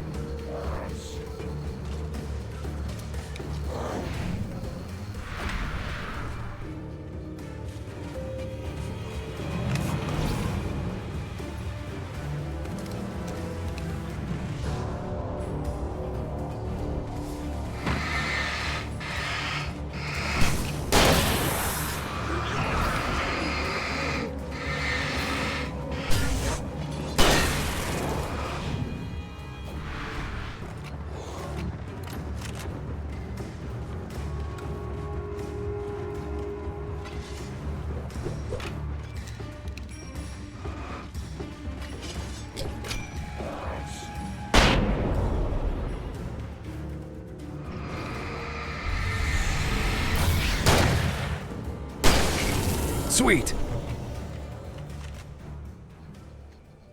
Yeah, we're killing it.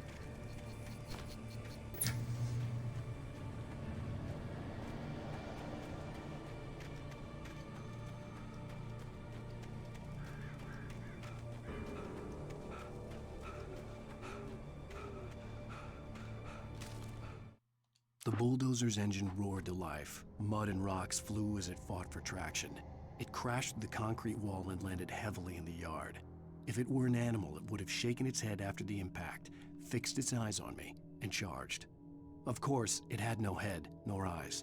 Shadows crawled on its form, twisting it into a monster. Then, it came for me.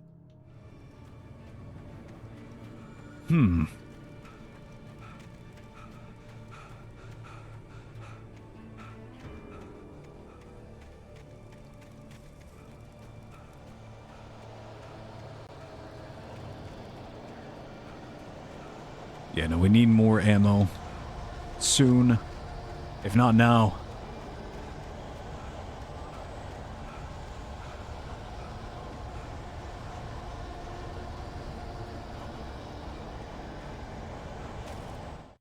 Sarah trusted her gut, and her gut said Agent Nightingale was an asshole. He felt wrong, and it wasn't just the smell of stale booze. I'm gonna go eat. Have a good rest of your stream. I appreciate it. Have a good sleep. When he wanted answers. We're gonna see how much farther we can get through tonight. What was this about an accident? Where was his wife? And most importantly, why did she let Wake go? He wouldn't answer her questions. Federal business was all he'd say. We gotta run though. Yo, a restock. Mine. Hey, don't mind if I do.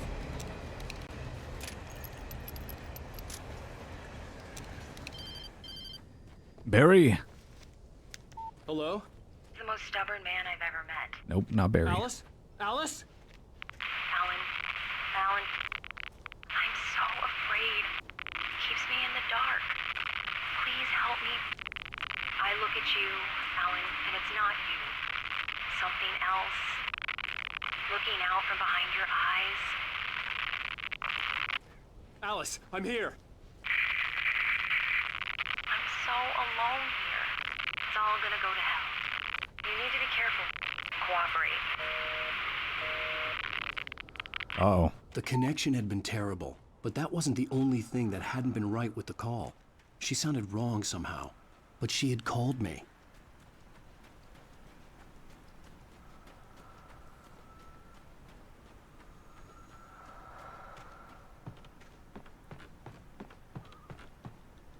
Oh yes, ammo. Thank God.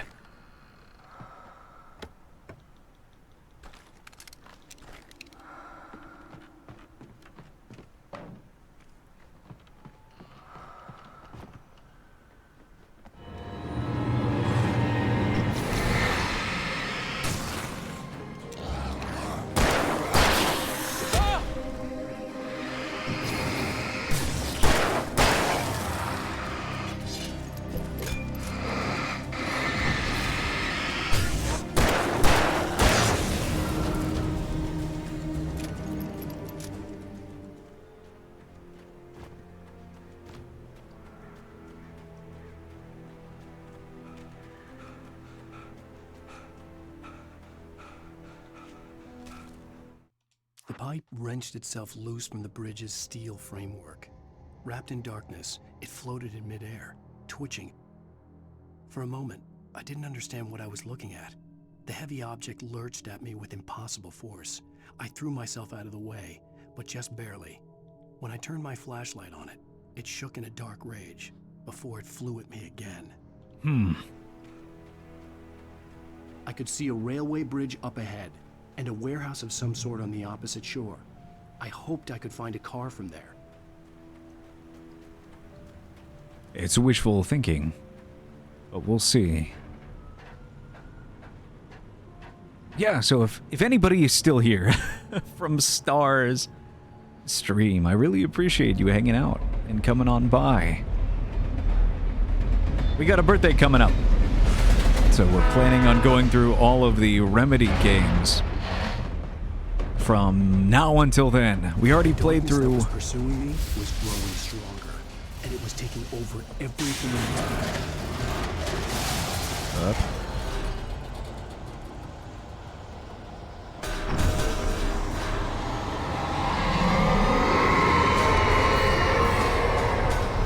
And we already got through Max Payne and Max Payne 2. Oh my god.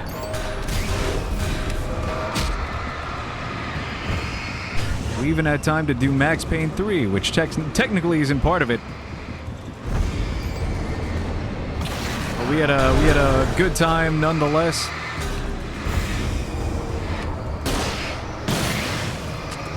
Oh, that's not good.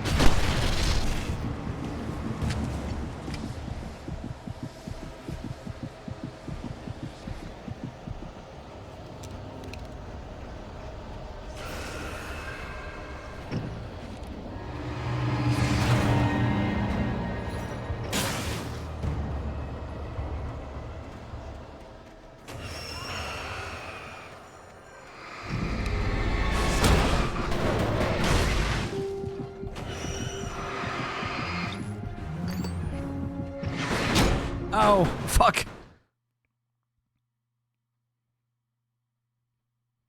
Some sort on the opposite shore. I hoped I could find a car from there. God damn it.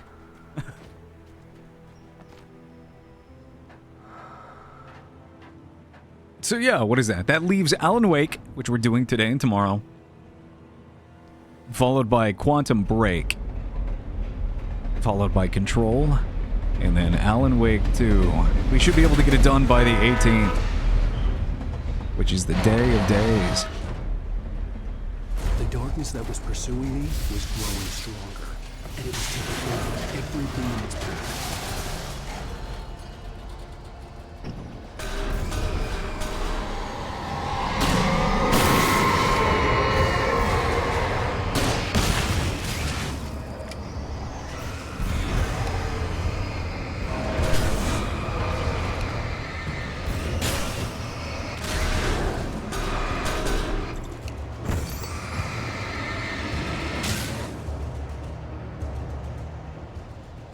Okay, we're doing better already.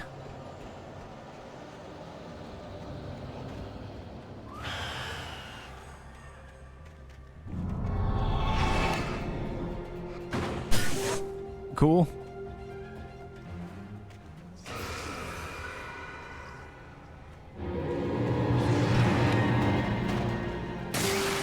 Cool.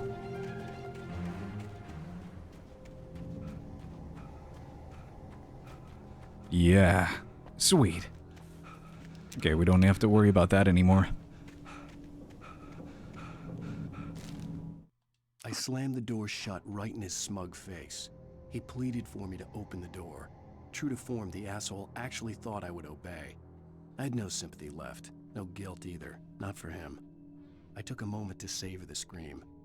I bet I had a smile on my face. It was all that I had time for. The dark presence was inside the lodge with me. Oh. Is it the cop? Is it Nightingale? As a teenager, just starting to get interested in writing, Stephen King had been a source of inspiration to me. I thought about all the inanimate objects that had come to life in his books. No one is safe in a good horror story. Certainly not the protagonist. What is that? That's what makes them fun. This Heavy was duty. anything but. The darkness could possess anything, and it was getting closer. You don't mind if I do? A better flashlight? Yes, please.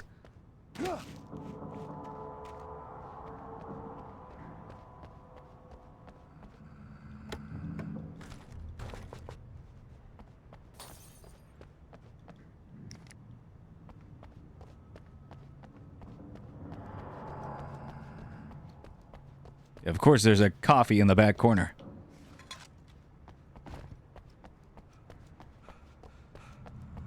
I don't mind if I do. Up, now we protect ourselves. Did you call 911?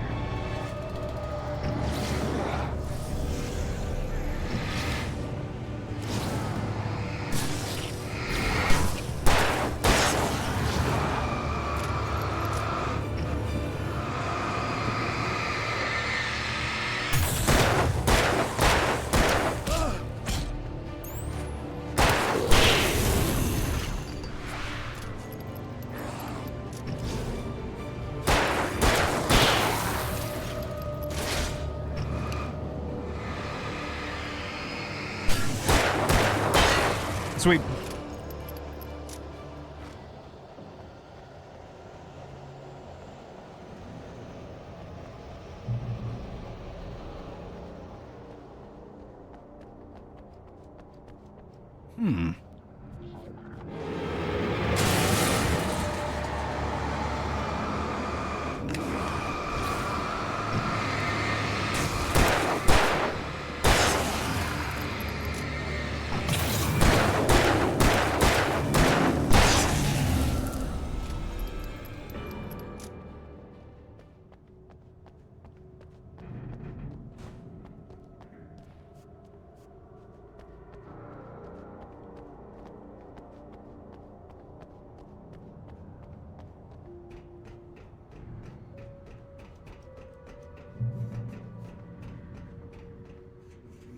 Night Springs.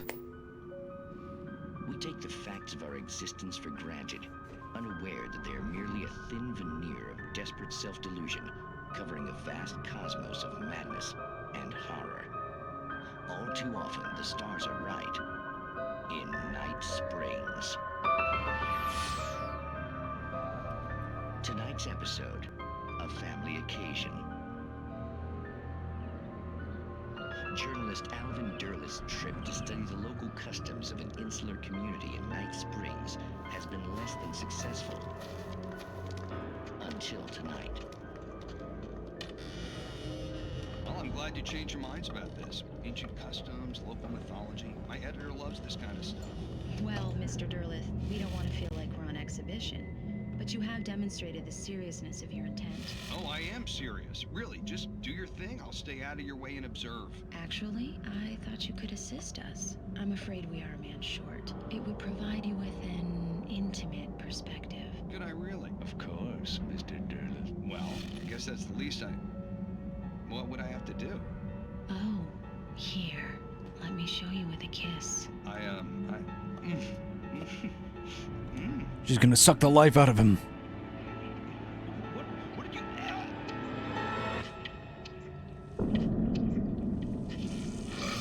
He's pregnant. You have well pleased Nixie Perka, the dweller in flesh. Your body shall host his 1,000 young, and all shall be glory.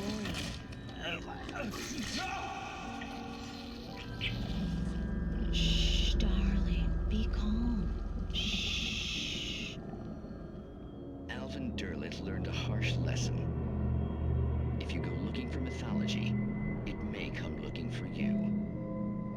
And such quests always bear fruit. In Night Springs. My God.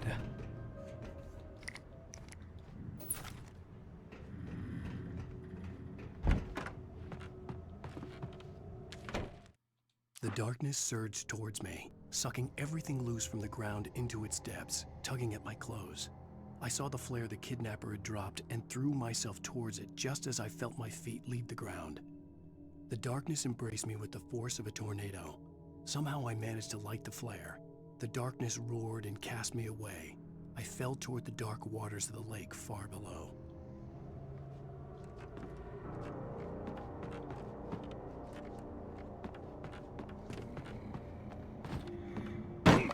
Ouch.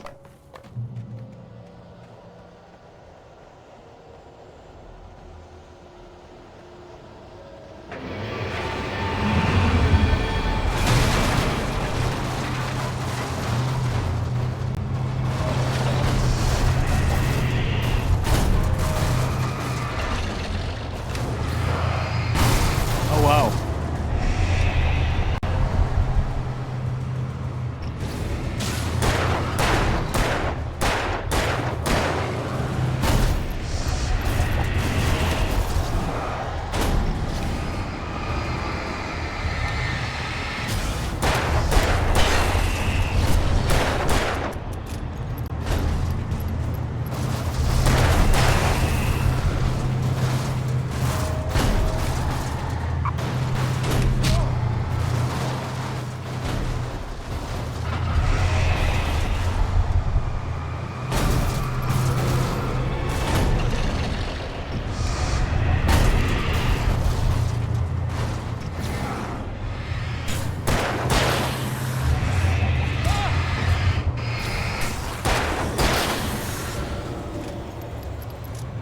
Okay, come on.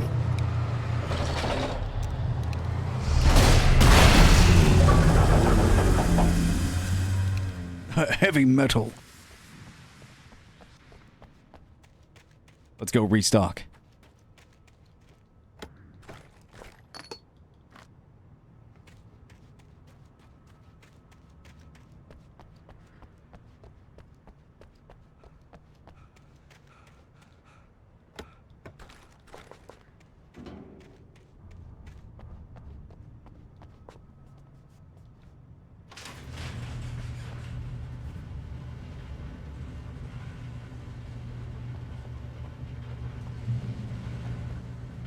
Coffee. Yes, please.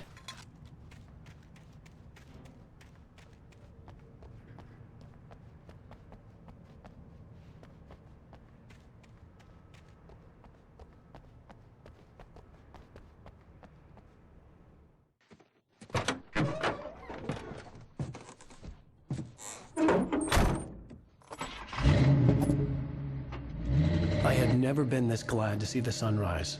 I had a couple of hours to get to the coal mine.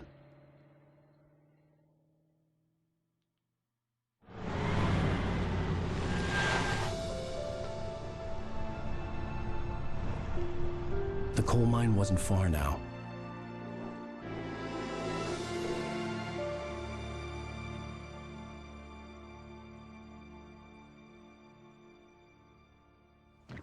Thank God it's daylight. Today, I would meet the kidnapper, and he would give me Alice. I wouldn't give him any other choice.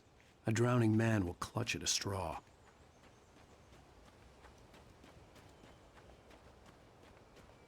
I don't have any of my weapons anymore. Can I drive? Why did I get out of the car?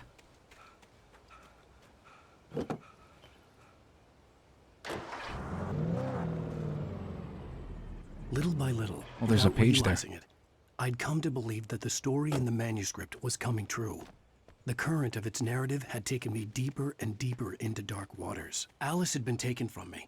Barry was probably in jail. I was a fugitive from the FBI. I thought there was. The whole world taken over by the dark presence was trying to destroy me. It all felt real, but it matched a textbook case of insanity. Yeah, I thought there was a page down there. That's my bad.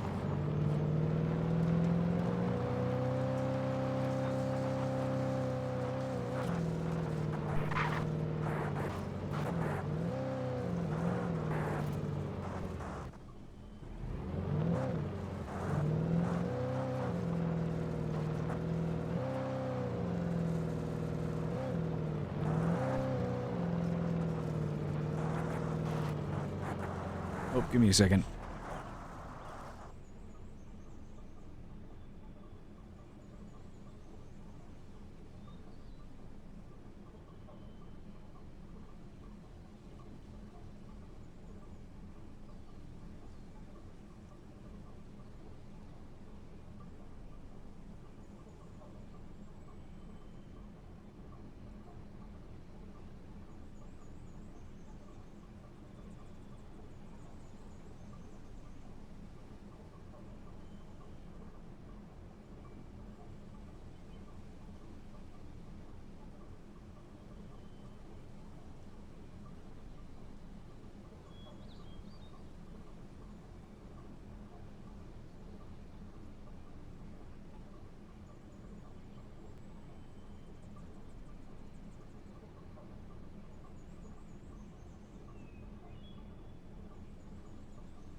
I'm sorry about that.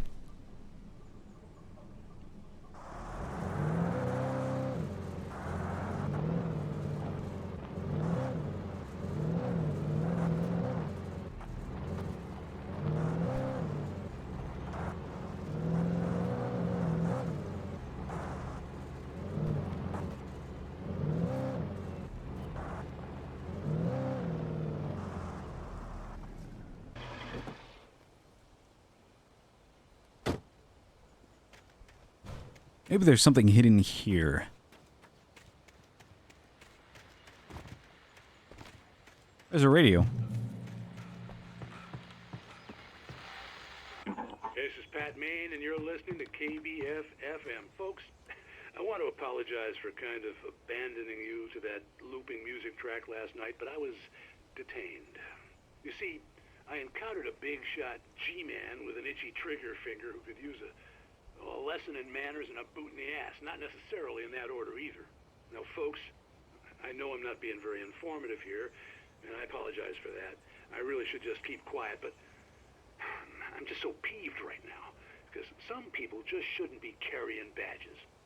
I'm just glad that our Sheriff Breaker was there to straighten things out. And if someone I met last night is listening, let me just say, I'm sorry if my mouth got you in trouble. I'm pretty sure you're not the bad guy here. Godspeed, son. I hope you know what you're doing. Now, on a lighter note, I'll be talking to Dr. Nelson all morning. But first, a little music.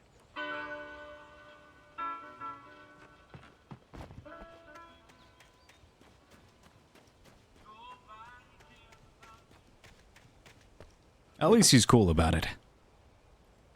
Let's go.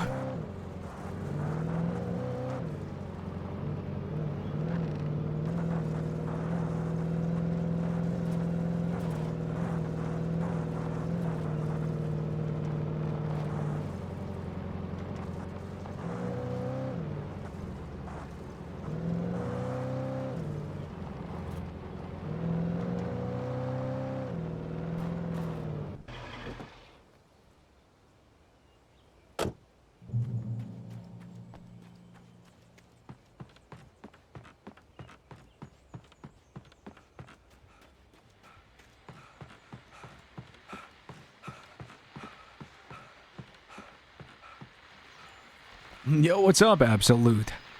Welcome back to KBF FM. Hope you enjoyed that tune.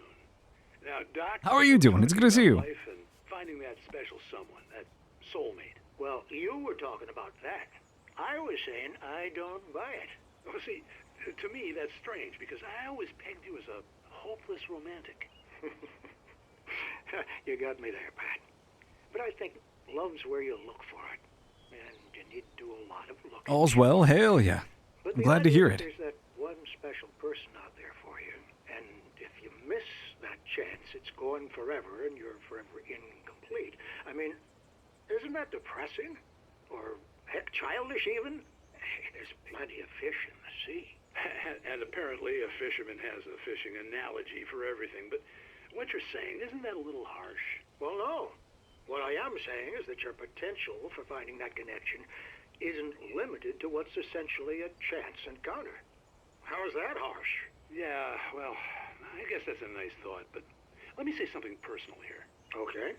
Now, well, I don't disagree with you exactly, but I can't really fit that together with what I feel, what I felt for someone, because she was the one. She was. And I let her drift away from me. Maybe I didn't put in the work, I don't know, but well, since then, and it was a long time ago, but since then there hasn't been anyone, not like her. And I'm not saying I dwell on her or haven't moved on. I like my life. I'm not living in the past, but I do miss the way she completed me. You can't argue with the heart, Pat. I'm sorry, folks. I had kind of a scary experience last night, and let's just say it's shaken a few things loose. I like Pat Main. He's no Max Payne, but he's a pretty cool guy.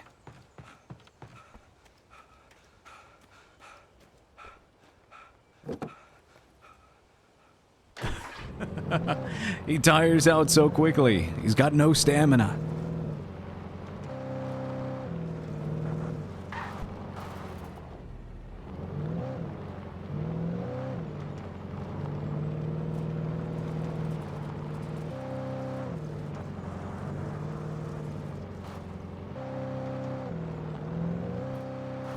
I was early.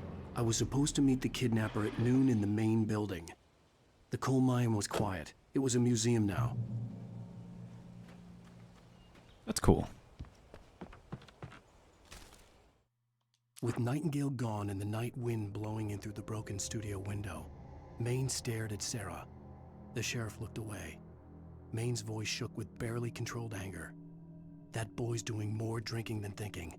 I hope you know what you're doing, Sarah. He's got a sickness in his eyes. You take my word for it. He wants Wake for a reason, and it's not for anything good.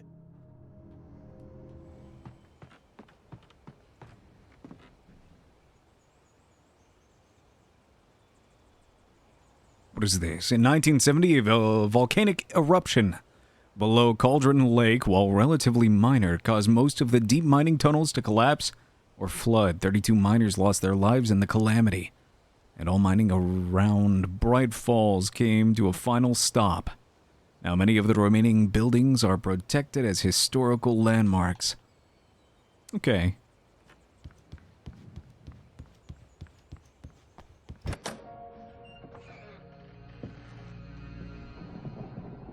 Yeah, no, we're chilling, though. I didn't want to go outside. Cops had to be looking for me. The noon sun turned the place into a sauna. The day dragged on. Different scenarios ran through my mind. Ways of how I'd torture the kidnapper to get Alice back. Or the different horrible things he could have done to her. I imagined her dead. I had no way of knowing she was still alive. It was killing me. I was running on blind hope.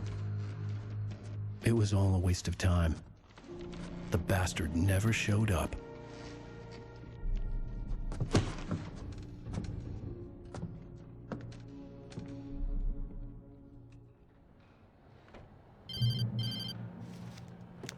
Wake! Where the hell are you? Change of plans. You know where Mirror Peak is? It's a big mountain north of where you are. You follow the path from the mine, you can't miss it. There's a lookout point there. I'll be waiting. I'm through being jerked around You by want you. to see your wife alive? Because if you do, you better watch what you say to me. Do we understand each other? I want to talk to Alice. Yeah, and I want the manuscript. Don't keep me waiting, Wake. Hello? Hello? Ah!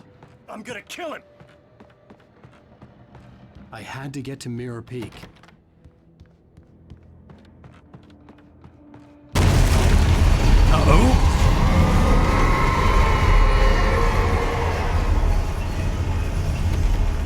It was close. Maybe closer than ever before.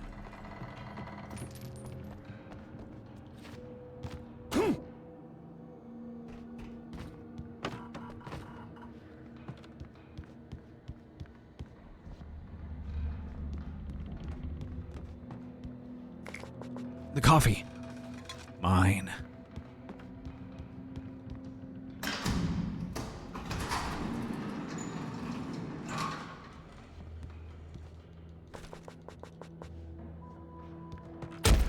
Ow.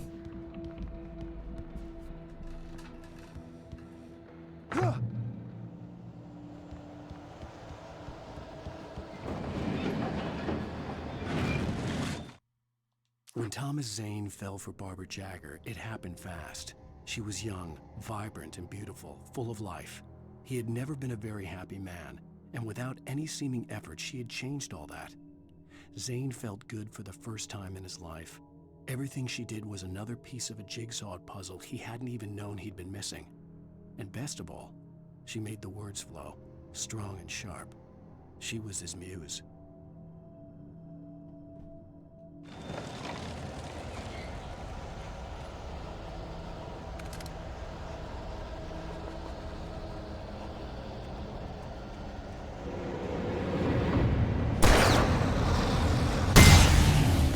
Sweet.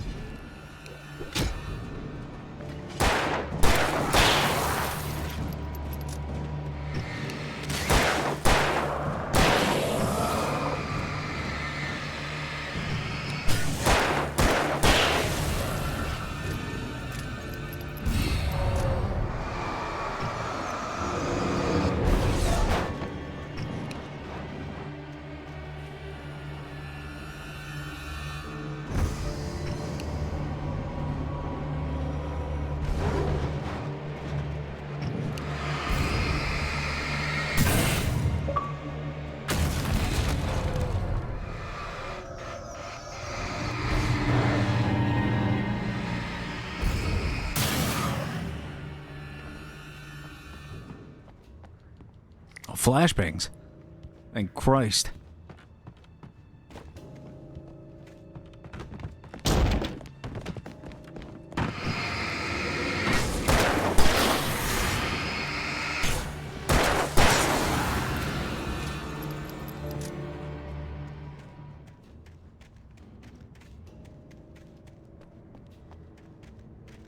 Gotta check my corners.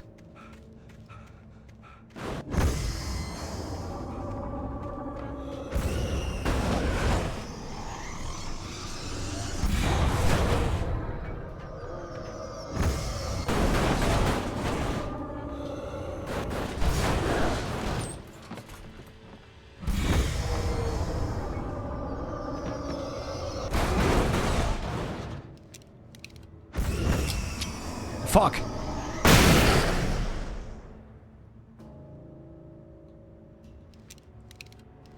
I mean, hey, it worked. I'll take it.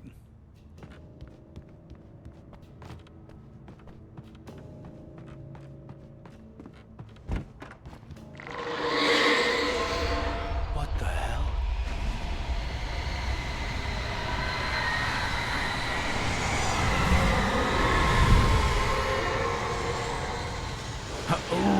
Right.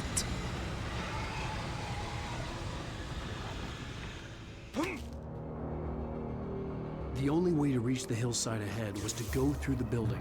I had to find a way to avoid electrocution.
Okay.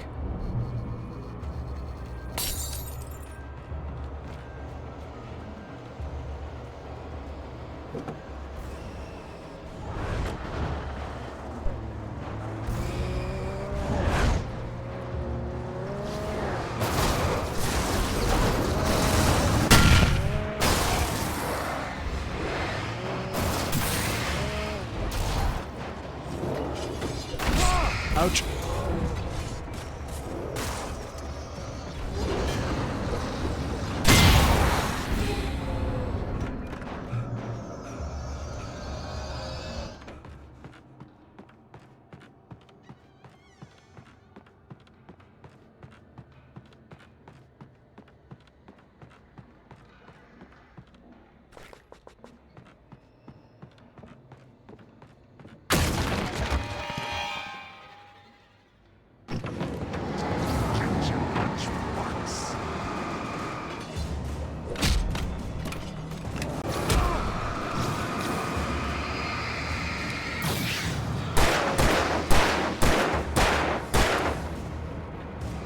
Oh, that's not good.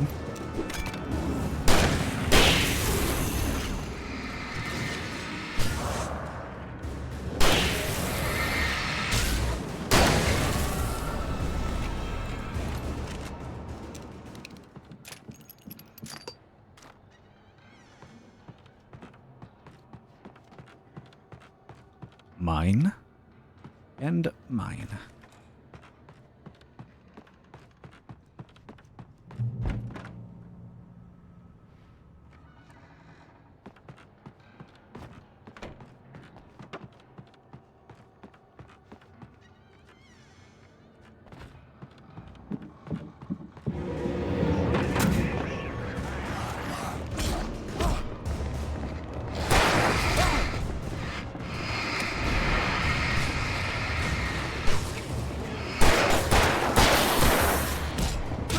fuck. I'm not hitting anything that I want to.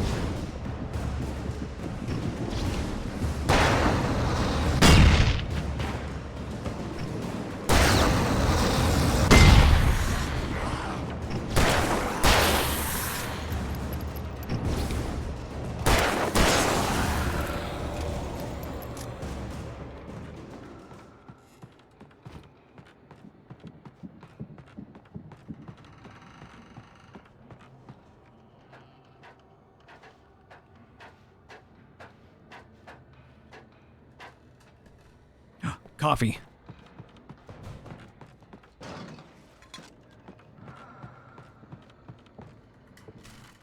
Some of the Taken retained echoes of their former selves, but these were just the nerve twitches of a dead thing. Nothing remained but a shell covered and filled with darkness. In most cases, these puppets were enough for the purposes of the Dark Presence. But for anything more elaborate, as with the writer, it was different. It needed his mind. And so rather than taking him over completely, it merely touched him.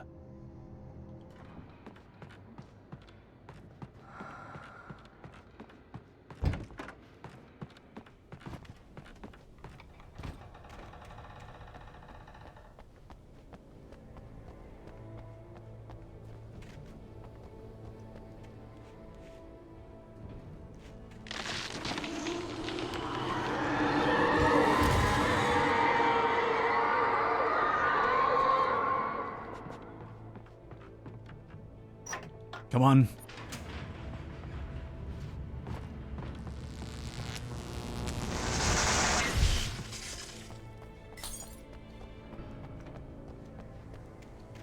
There was no way the flashbang grenades were Standard Power Company equipment.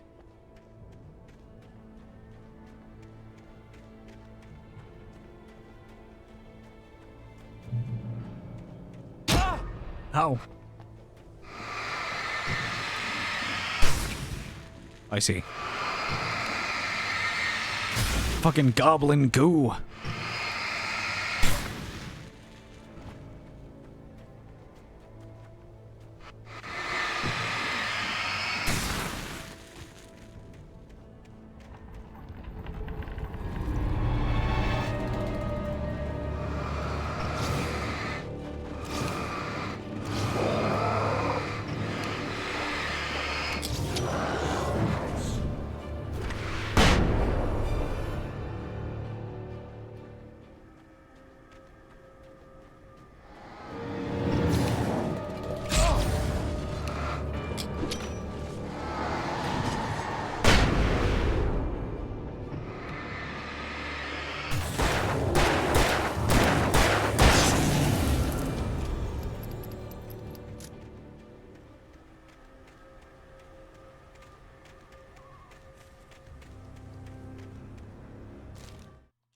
I stared through the bars of the jail cell. Barry stood behind me, swaying on his feet, looking as ill as I felt. Agent Nightingale stood on the other side of the bars with Sheriff Breaker. Nightingale had a stack of manuscript pages in his hand. He seemed unhinged as he gloated. Well, I've got you now, Raymond Chandler. It's all here. All the evidence, including conspiracy to murder a federal agent.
Jesus.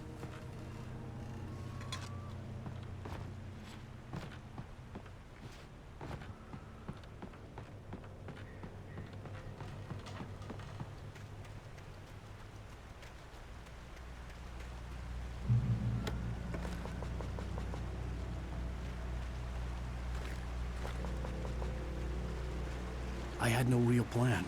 I was going to give the kidnapper all the manuscript pages I had for Alice. If that wasn't enough, I'd hold him at gunpoint and Oh, make yes, him please. Yes, please.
The dark presence was moving ahead of me in the same direction I was going. A cold feeling settled itself in the pit of my stomach.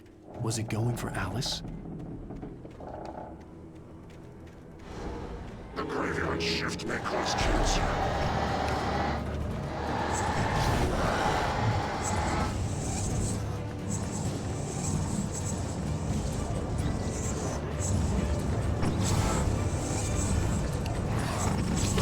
Oh.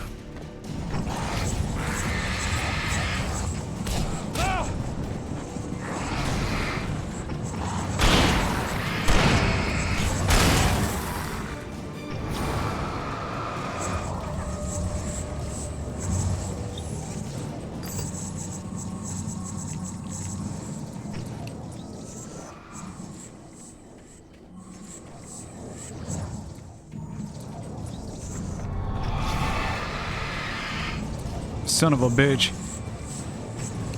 For the love of God, stop!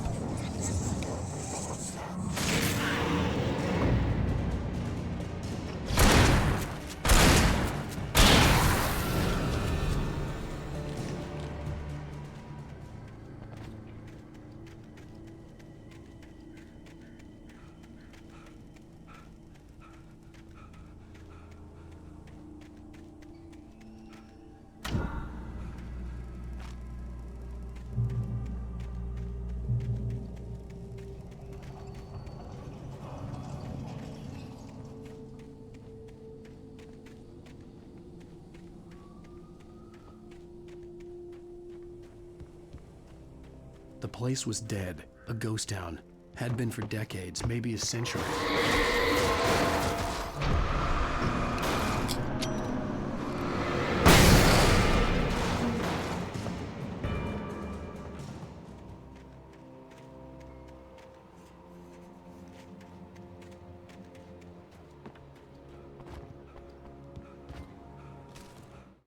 Things were never as simple in real life as in fiction. I had lost count of the times I had wished there'd be a clear reason for my writer's block. Something to fight, something to lash out on. There wasn't. I was filled with doubt. I was nothing like the hero in my books. Alex Casey had gone through his life with single-minded determination, never wavering from his goal. Even now, I was angry at myself, angry at Alice, angry at Barry. I was fumbling and I had no plan.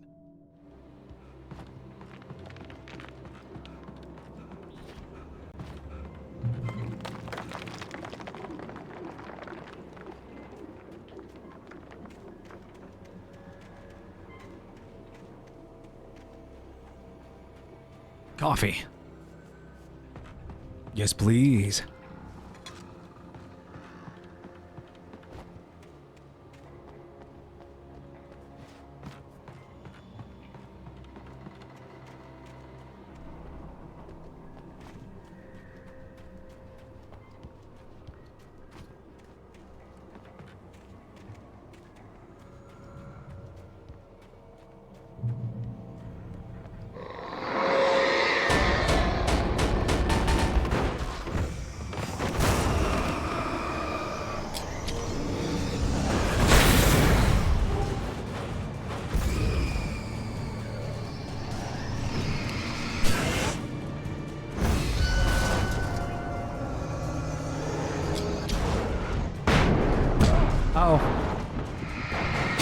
Oh, fuck. Son of a bitch landed on me.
Ow.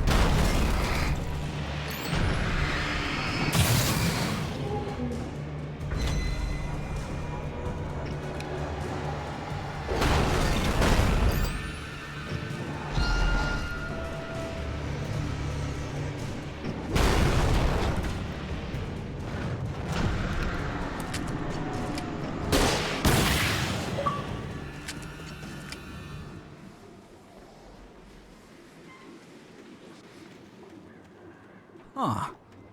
Okay.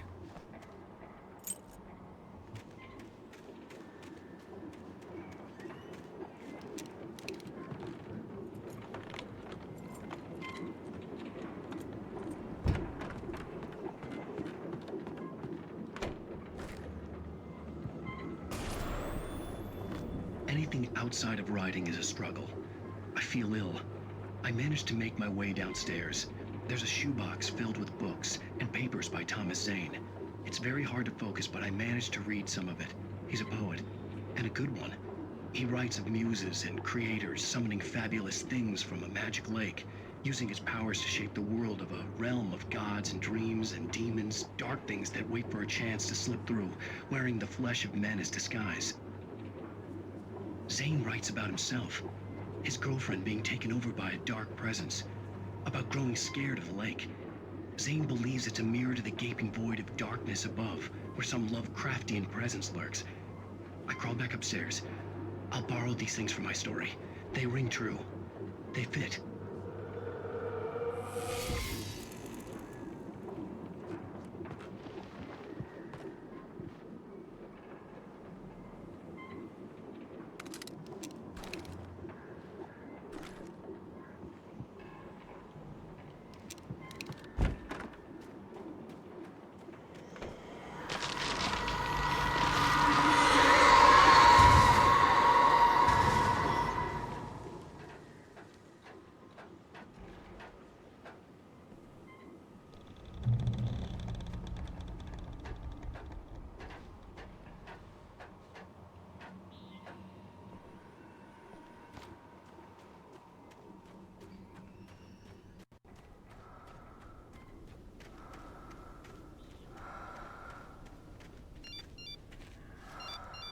The kidnapper had sent me a text.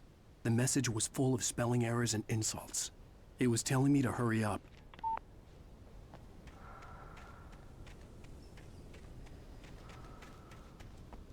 Oh, there it is.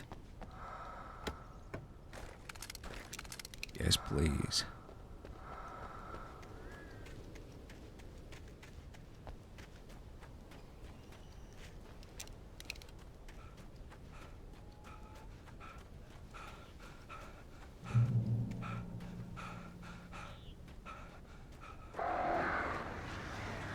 Birds.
Without warning, the headache stabbed at my brain.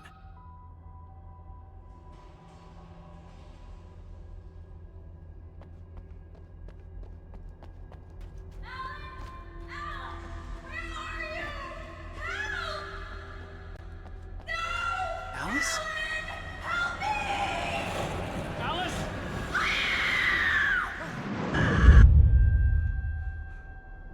I'm losing it. I gotta get out of here. The hunters were big, thick-set men, confident and at home in the woods. They were feeling good, running on beer, ghost stories, and camaraderie late into the night. It did them no good, as they were taken by the dark presence, sucked deep into a darkness far worse than any ghost story they ever told or heard.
Even behind the closed doors and curtains of his grimy room at the Majestic, the local motel, Nightingale could feel the locals' eyes on him, the unrelenting pressure of their judgment. He forced it out of his mind. For all he knew, they could all be under Wake's spell already. You do what you have to do to get the job done.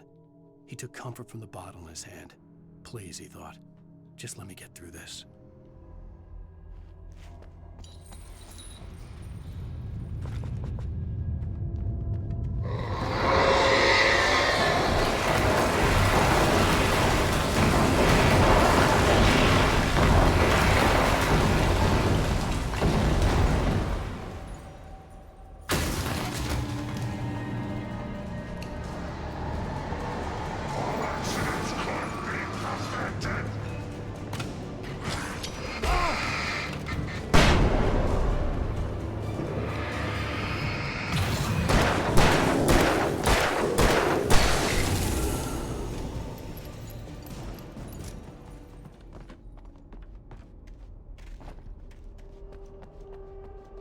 Easy. Coffee.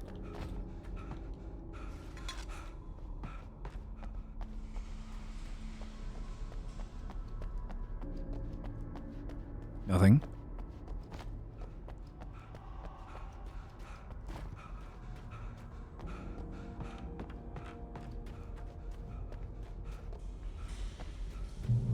I'd have to make my way up this mine shaft in order to go on.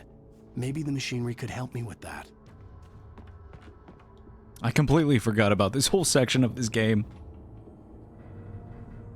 I'm gonna be completely honest.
Sweet.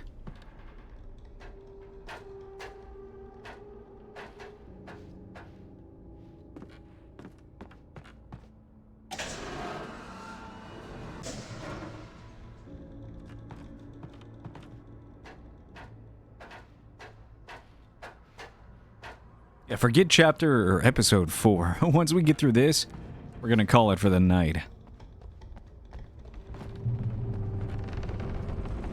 We'll save the rest for tomorrow.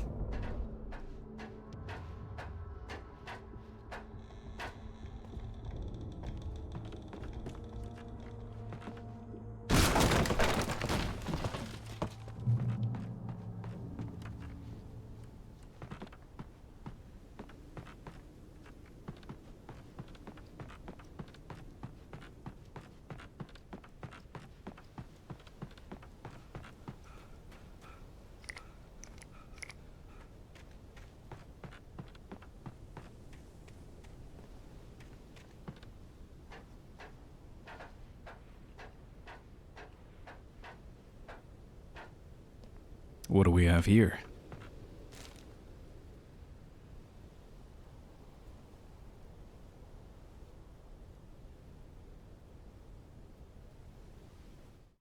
Lightning flashed behind the windows of Cauldron Lake Lodge. Tor Anderson laughed and held the steel hammer above his head. Nurse Sinclair was trying to calm him down without success. Tor grinned madly and shouted, "My hammer's up. Here's a friendly poke from Molnir, wench." He brought the hammer down with all his might on Sinclair's head. "We're on a comeback tour, baby." What the fuck?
that's not so bad.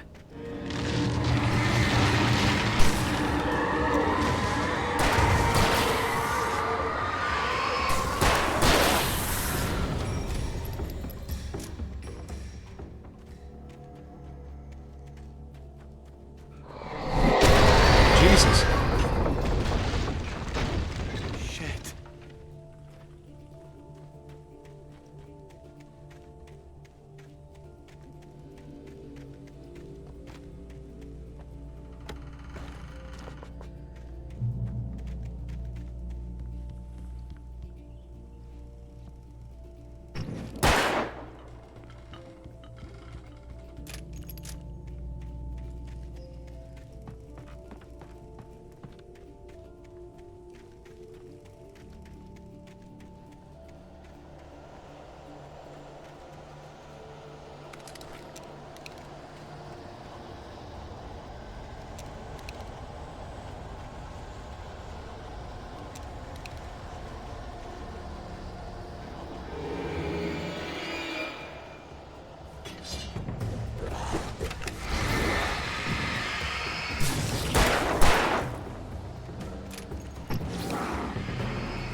Oops.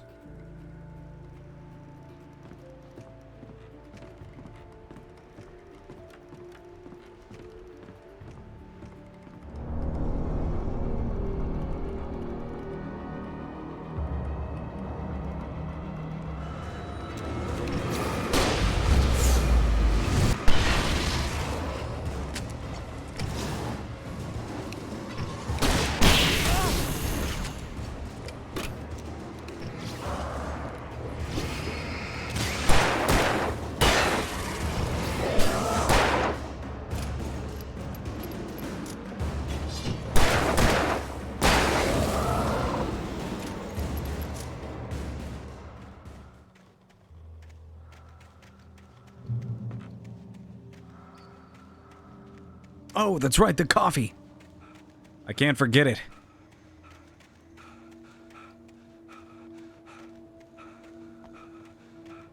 It's still here. Mine.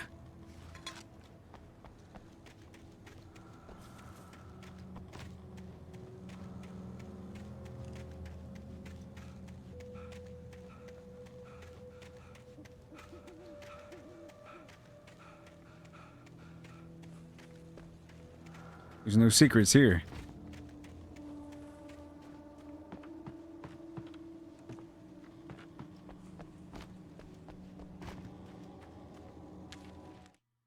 Maud had checked all of Stucky's rental cabins. There had been no sign of the Wakes. It was dark when he'd found their car parked at the end of the road by Cauldron Lake. It made no sense. They must have taken a wrong turn, but there was no sign of them, and the car had been there for hours already. Frustrated, Mott stood on the rotten ruin of the footbridge that had once led to Diver's Isle before it sank beneath the waves years ago. The boss wouldn't be happy.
There we go.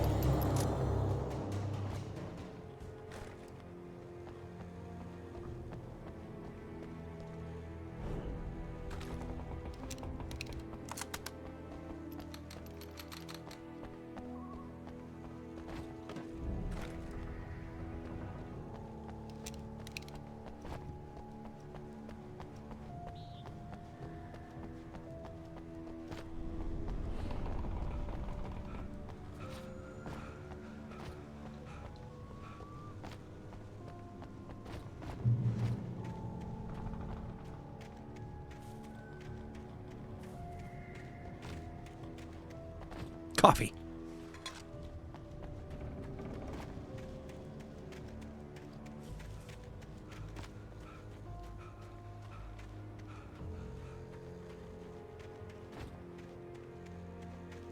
I could see Cauldron Lake. I thought I could make out the spot where the island and the cabin had been. There was a light near it. It had to be a boat.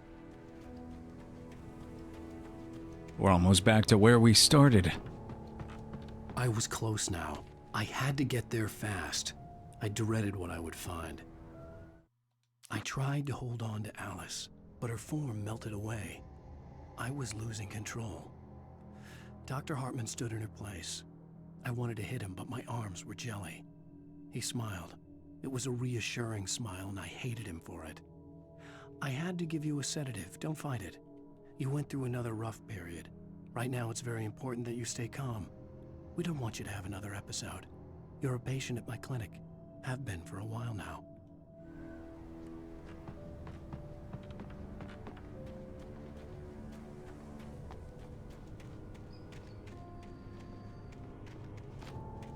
Wait! Are you? Wait! Hey, I'm here! I'm coming! No! Get away! I'm sorry. Please, lady. The boss didn't know who he was messing with. I didn't know. I swear I didn't know. We don't have his wife.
Yo, what's up, Far? How are you doing? It's good to see you.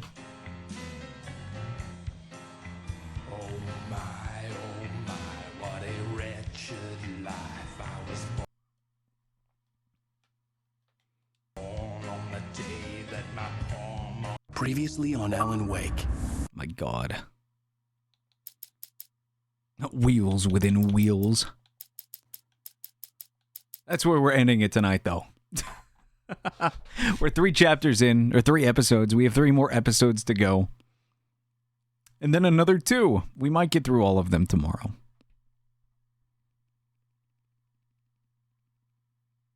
We'll see.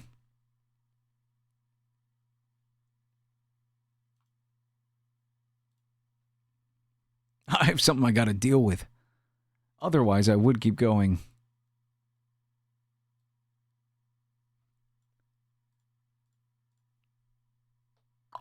We'll start earlier tomorrow. That'll be good. Who's on right now?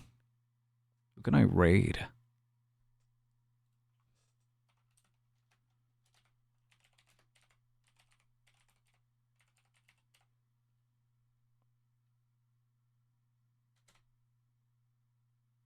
That's right.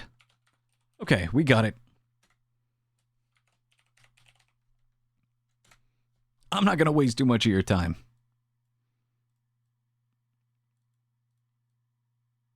It's late. I appreciate you guys for coming and stopping out, though. Like I said, we'll continue tomorrow. But until then, I hope you guys have a good rest of your night and or morning.